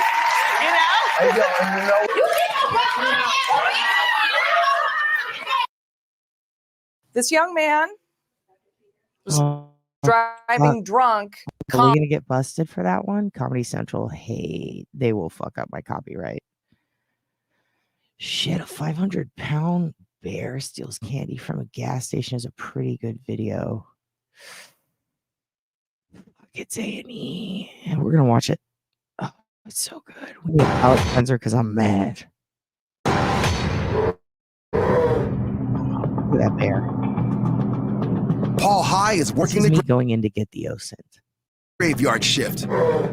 When I woke up after reading my emails and I was like, this guy has the fucking, you have the Reddit post, share the links. Face to face with a 500-pound black bear. I was on my way to go change the outside trash, and I was walking towards our automatic door, and it opened. And then I seen him try to come in, so I stepped towards him, and then he comes into the store, kind of lunges at me. And though working in this area has given Paul plenty of bear handling experience, this time is different. I usually have to run him off at least once or twice a night out of the parking lot, never out of the store though. I was just trying to get him out. That way he didn't, trash the whole place. And this bear's behavior is making that much easier said than done. As soon as the bear lunged at me, my whole train of thought changed, and I was just like, yeah, you can have whatever you want, man. Just take it and go.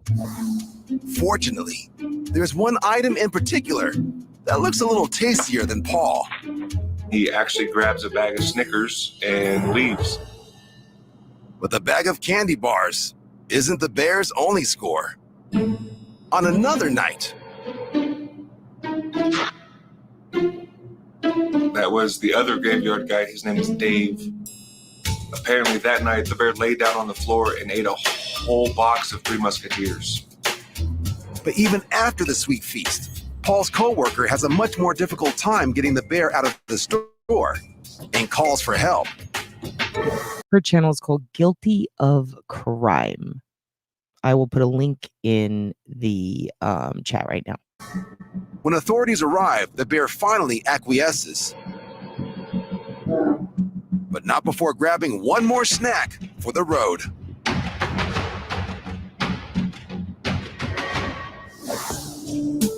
The spontaneous visit stopped after the California Department of Fish and Wildlife capture the bear and release him somewhere far away, making it one less troublesome, cranky customer for Paul and his co-workers to bear with.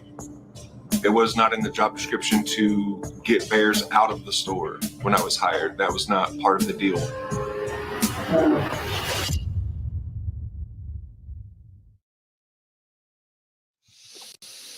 I really love that bear content. Let me see what else is in here. I believe, do we got some Northport? Hold on a second. Hold on a second. What do we got here? What do we got here? Best of Sister Patterson is pretty good. Another Dirty Room is really hard to watch. Hold on, I need more. I'm still worked up. I'm still jacked up. I'm still upset. Oh my God, the best of Nancy Grace in 2013. That's funny. Okay, let's keep going. Oh, here we go. Oh, obviously. Here we go, kids. You know what time it is. You earn this.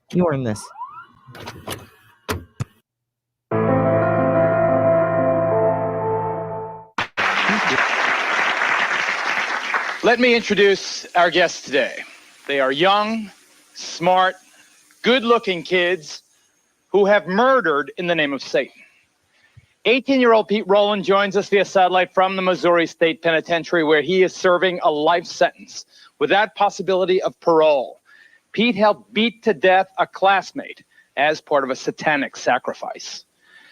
19-year-old Sean Sellers, the youngest inmate on Oklahoma's death row, also joins us via satellite from prison.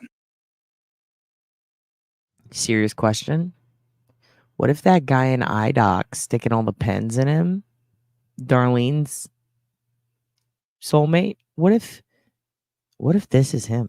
I don't think it is, but like, wouldn't that be crazy if we see one of those? If we see Pen Guy on fucking Geraldo or Jenny Jones? Just a thought. Sean killed first a convenience store clerk, later his own mom, his stepfather. After shooting his parents at point-blank range as they slept, Sean performed a satanic ritual. Are you fucking kidding me? This cop literally defended or justified supporting a fucking Sandy Hook liar? Like a denier and a liar? Well, there you go. Around their bodies. The critics be damned. Devil worship is real, ladies and gentlemen. I swear to God, I'm pretty sure you were the first email, and his people who like mod and are on his channel also contacted me a full fucking day after you did. And it is in. All I'm saying is, if we're going to talk about urgency and people trying and putting in the work and doing the effort, Gothic Bree, you're on the list. You did your best, and I believe you beat everyone else. So, I mean, it's not a game for credit. I don't know who fucking did it first, but as far as all the people who emailed me, and there were quite a few, you were the first. So I believe it. I don't doubt you. I just think it's shitty that nobody's fucking vouching for you and that everybody's just fucking up y'all's ass. I don't like it. Influence our young people. This is a follow-up to last month's special. Why are kids attracted to this stuff? How can they commit these heinous acts? What can be done to prevent them from doing it? From prison via satellite, young satanic killers. Their tragic stories are the focus of this special edition. You know, while I don't mean any disrespect. I do appreciate you saying that, RK. That's nice. But in all seriousness, it's not about loyalty to my friends. I could give a fuck about loyalty when it comes to molesters and diddlers, okay? You could be my best friend on earth. If I find out you enabled a diddler on purpose with malicious intent, or that you're a fucking a kid or diddling or doing raping, like if you're a bad person or you're enabling it or looking at shit like that or in any way affiliated with it with malicious intent, or even like without it, even if you're doing it, I know you're doing it, I can see you doing it, and it's not good, and you just think there's no problem with it. I don't give a fuck who you are. You could be brother, sister, mom, dad, I don't care, boyfriend, anybody. If you're doing something on that level or enabling someone doing that shit, absolutely I'll fucking flip. Are you kidding? I'll fucking snitch on you in a fucking second. I got no loyalty to people who do that type of shit. All right? I mean, no way. It's not about loyalty. It's about like who's right and who's wrong. I see the patterns. I can see what's going on here. I went through it. It's just facts. I hate it when people push conspiracies, and what is happening to Jay, I'm just going to say it. It's a conspiracy. It's a bunch of people buying into shit and putting blame on someone else because it's easy or it makes for a crazy story, right? But the story is a pedo duped a lot of people, and it's really sad. And he did it on the fucking back of this little girl's case. And everyone else seems to be getting blamed for that, except him. And innocent people are being blamed for that. And it's just really shitty, you know? So, yeah, I mean, if Jay was in any way enabling or doing the things they said, I'd be like, fuck you, Jay, get out. Fish fucking master no more. Sorry, Jay. No offense. But if any of you were, fuck that. You know, not into that shit. That's not okay. I mean, I don't think rehab's going to cut it for that type of shit. Fortunately, nobody was.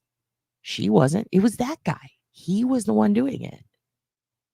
I just think everybody needs to put the focus on him and quit fucking acting like, I mean, people saying, oh, Jen Soda, like, are you kidding me, dude? Stop minimizing what happened to her and making it about a YouTube beef. That's silly. It's just silly. Or a Reddit beef, I should say. A guy duped a bunch of people. The people he duped kind of saw some fishy stuff. A couple of them figured it out. They reported it. End of story. End of story. Edition of Geraldo.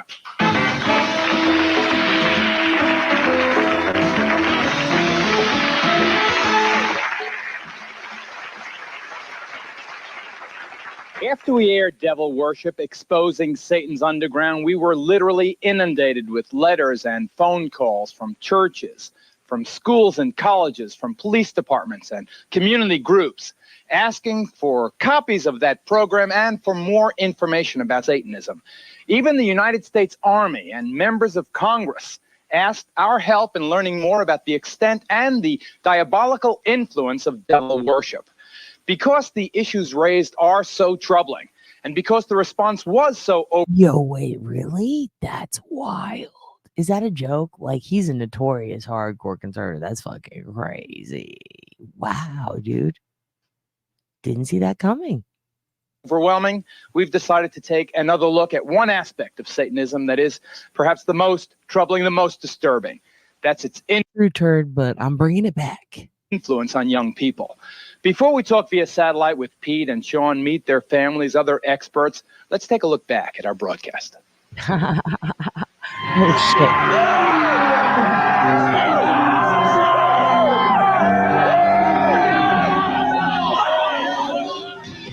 Being into heavy metal doesn't necessarily mean your kid's also into Satanism. Yes, and most of these fans are not.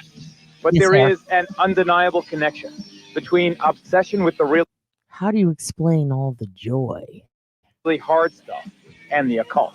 Although Satanism is more obvious in the lyrics of groups like Megadeth, Slayer, Venom, and Iron Maiden. Oh, he ain't even in disguise. He just fucking straight up looks like that. In St. Petersburg, Florida recently, satanic symbols filled the air at this concert by Danish-born King Diamond. I think that's Dolly, but it could be JLR, but it also could be bullshit Betty, like before her coffee.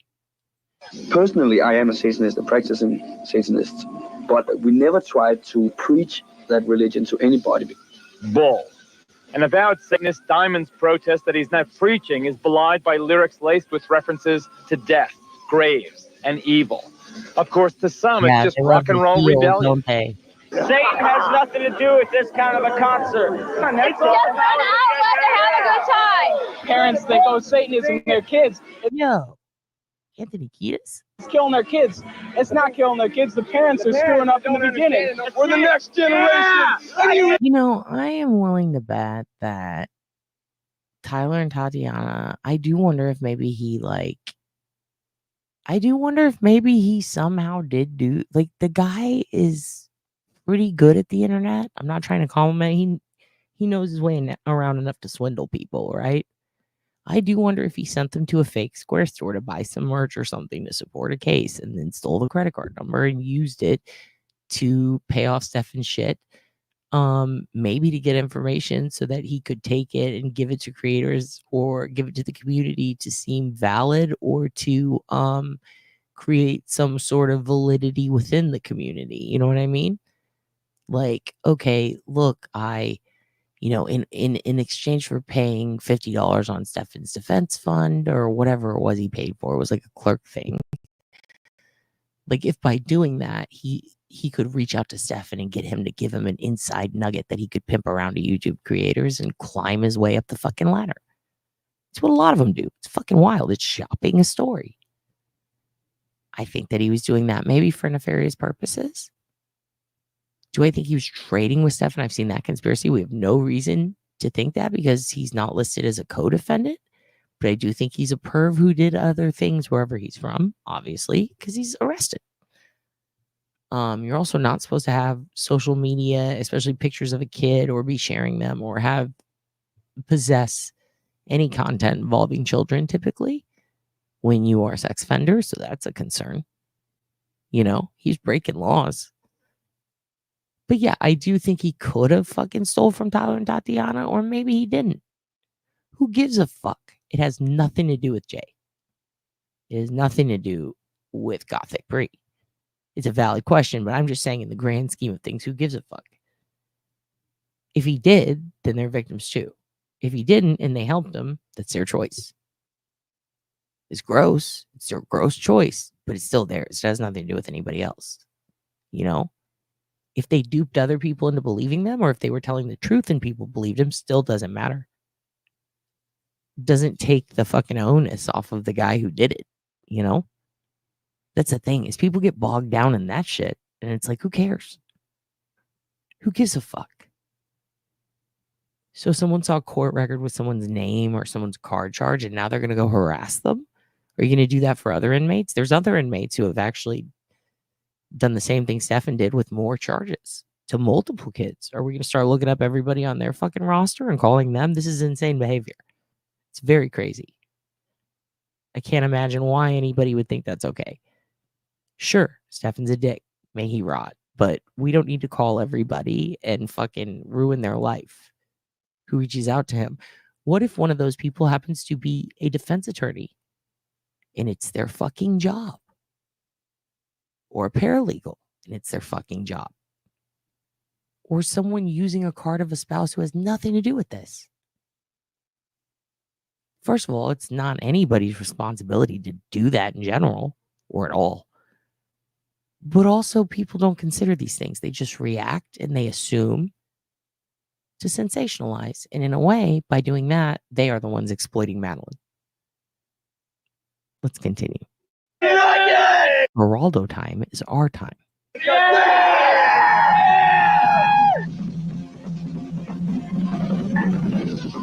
Whatever the connection, there is no doubt that teenage satanic activity in this country is increasing dramatically. In Maine, a dozen churches were defaced with satanic symbols. In California, New Jersey, Alabama, and elsewhere, police have found inverted crosses and the remains of mutilated animals. But by far the most frightening of all are the reports of teenagers killing other kids in Satan's name. Item, Douglas County, Georgia. I'm sorry for you, young lady, and I sentence you to a term of life. I'm going to be honest with you, Suzanne. I used to feel bad for her, but then the evidence came out in the videos, and I don't anymore. Just because the shit that you wouldn't think she did, and it bothers me. In a way, like, if she's super mentally ill and I'm missing something that, like, I don't know. If there's I don't know. It's complicated, but I just feel like when she said the Woody Allen thing, I was done. I was like, you know what? I no longer feel bad for her, but I did, because I think it's natural to have empathy for someone who's like lost someone so close to them, you know, who they state they loved, and you see them upset, rocking back and forth, having anxiety attacks, crying. It's hard to imagine a mom would behave in such an awful way, but I know that they do, because can't negate people's real world experiences, and a lot of people had issues with their moms and have shared their stories about it, so it's possible, you know. But I think it's natural to feel pity for her, or sadness, or just bad for her. That's fine, you know. It doesn't endorse anything she did do either. I just stopped at the Woody Allen thing because I was like, I cannot believe this, you know. But like, if I really sat down and thought about it, like, do I feel bad? Like, yeah, I think it's pitiful that a person would like be so, for some reason, craving attention or needing some validation from a man so bad that they would neglect their kid in the way, or neglect to protect them in a way that, whether she was ignorant or it was out of selfishness, either way, it just wasn't motherly, and it sucks. Because she deserved more than that, the little girl, Madeline. But, part of me worries, where did Jen learn that, but it's not up to me to speculate on that stuff. But I get you. I get what you're saying. I agree. A lot of people felt bad for her. Now, I also believe she was with a psycho who manipulated her too. But I also, like, after seeing the evidence and the videos and the Woody Allen thing and all that, there's like some weird jealousy rooted in there that I just can't get past. It bothers me. And I do feel like she missed every opportunity to protect her kid. And there were so fucking many. So in that instance, I feel like she was neglectful as fuck. She really did, like, let that shit happen. Warn him about a lawyer. Go into denial even after seeing such graphic stuff. Like, and then the Woody Allen comment. It's just so much, dude. I also can't blame people for, like, having tiny bits of empathy or large bits of empathy for people who are undergoing extreme scrutiny, even if they did make horrible choices. But it's really about, in a way, I think, what our limit is on what we can comprehend. I can't comprehend past the Woody Allen comment personally, but that doesn't make anybody else who can and consider and weigh people's feelings any, somehow, wrong or less than other people or, whatever. Like, I think there are people out there with such amazing empathy. They work every day to, like, make prisoners' lives better as a whole without considering what each individual one did. That's a fucking special talent, I think, to be able to put your feelings aside. It's, in a way, that's the most empathetic shit you can do. So yeah, it's a complicated case. It's very sad, obviously, but it's just hard to see so many people, again, shifting the blame away from the people who should be blamed, which are the people who fucking did the shit. Geraldo's wild. Life in prison. I'm sorry for you, and I wish you good luck. Hi, Danny. Oh, you belong. Remove her from the courtroom, Mr. Sheriff. 17-year-old Melissa Ernest and two other teenage members of her coven admitted drinking her... Oh, shit, kids. They just say coven? 15-year-old victim's blood, then dancing around her still warm body. Oh. Now listen to this report from a small town in Maine. Yesterday's conviction of Scott Waterhouse for the murder of 12-year-old Giselle Cody may finally bring an end to talk of a satanic cult in the town. Item, Long Island, New York. Police arrest 17-year-old Ricky Casso for the ritual murder of 15-year-old Gary Lowers. Casso gouged out his victim's eyes. As we've seen, the level of violence in these crimes committed in Satan's name is often appalling and savage, brutal enough to shock even hardened police officers. Detective Paul Hart thought he had seen everything. Then this veteran New Jersey officer saw how a suburban teenager murdered and mutilated his own mother. It also bothers me when people say had sex with the victim and it's like a kid. It's like, no, they raped them. Like, don't say that. Don't say had sex. That's fucked up. That's insinuating consensual decision making. No. Just barely 14 years old, Tommy Sullivan had written this contract with the devil before he butchered his mother with his Boy Scout knife. The murder took place in the basement of the Sullivan family home. Tommy died as brutally as his mother did, but at his own hands. What did Tommy then manage to do to himself? What wounds did he inflict on himself to kill himself? His first self-inflicted wounds were a series of wounds to his wrists. And after doing that, he literally slit his throat from ear to ear with his 3.5-inch knife from the windpipe all the way back to the spinal column, and to the point of almost taking his head off. Late one night last December, 4 teenagers who had been dabbling in Satanism carried baseball bats, a cat, and a length of rope to an isolated spot near their small town here in Missouri.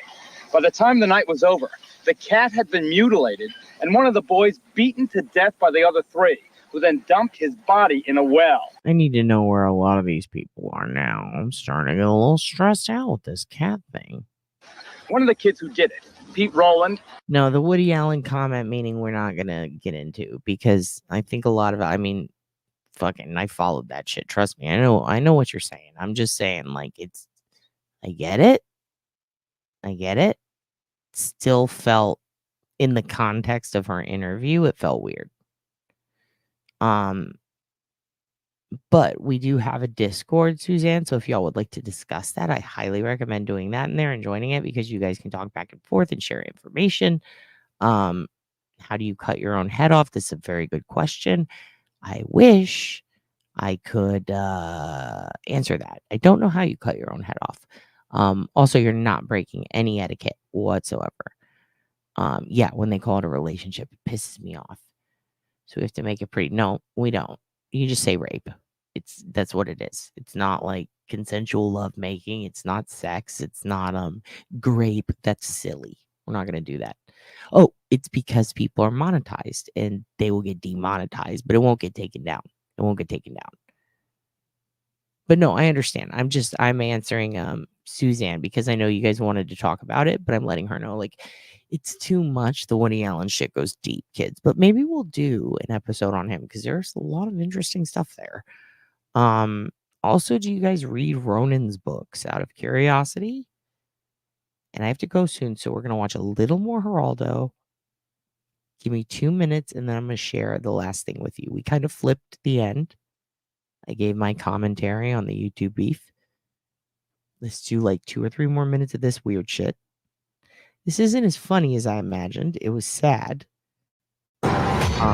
Really looking forward to some look at me now type of stuff.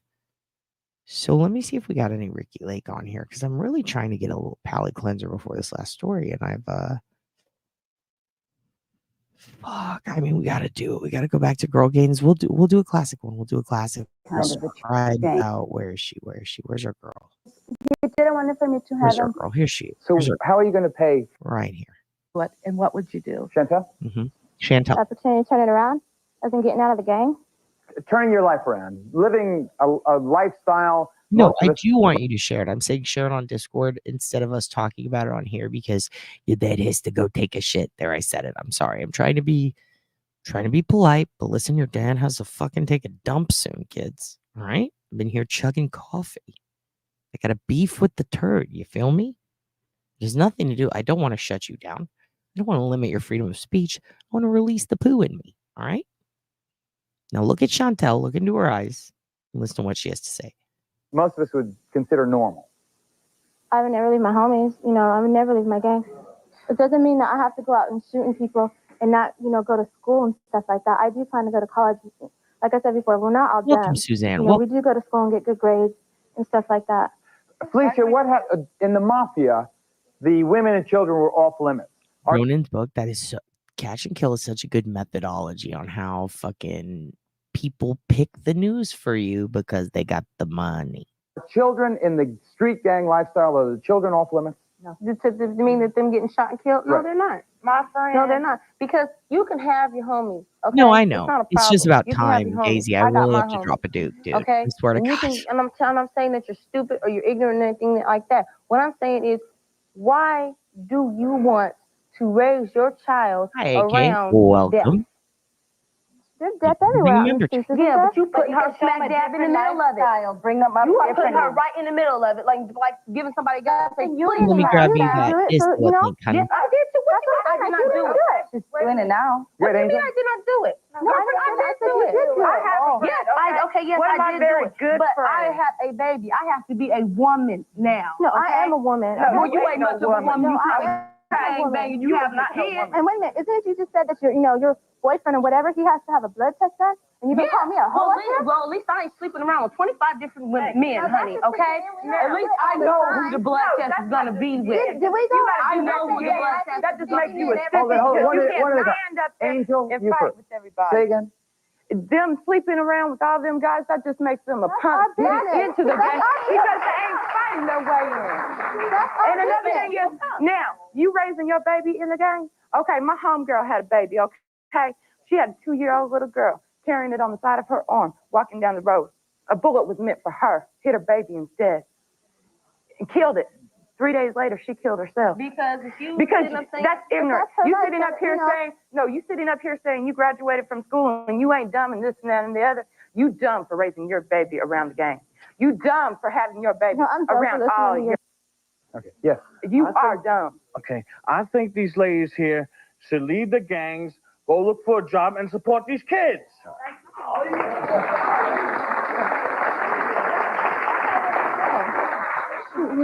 Chantel. I'd like to know what you think you have to offer to a child.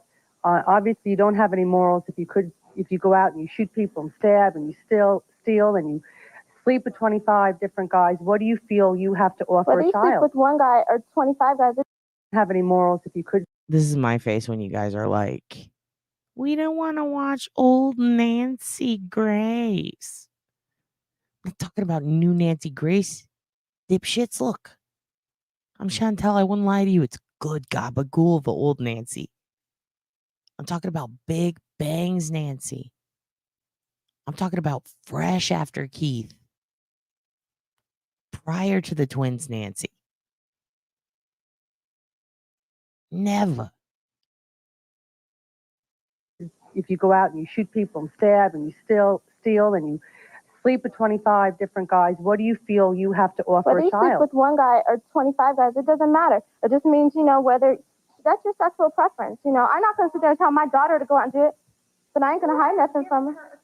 We're not saying she has to. She's not in the room while I'm doing that. Jasmine, you're saying? I'm saying that is one way of getting into the game. I don't sleep with 50 guys a day. That was to get in. I had that choice or to get the living beaten out of me. I'd rather beaten out of me. Beat out of me, okay? Instead of letting different guys run up in me, God done slept without no way. That is your choice. I don't prefer that. Well, but I'm not saying that I go around and sleep with these guys every day. Okay, we're talking about the point of sleeping with all these Here's guys. the Discord link, you guys. You need it. Yvonne. Why would you? Yvonne's hat, though. That hat indeed. That hat indeed. Let me put back up that Discord link. Hold on. Sorry about that. We'll pop that up for a second. It's in chat. If you can copy it and paste it, I would appreciate it. What is this you're saying, okay? I never thought you'd defend an awful person. Well, good. Thank you. I thought Jay was innocent in this. She is. Not many creators would risk blowback on their channel to defend someone wrongfully in public crosshairs. Well, they care about money and they're monetized. I don't. I love being poor. Why would you put yourself that low and not even give yourself that respect? When you can. If I get any more money and if I monetize, I will definitely get too bougie. And then who's going to watch this shit? What if I stray away and I start buying like flower arrangements like the Kardashians and throwing intricate birthdays for a child I had with a rapper out of wedlock? What if that happens? Then who's going to watch Chantel? No. I must stay humble. I'm not concerned about numbers. I'm concerned about, is this a wig?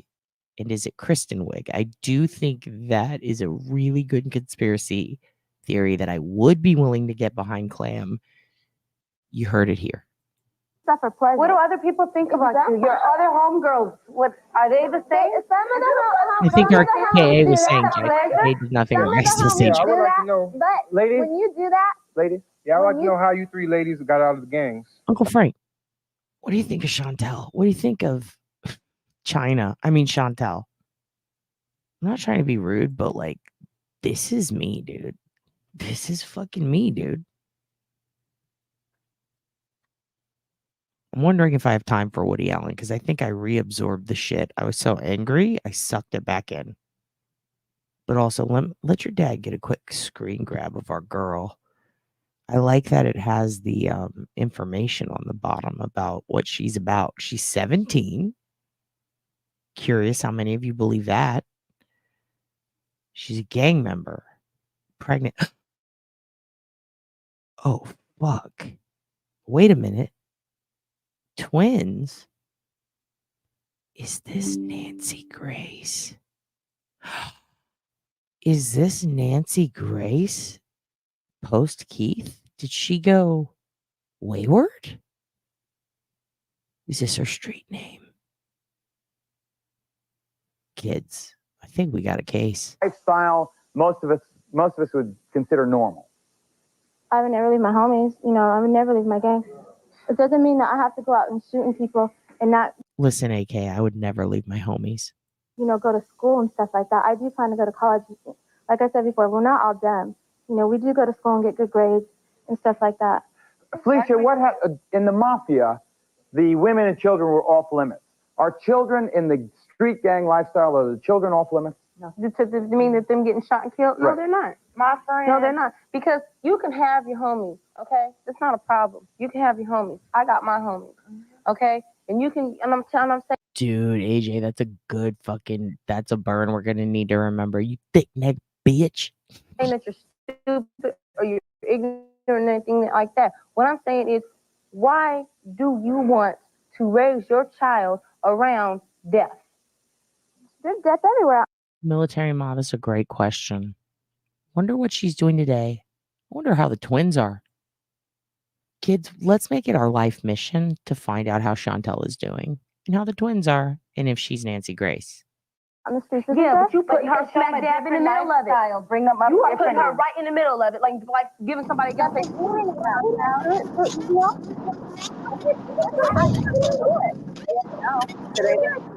Gang for at least. This is you. This is you.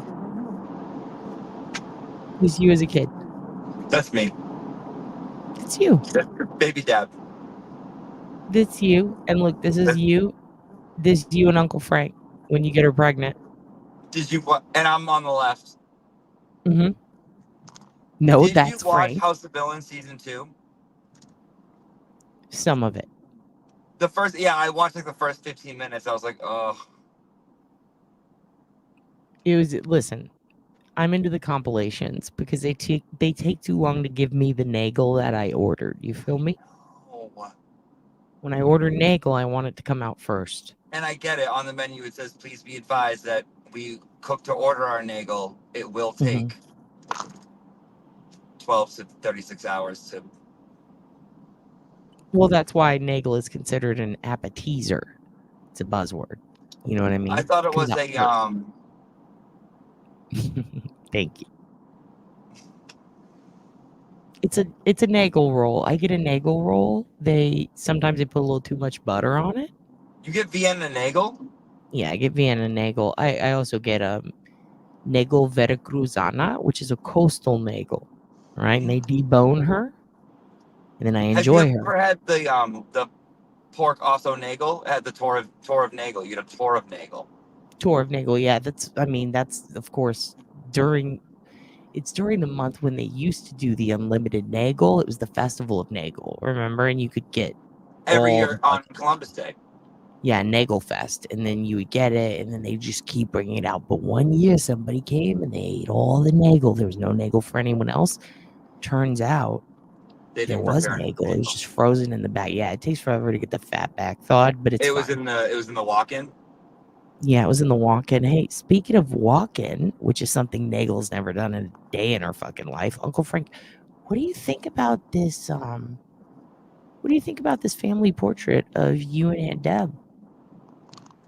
Is this? In our family portrait, we look pretty happy.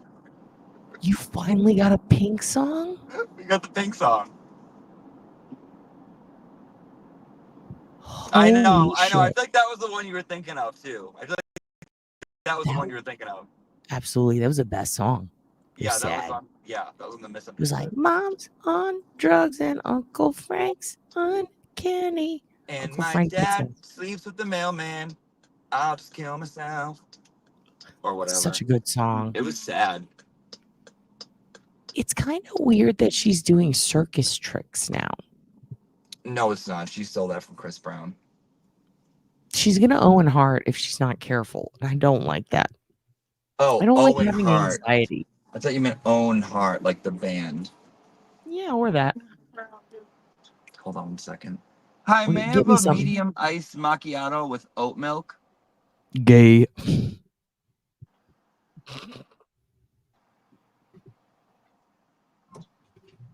In a family portrait. Yes, please. Aunt Deb has nagel on her face.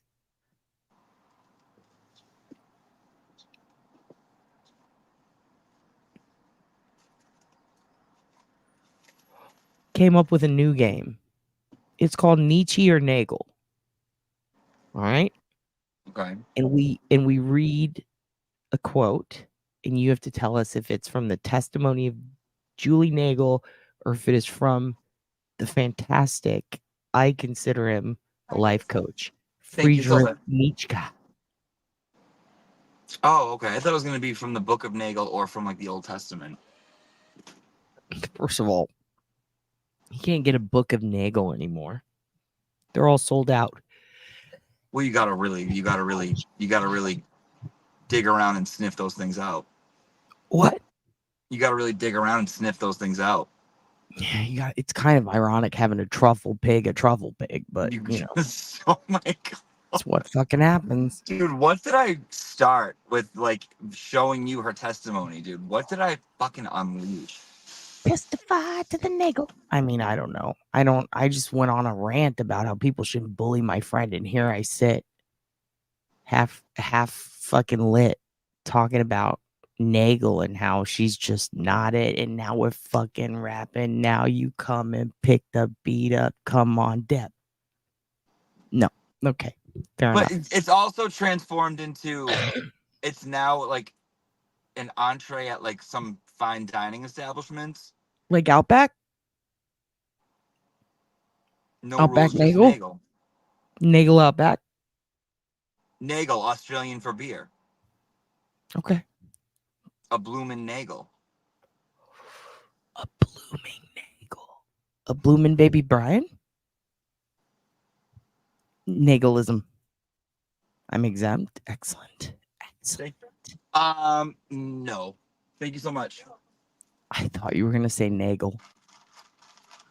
Nageltory, sorry. Nageltory. Frank wants to know what you're doing without me, because this looks like the Driving. big coffee and everybody. Okay, where are you going? Tell Frank that she's been informed. Hi, hon. Messaged. We and get she Ernie is one on with the upkeep. sauce. The Nagel with the sauce? Yeah, Ernie one, and also Darlene, you can come out of your room. Why is Darlene in trouble? Because she was talking to the moon, and I told her to stop. Let Darlene do whatever she pleases with her pens, with her moons, with the elements, with the hurricanes. Let Darlene live. Why don't you let me raise my fucking kids, and you start worrying about adult or roundup No. weekend? Don't tell me I got one of these $3 fucking trash things. bag whore. Don't fucking. Oh, I thought it was one of those straws they give you that's a little clipped at the end. Therefore, when you go to utilize the straw, it nagels all over the place. I thought it was a gummy, silly straw covered in sugar, and you're about to drink your coffee out of it, you Dunkin' Donuts consuming pig. You finger reading asshole. What are you doing right now? You Dunkin' Donuts consuming. Fucking, what are you going to give plasma, loser? What are you doing? Said pig. You fucking Dunkin' Donuts, fucking dumpkins. Dunkin' Donuts consuming. Fucking Pig. Blumpkin Dude, you Donuts. said that with so much anger. So I hate Dunkin', dude. Such shit. No, not in New England. It's not. It is everywhere else. I'll agree with you there. It is. When I was in New York, dude, when I lived in New York is when I started drinking Starbucks in general because I was like, this sucks. Dunkin' Donuts is horrible. I've had it in Florida, atrocious. California, get fucked. In New England, it's delicious. It's delicious. That's cool. I wouldn't lie to you. It changes nothing. No, I hate it won't. It won't. Yeah, that's fine. I know. You're like a mule. You're like a stubborn old mule. I know. Mm-hmm. This is the face I'm giving you right now. Hold on. Are you Here we watching go. Club Kids? Right there. No, this is how I'm looking at you right now. This is a 17-year-old who got pregnant and she's on Geraldo. 17? No, that's an actress. No, she's 17. She's in a gang and she has twins. No, that's an This is Nancy Grace. You know, we do go to school and get good grades and stuff like that. Felicia, what happened in the mafia? The women and children were off limits. Our children in the street street gang lifestyle of the children off limits. Does it mean that them getting shot and killed? No, Right. they're not. My friend. No, they're not. Because you can have your homies, okay? That's not a problem. You can have your homies. You can have your homies. Arrest. Why are they arresting that guy? Ooh. Was it Karen? I was pissed. Duncan. Nasty. I got my homies, okay? And you can, and I'm saying that you're stupid or you're ignorant or anything like that. What I'm saying is, why do you want to raise your child around death? There's death everywhere out in the streets. Yeah, but you put her smack dab. I like how this 17-year-old fat white is looking at this young lady going, there's death in the streets. Like, Can girl. we just not gloss over the fact that you just referred to her as a 17-year-old fat white? That's what she is. She's China. She's fucking China, dude. She's Joni Lar. This is what is that show called? The VH1 show? Where it's all the fucked up people that are in the house. Fuck. Not celebrity. You're not narrowing down. Big Brother? Something house, and it's like it's like Bridget Nielsen and fucking Flava Flav and fucking Bam Margera. What the fuck was that called? Is it the Dr. Drew's one? No, but it has pretty much same people. What do they do? What's the premise? They're just fucking weird. It's like weirdos. Fuck, hold on, I gotta look. VH1 shows with weird celebrities living in a house. You might get there quicker if In you real look up life. the- Surreal life. Don't teach me how to. I know how to Google, motherfucker. They're weird. Google knows It's they're not weird. OSIN, that's fucking just Googling. I know. It's great though. I like to say Teach it. me how to 'cause it OSIN. sounds- Teach me how to OSIN. Teach me This how is to called OSIN. Google. Teach me how Put to it in OSIN. parentheses. Ask a fucking question. Make sure it is. I don't know. I don't have time to rhyme. Listen, Dunkin' Donuts is shit. Punctuation is very important. We don't have time for this kind of political shit. We all know. Did you fart? You're at Did a you fart? very like you're at a Did you time fart? right now. You're Did I approaching hear a you time. fart? I heard a fart. No. Okay. Well, whatever. I think you did, but let's listen to her. She In the says middle good of things. it, bring up my. You are putting her right in the middle of it, like giving somebody got to say, You please, didn't do it, so you know. Yes, I did too. What you I did not do it. Mhm, avoiding the What question. do you mean I did not do it? No, I did do it. I have. Yes, yes, what am I I did very do it. good That at? one on a I rider? have a baby. I have to be a woman now. Oh, I wish. I am a woman. No, you ain't much of a woman. No, You I have Oh. a baby. You have. This That's a is man, Maury. That's a man, Maury. yes, a man, Maury. This is Anyways, Ricky.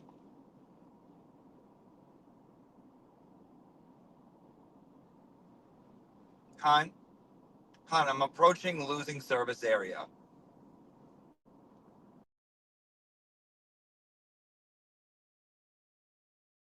Wait a minute, isn't it you just said? here we go. Yeah, maybe I farted. That's a good point. That's a good point. You're right. Maybe it was me. Where's Aunt Deb? Aunt Deborah left. Aunt Deborah left. You guys, my internet keeps coming out. It's like coming in and out. Fucking boop, boop, boop. Shit. I wanted to teach you guys about another case, finish Geraldo, talk to your auntie some more, but we might have to end it. I think we did good, right? We did good. We did good. I don't think I threatened anyone. Did I? Maybe. It's fine. It's fine. She dropped service. It's the node. It's the node. We've been going too long. We've been going almost 5 hours. I'm fucking exhausted. The coffee's wearing off. So's the ibuprofen. I love you guys so much. I have to go. We're going to do late tonight, early tomorrow. Okay? We'll do a video. I'll save the story. It'll be its own. We'll do a short, like a 20-minute short. I swear, I'll try to do it. I can make it happen. You kids have been the best. Thank you so much. Stay blessed. Give Pop your hair. Thank you for everybody who joined the channel today. Thank you for all of those who, did the right thing and like fucking held back and reserved judgment until we discuss this. I know some of you emailed me about the situation with the drama shit, and that's how I feel about it. Nobody needs to make public statements. I chose to do this because I was in a piss poor mood and my period is going long. Second thing, it is nap time. Third thing, I want some food. Fourth thing, I need to poop. Fifth thing, this is our new god. Not our new, but we're going to align her with Hoogie's. Okay, so you can pray to Hugin. Or if you choose, you can go with, what's her name? Fucking Chantel. She rules. All right. Thank you guys so much. Clots for Cuddles is a great business idea. Of course I support you. You don't have to thank me. You guys are right. You didn't do anything wrong. Those people are fucking, again, lead poisoning. It was a big problem in the 70s and 60s. Thank you guys so much for being here. I love you so much. You're the best kids on earth. If anybody comes at you, spray them with bear spray. I've been your dad. You're in a cult or a coven. Good night. Your aunt